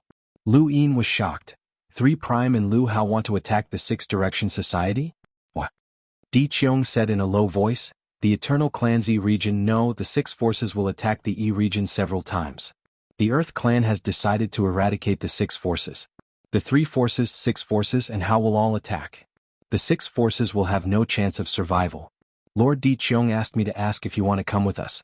You can deal with the enemies in the air and time you are in the Lu clan, right? Lu Yin rejected decisively. I'm not going. Di Xia's tone changed. Why? Lu Yin was serious. You don't understand how strong the Six Direction Society is now, especially the primordial spaces above Heaven sect. They are unfathomable. After Lu Yin took over, experts appeared one after another. They even broke into the first domain of calamity. I don't want to die. This time it's the 3 Prime Lu Hao, Di Xia said. Lu Yin shook his head. The one true god is injured and in seclusion, not to mention the 3 Prime and Lu Hao. In my opinion, the 3 Prime and Lu Hao have more means to protect themselves. Once they encounter danger, they won't die, but I might not. Di Xia was silent for a moment. So, you don't plan to take revenge? Lu Yin stared at Di Xia, wanting to see his face clearly. You know about my vendetta? I don't, but you hate humans. This is a chance. I will think of a way to take revenge, but not now. I feel that if I participate in the chosen of deities and reach the level of the 3 Prime and Lu Hao, it will be easier for me to take revenge in the future. There won't only be one chance, Lu Yin said. Di Xia did not try to persuade him any further. Fine. However, if you want to understand, come to me. Enter, attack the Six Direction Society. The date set is 10 days from now. That will be the day the Six Direction Society is destroyed. With that, Di Xia left. Lu Yin watched as Di Xia left. 10 days from now? The date was really accurate. If Lu Yin did not know, he would have jumped in even if he felt that it was a trap. After all, it concerned the life and death of the entire Six Direction Society. Of course, there was also the possibility that the Eternals knew that Lu Yin was Lu Yin and were using this method to make him lower his guard. Even if the Six Direction Society knew that the Eternals would attack, the Six Direction Society would not put up any defenses.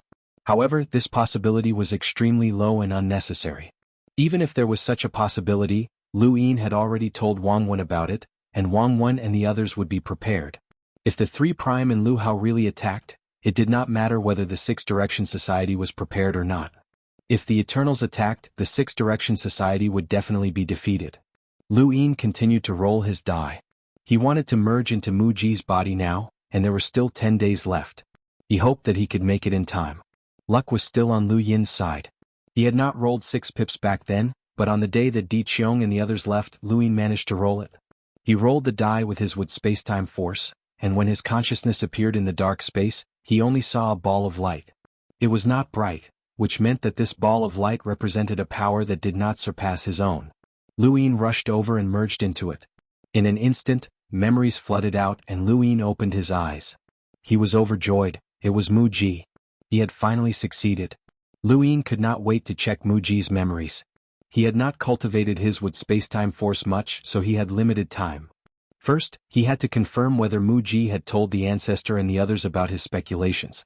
Even though Lu Yin felt that Mu Ji had not, there was nothing more reliable than personally checking Mu Ji's memories. Next, he had to check Mu Ji's speculations about Hui Wu, Wang Xiaoyu, and the others as well as Mu Ji's stance. Lu Yin wanted to know all of these. This time he had only merged with Mu Ji's memories for a very short period of time, and Lu Yin did not even have enough time to look through Mu Ji's memories before his consciousness returned to his body. He looked into the distance and heaved a sigh of relief. He also felt a little emotional. Humans were complicated. Their emotions, thoughts, actions, and so on were all things that no one dared to say that they could completely see through a person. Mu Ji was one such person. He was a genius through and through. The samsara roulette had allowed him to become the wood god's disciple and leave his name in the wood being scripture. Even in the Six Paths Society, this was an extremely high honor. Even in the reincarnation spacetime, his status was not much lower than the 3 sovereigns and 9 sages. The wood god valued him greatly. In order to nurture him, he had not only taught him cultivation techniques, but had also specially nurtured his knowledge, allowing him to learn many things. The experts of the once glorious above heaven and the Six Paths Society had even told him about the primordial realm and the existence of bitter adversity. They had also told others that one could obtain eternal life and transcend. This had caused Mu Ji to have an unimaginable obsession with eternal life from the very beginning. It was precisely because of this that Mu Ji had taken the wrong path. Mu Ji had once asked the wood god, "Master, can you obtain eternal life?" The wood god shook his head. "Master cannot do it. Since ancient times no one has ever done it." "Can the Grand Empyreans obtain eternal life?" "Not yet." "Can the once glorious above heaven obtain eternal life?" "No." "Who can obtain eternal life?" The wood deity thought for a moment. "In today's universe, the only true God of the Eternals is probably the one and only true God of the Eternals. That is why we are always at a disadvantage. Little G, you must remember to work hard and cultivate. Everyone must do their best to fight against the Eternals, save humanity, and protect the Six Direction Society."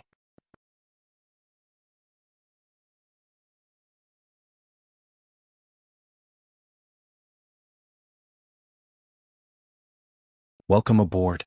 Stay tuned and subscribe to Han Li's Wuxia Adventures for more thrilling content. Chapter 3067. The wood god's words had shaken Mu Ji's faith. What he wanted the most was eternal life. Humans could not do it, but the Eternals could. This was what his master had told him. Since that was the case, why would he cling to humans? A seed was planted, and what made it germinate was the Eternals' words. Humans, corpse kings, and astral beasts are just manifestations of life in the universe. Why cling to them? Because of this, Mu Ji betrayed the wood god and was removed from the wood person sutra. The wood god was furious, and the wood god lost a talented cultivator while the Eternals gained a true god guard captain. When Lu Yin saw these memories, the first thing that came to his mind was that Patriarch Lu Yuan had not told him about Kuai. They had thought that telling him too early would affect his cultivation. He had not cared at the time, but now it seemed that the Patriarch had foresight. Some things were known too early and the consequences were unpredictable. The wood god cared too much about Mu Ji and wanted to nurture him in all aspects. He had nurtured Mu Ji's desire for eternal life, but he had not pointed him in the right direction. Mu Ji was a traitor, but he had not truly joined the Eternals. He wanted to transcend. If he could betray the wood god, then he could betray the Eternals as well. He only wanted the true god's ultimate technique because it could allow him to transcend. His goal was very clear. He looked down on the Eternals from the bottom of his heart, which was why he could casually insult the only true god. He was proud because his starting point was much higher than others. Many people spent their entire lives without knowing about the existence of progenitors, but he had stepped into the Wood Person Sutra and learned about eternal life. His prideful nature made him think of a way to obtain the true god's ultimate technique. He did not want to expose Lu Yin and Hui Wu to be rewarded by the Eternals. Everyone had different personalities, and if it had been the Shaoyin Divine Sovereign, he would have already revealed that Lu Yin might be Yebwa. Lu Yin also knew that he had been deliberately sunk into the Divine Power Lake to find the true god's ultimate technique. He had searched all the tributaries of the first zone of calamity, but he could not find the one that had sunk into the wrong person's lake. There were berserk corpses there and no one was allowed to enter. In order to obtain a true god's ultimate technique, he was willing to be submerged in a lake for 100 years. In order to transcend, he was willing to betray the wood spacetime. In order to join forces with Lu Yin, he was willing to curse the only true god. This was Mu Ji, a person who only had goals and no emotions. He had already gone mad. Therefore he naturally wouldn't tell the founding ancestor about Yebwa, Huiwu, or Wang Xiaoyu. If he wanted a few people in the everlasting race who could join forces with him, these spies were the best choice. He didn't believe that a human traitor would side with the Eternals, and the Corpse King couldn't work with him either. Lu Yin and the others were his only choice. More importantly, he had his own ambitions. He could betray the humans, but he also wanted to one day obtain a true god's ultimate technique and return to the human race. If he wanted to return, he naturally had to pay a price. He wanted to establish his own faction within the Eternals. It had to be said that this idea was even crazier than obtaining a true god's ultimate skill, but that was what he wanted. Lu Yin's alliance with the humans was the same as Mu Ji's alliance with the Eternals. However, there was one thing that made Lu Yin feel relieved. Mu Ji wasn't as certain as he had made himself out to be. The evil he had seen was just a rough estimate. He had been certain that Yebo was Lu Yin himself, but he had only been stalling for time and bluffing. Even Wang Xiaoyu had very little evil. After Huiwu had left, the corpse god had been severely injured. This was only his guess, but it was all a bluff. This person was very shrewd. Lu Yin looked into the distance, thinking about how to use Mu Ji. Unfortunately, if not for the limited time and the limited power of the wood spacetime, he would have tried to commit suicide and have Mu Ji die. Suicide was not easy, and some powerhouses found it difficult to die even if they wanted to. Lu Yin had no way of controlling Mu Ji's suicide in such a short time. The next day, Di Qiong returned, but the Sixth Direction Association showed no reaction. It was as if they didn't know that they were going to attack. This meant that Yebo and Mu Ji were fine. First, two blades, Wu Ho and Wang Ho were fine as well. Lu Yin knew that this attack was fake, but he had deliberately told Wang Wen about it because he was worried that Huiwu would be tested. If the Eternals wanted to test the Sixth Direction Association, they would test all the captains of the true gods. If Huiwu told the Sixth Direction Association that they were going to be attacked, they would be exposed. Now that the Sixth Direction Association knew about this, even if Huiwu had a way to send the news back, the Sixth Direction Association would not be discovered. The test was over, and the next step was to attack the five spirit tribes and the Trimoon's alliance. Lu Yin narrowed his eyes. Even if he had been prepared for this still made him uneasy. He wondered how Wang Wen and the others would prepare. Another day passed and Di Qiong left with Di Xia. Lu Yin walked out of the tower and headed in Mu Ji's direction. He knew where she was. Not long after, Lu Yin found Mu Ji. Mu Ji looked at Lu Yin. Yebo, what's the matter? Have you thought it through? Many figures appeared in the Trimoon's alliance's spacetime, including Di Qiong and Di Xia. They had thought that this would be an unbridled massacre, but instead of the Trimoon's alliance, they saw Wood God, Void Master, and other experts from the Sixth Direction Association. Oh no, something went wrong. At the entrance of the first zone of calamity, Celestial Champion Dushabag raised his golden staff and smashed it down. Come again, first zone of calamity. Celestial Champion Dushabag killed his way into the first zone of calamity. At the same time, in the third zone of calamity, Lu Yin approached Mu Ji. You want to find the true god's ultimate technique? Mu Ji asked. Why? Are you going to say it out loud? I don't know what you meant by what you said to me before, and I don't know who that person is, but I want to find the true god's ultimate technique as well. I have a map of the divine power lakes here and it might be helpful, Lu Yin said. He was already 8 meters away from Mu Ji. Mu Ji frowned. This kind of thing is useless. Perhaps the true god's ultimate technique is hidden in some corner, and we can find it with the map. It's not something you should say.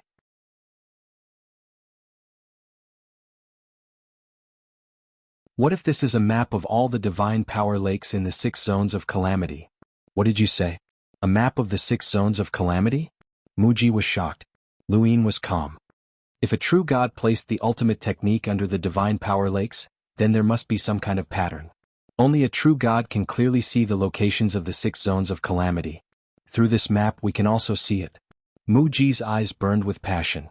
If it was just a map of one zone of calamity, then he would not have cared, but 6 zones of calamity were different. Take it out and let me see. Lu Yin took a step forward and the scene in front of him changed.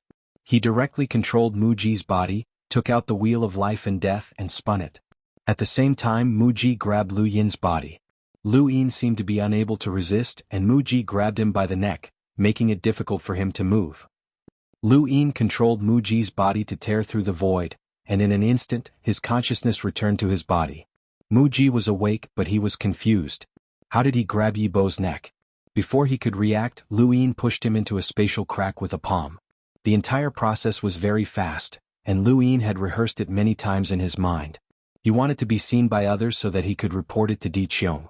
From an outsider's point of view, The entire process looked like Mu Ji had suddenly attacked Yi Bo, and for some reason Yi Bo had been unable to resist. However, Yi Bo had attacked in the next second, and Mu Ji had used Yi Bo's palm to escape into the spatial crack. Everything had seemed so smooth, and the spatial crack had been torn open by Mu Ji himself. He had premeditated his escape. After Mu Ji disappeared into the spatial crack, a figure quickly approached him. It was the woman he had seen on the observation platform, and she was the expert who was second only to Di Qiong in the third zone of calamity, Fei. Di Qiong had indeed sent people to watch him. "What's going on?" Fei shouted as she stared at Lu Yin. Lu Yin coughed. "I don't know.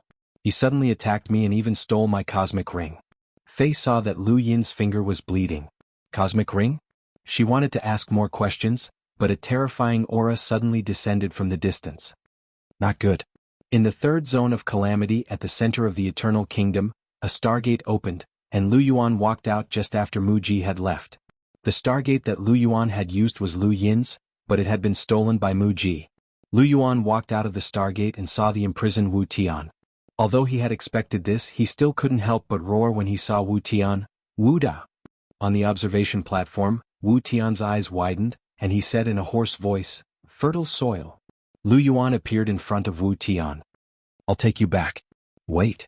Wu Tian wanted to say something, but Fei broke through the void and swept her leg towards Lu Yuan. Lu Yuan casually pushed her back, and in the next moment, Lu Yin appeared, his divine power surging as he attacked Lu Yuan. Lu Yuan showed no mercy as he raised his palm and pressed down. Heaven and earth froze as Lu Yin's body was pressed down by the palm. Fei hurriedly reached out and dragged Lu Yin out. The Eternal Kingdom was reduced to dust, and the third zone of calamity trembled under Lu Yuan's might. No one could stop him. Lu Yuan casually tore open the chains and was about to leave with Wu Tian. Wu Tian fell to the ground, his skin torn apart. His body was extremely weak, but he would not die. Lu Yuan grabbed Wu Tian's arm, and Wu Tian gripped Lu Yuan's arm, his eyes red. "If I could leave, I would have done so long ago. Fertile soil, I am the one who is destined. Let's go." Not far away, Fei's eyes disappeared, and she charged towards Lu Yuan with the eyeless transformation. Lu Yuan didn't even look at her. A Xidigarba needle appeared in his palm and pierced through the void. Fei wanted to dodge, but she couldn't. The needle seemed to ignore time, and it pierced through her body, nailing her to the ground. Her blood dyed the ground red. "What did you say?" Lu Yuan stared at Wu Tian in disbelief. Wu Tian pushed Lu Yuan away. "Let's go." At this time, the entire third zone of calamity's divine power lake surged towards the observation platform. Lu Yuan let go of Wu Tian, clenched his fists and tore through the void. He looked back and said, "Don't die." With that, he stepped into the void and disappeared. Not far away, Lu Yin was at a loss. Why didn't he save Wu Tian? This was a once-in-a-lifetime opportunity. Why didn't he take Wu Tian away? What was the ancestor doing?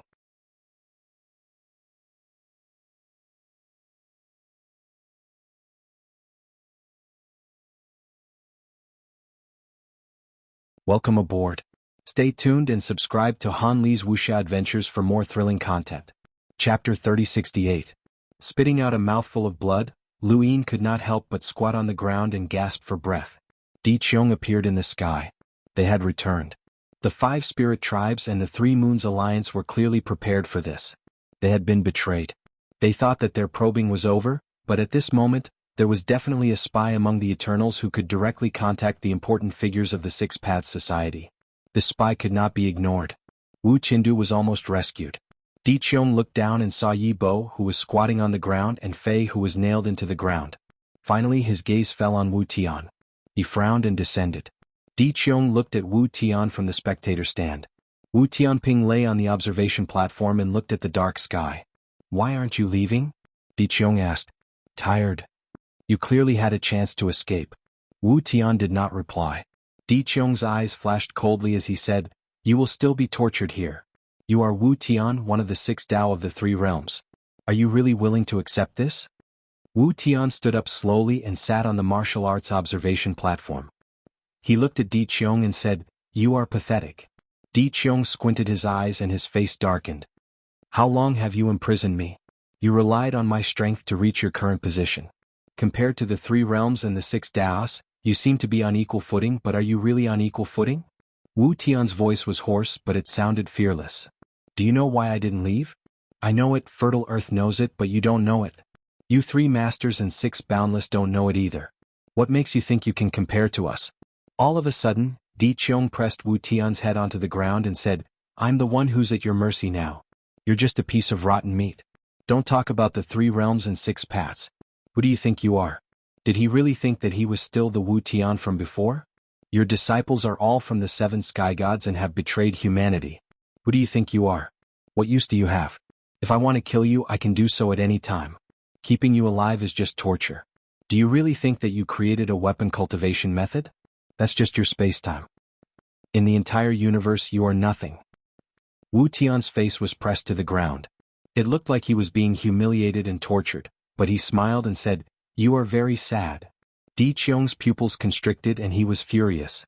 At this moment, Lu Yin stood up. My lord, the traitor is Mu Ji. Di Qiong stared at Wu Tian, but Wu Tian did not even look at him. He just stared into the distance. No one knew what he was looking at. After a while, Di Qiong let go of Wu Tian and kicked him into the ruins of the wall. You have to die if I want you to. Wu Tian? What a joke. He then appeared by Fei's side and led the 2 of them away. Lu Yin looked at the observation platform. Why didn't the patriarch take Wu Tian away? He clearly had a chance. What's going on? Speak. Di Qiong's tone was cold. This time the Eternals had been completely fooled. The 5 spirit tribes and the Tri-Moon Alliance had been prepared for this. The first zone of disaster had been invaded by Heavenly Lord Victor, and Wu Qindu had almost been rescued. Although he didn't know why Wu Tian didn't leave, this result made him even more uneasy. Why didn't Wu Tian leave? It was like a thorn in his heart. Lu Yin told Di Qiong what had happened. Although Fei was severely injured, she did not seek treatment immediately. Instead, she reported what she had seen to Di Qiong. Di Qiong frowned. So, Lu Yuan came to the 3rd zone of disaster because of the Stargate he gave you? Lu Yin said in a low voice, Yes. Mu Ji suddenly attacked me. His innate gift is too strange and I couldn't react in time. He controlled me for a moment, took my cosmic ring and then ran away. My lord, Mu Ji doesn't have the 3rd zone of disaster. The Stargate of the zone of disaster? Di Qiong's eyes were cold. Mu Ji? Of course not. He was the captain of the True God Guard who had been injured in the 1st zone of disaster. He was sent to the 3rd zone of disaster by the ancestor.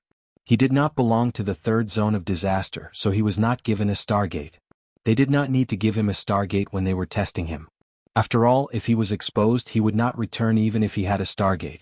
Another reason why they gave Yi Bo a Stargate was that Yi Bo was suitable for cultivating the Corpse King transformation. He was a talent that Di Qiong appreciated. Furthermore, Yi Bo cultivated godly power, so Di Qiong did not think that he was a traitor. Now it seemed that Mu Ji was indeed a traitor. He took Yi Bo's cosmic ring and let Lu Yuan save Wu Tian. However, why didn't he tell the 6 Direction Society about the test? How did he know that the clan's true target was the 5 spirit tribes and the Tri-Moon Alliance? Fei returned. She had been severely injured this time. Lu Yuan had not held back at all. It seemed that he had attacked Lu Yin heavily, but in reality, it was all fake. Fei's injuries were far worse than Lu Yin's. Not long after, Lu Yin also returned. Mu Ji was a traitor, so he could not even return. Lu Yin had even taken his cosmic ring. He could not even return to the 1st zone of disaster, let alone the 3rd zone of disaster. If he wanted to return to the 1st zone of disaster, he would have to pass through the endless battlefield and the zone of disaster where Do Sheng was. Did he dare to do so? He was definitely going to be the scapegoat. This was a very risky move. If Mu Ji had a way to contact the ancestor, he would definitely expose Lu Yin. Lu Yin originally wanted to save Wu Tian and leave. Yi Bo's identity could be used to its fullest potential. However, he did not expect that the ancestor would not take Wu Tian away. He would visit Wu Tian every once in a while to find out what had happened. In the 1st zone of disaster, Di Qiong arrived. Where is Guiji? The ancestor looked at Di Qiong. Mu Ji or Yi Bo? Di Qiong did not understand. Why would you suspect Yi Bo? He cultivated godly power. The ancestor said faintly, Before we find out, everyone is worthy of suspicion. Mu Ji. The ancestor was not surprised. Indeed, he is more likely. What about Wu Tian? He did not leave. He did not leave voluntarily. He clearly had the chance to leave with Lu Yuan. The ancestor was shocked. He did not leave voluntarily? What? Di Qiong shook his head. I also want to ask you why. Do you think I know? At least you should know better than me. The ancestor shook his head. Then you guessed wrong. I do not know. Di Qiong looked at the ancestor. He said that the 3 masters and the 6 Daos are not comparable to the 3 realms and the 6 Daos. He did not leave. The 3 realms and the 6 Daos know, but the 3 masters and the 6 Daos do not. The ancestor looked at the godly power lake in a daze. They are not comparable. Di Qiong frowned. My strength is not inferior to Wu Tian's. The ancestor was indifferent. It is not just a matter of strength. Even if both of you were on the same level, you would not be able to advance any further. However, he has a path. Di Qiong's eyes flashed. You should know better. Back then, you were also one of the strongest experts in that era. You were not inferior to the 3 realms and 6 paths. The ancestor was helpless. But I fell. Di Qiong wanted to say something but was interrupted by the ancestor. You can go back now. Even if Guizhi knows, he will not tell you. Di Qiong looked at the ancestor deeply. Whether you know or not, I do not care. Wu Tian's life and death are in my hands. Such an opportunity will not appear in the future. The ancestor did not speak. First, the participants of the Chosen of Gods in the disaster region. Are you sure? Di Qiong suddenly asked before he left. The ancestor's back was facing him. Yes. Di Qiong lifted his leg and disappeared. After he left, the ancient god arrived. You really want to compete with the 3 realms and 6 paths? The ancestor looked at the ancient god. Why did Wu Tian not leave? The ancient god shook his head. I don't know. If Lu Yuan knew beforehand, he would not take the risk to save Wu Tian. Wu Tian must have told him something. If he told me the same thing, I might know, but he did not tell me. Alright, you don't know? The ancestor replied, of course not. Then I don't know. Di Qiong returned to the 3rd zone with an ugly expression. He did not get an answer from the ancestor and was even ridiculed. This made him very unhappy. In this Chosen of the Gods battle, he had to suppress the 1st zone. The 1st zone thought that it was the strongest among the 6 zones. He had to embarrass them. As he thought about it, he summoned Di Xia and Fei. Looking at Fei's severely injured appearance, Di Qiong frowned. Can you recover during the Chosen of the Gods battle? Fei thought about it and bowed. I dare not delay you. Di Qiong took a deep breath and closed his eyes. Fei was as good as dead. Lu Yuan's Xidigarba needle was not that easy to block. She was lucky that she did not die. There were only a few experts in the 3rd zone. Other than the 1st zone, the other zones were about the same. Even the 4th zone's emptiness was gone. Under the Emperor should be able to defeat the other experts from the zone of disaster, but the 1st zone of disaster was different. From Xuanhuan's injuries, it could be seen that the person who attacked was not weak. At least, he could fight against under the Emperor. Now that he had lost Jade, his side was at a disadvantage. After thinking about it, Xuanhuan could not do it. Who else could? After thinking for a while, Di Qiong thought of Yi Bo. This person had defeated Xuanhuan before. Although it did not mean that he was stronger than Xuanhuan, he had extraordinary attainments in divine power. What was the strongest power of the eternal tribe? It was divine power. If it was focused on divine power cultivation, he might have a chance to replace Fei and represent the 3rd zone. Thinking about it, he looked at Fei again. Are you sure you can't recover? Fei said respectfully, I can at most use 80% of my strength. Di Qiong shook his head. That was not enough. The other zones were not weak. 80% of their strength was enough to defeat them. What do you think about Yi Bo? Di Xia looked up. He can dodge my palm. He is not weak. Fei replied, I fought with him at the observation platform. It will be difficult for him to replace me in a short time.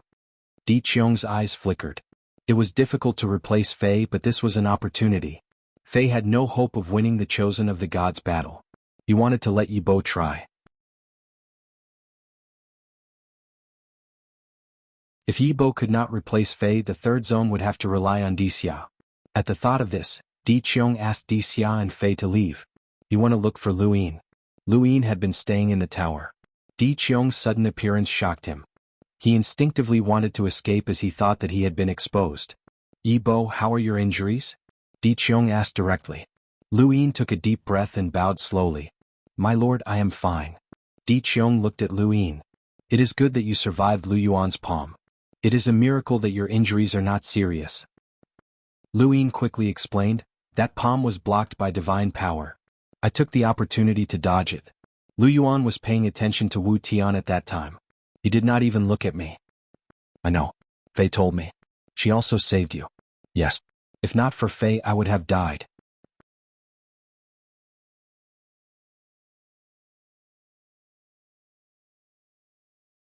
Welcome aboard. Stay tuned and subscribe to Han Li's Wuxia Adventures for more thrilling content. Chapter 3069. This was also the reason why Di Qiong did not suspect Lu Yin. If Fei had not intervened at the critical moment, Lu Yuan's palm would have killed Yebwa. If Yebwa was really a spy, Lu Yuan would not have been so ruthless. May I know what orders you have for me? Lu Yin asked respectfully. Di Qiong said, the Chosen One battle is about to begin. Fei has been severely injured by Lu Yuan, so it is unlikely that she will participate in the battle. I would like to see if you can replace her and participate in the battle. Lu Yin was shocked and quickly rejected. I have fought with Fei before. Even if she is injured now, it is unlikely that I can defeat her. If I am not wrong, Fei should be a sequence order warrior. Di Qiong placed his hands behind his back. Sometimes the sequence order warrior is not that strong. You true god guards have killed more than one sequence order warrior. You should know this very well. But I am definitely not Fei's match now. Give it a try. Try your best to cultivate your divine power. Fei is unable to cultivate her divine power. This is her biggest flaw. Lu Yin was really shocked this time. Fei is unable to cultivate her divine power? Yes, during the battle with Patriarch Lu Yuan, Fei did not use her divine power. In the third zone, Xuanhu and Di Xia had used their divine power, but Fei had not.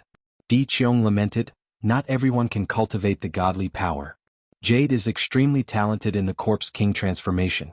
As a human, she was able to cultivate the Corpse King transformation to the eyelash transformation. It is extremely rare. I don't think there are any other geniuses like her in the other regions. Unfortunately, she can't cultivate the godly power. Lu Yin thought of Hui Wu. He was proud that he was able to cultivate to the eyelash transformation as a human. Now Fei was able to do the same in the third zone. Lu Yin, who had cultivated the Corpse King transformation, knew how difficult it was to cultivate to the eyelash transformation and have one's own emotions. It was extremely rare. He did not know how Hui Wu did it. It was indeed something to be proud of. Di Qiong looked at Lu Yin. In the Chosen One battle, 6 people will be selected to participate in the final battle. The final winner will be the candidate for the 3 masters and the 6 boundless. If any of us dies, the winner will replace him. Even if he is not the 3 masters and the 6 boundless, he will still be at the 7 sky level in the first zone. You should know the 7 sky level. The sky's position in the clan is not lower than the 3 masters and the 6 boundless. Not to mention, the winner may even become a true god's disciple and obtain a true god's ultimate skill. Once a true god's ultimate skill is cultivated, one's strength will be extremely terrifying. At this point, Di Qiong seemed to have thought of something. His eyes were filled with fear and greed. He also wanted to cultivate the true god ultimate skill, but it was difficult for him to do so even with the 3 powers and 6 Cs. Only those who were allowed to cultivate by the true god would be able to do so. Otherwise, they would have to find a way to cultivate by themselves. Even Di Qiong would not dare to say that he would be able to do so. Wei Shu, Mu Ji, and the others weren't the only ones in the Eternal Race's 6 zones of calamity searching for the true god realm's ultimate skill.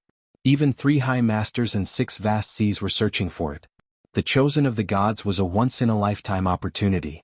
Lu Yin said respectfully, it is this subordinate's honor to represent the 3rd zone in the chosen battle, but this subordinate cannot guarantee victory. After all, the participants should all be experts of the sequence laws.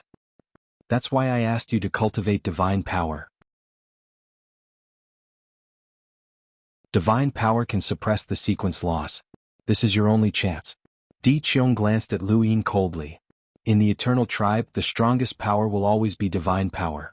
It is the most common power, but it is enough to turn defeat into victory. It can even help you reach the top in a single step. I allowed you to participate in the Chosen of Gods. Even if you can't win, I don't want you to be eliminated too quickly. Otherwise there will be no more Yi Bo. We don't have many corpses in the 3rd zone, so we have to increase our numbers. With that, Di Qiong left. Lu Yin's eyes flickered. He was not confident that he could compete with an expert of the sequence laws, especially with Yi Bo's identity. No, it seemed that he had to meet Wu Tian as soon as possible. Or he had to leave. Unfortunately, he had just pushed the blame to Mu Ji. It would be a waste to leave now. Lu Yin thought about it and clenched his fist. He decided to continue rolling the die until he rolled 6 pips. Then he would merge with Di Qiong's body and commit suicide. No matter what, he had to use this method to defeat a strong opponent. If possible, he would use this method more often. No matter how many experts the Eternal Clan had, they would not be able to handle him. If he wanted to do it, he would do it. There were still a few days before he could roll the die. He had to roll 6 pips, kill Di Qiong and leave. The Eternal Clan's zone of calamity was cold. Whether it was the first zone or the third zone, the other zones were the same. They rarely communicated with each other. Only the chosen battle could allow the various zones to communicate. On this day, a dark cloud appeared in the third zone, pressing down on the sky as it moved towards the Black Mother Tree. The moment the cloud appeared, Lu Yin's heart palpitated. He felt an indescribable discomfort, as if he had fallen into water and could not breathe. He looked at the sky through the tower. What were those dark clouds? Everyone in the third zone, be it the corpse kings, humans or other creatures, all looked at the sky watching the moving clouds. In the direction of the Black Mother Tree, Di Qiong stood quietly. The dark clouds were getting closer and closer. Eventually, they shrunk until they were only a few dozen meters wide. Within the dark clouds, an eyeball popped out and stared at Di Qiong. Di Qiong frowned. "Ruins, what are you doing in the third zone? I heard that you were tricked by the Six Direction Society again. What? Have you found the traitor?" Di Qiong's tone was cold. "It has nothing to do with you. We are both masters of the 3 pillars and 6 Cs. How can it have nothing to do with me? I don't mean to criticize you, but how can there be a traitor? Especially in the third zone, where everyone is cultivating the Corpse King transformation. Without emotions, how can there be a traitor?"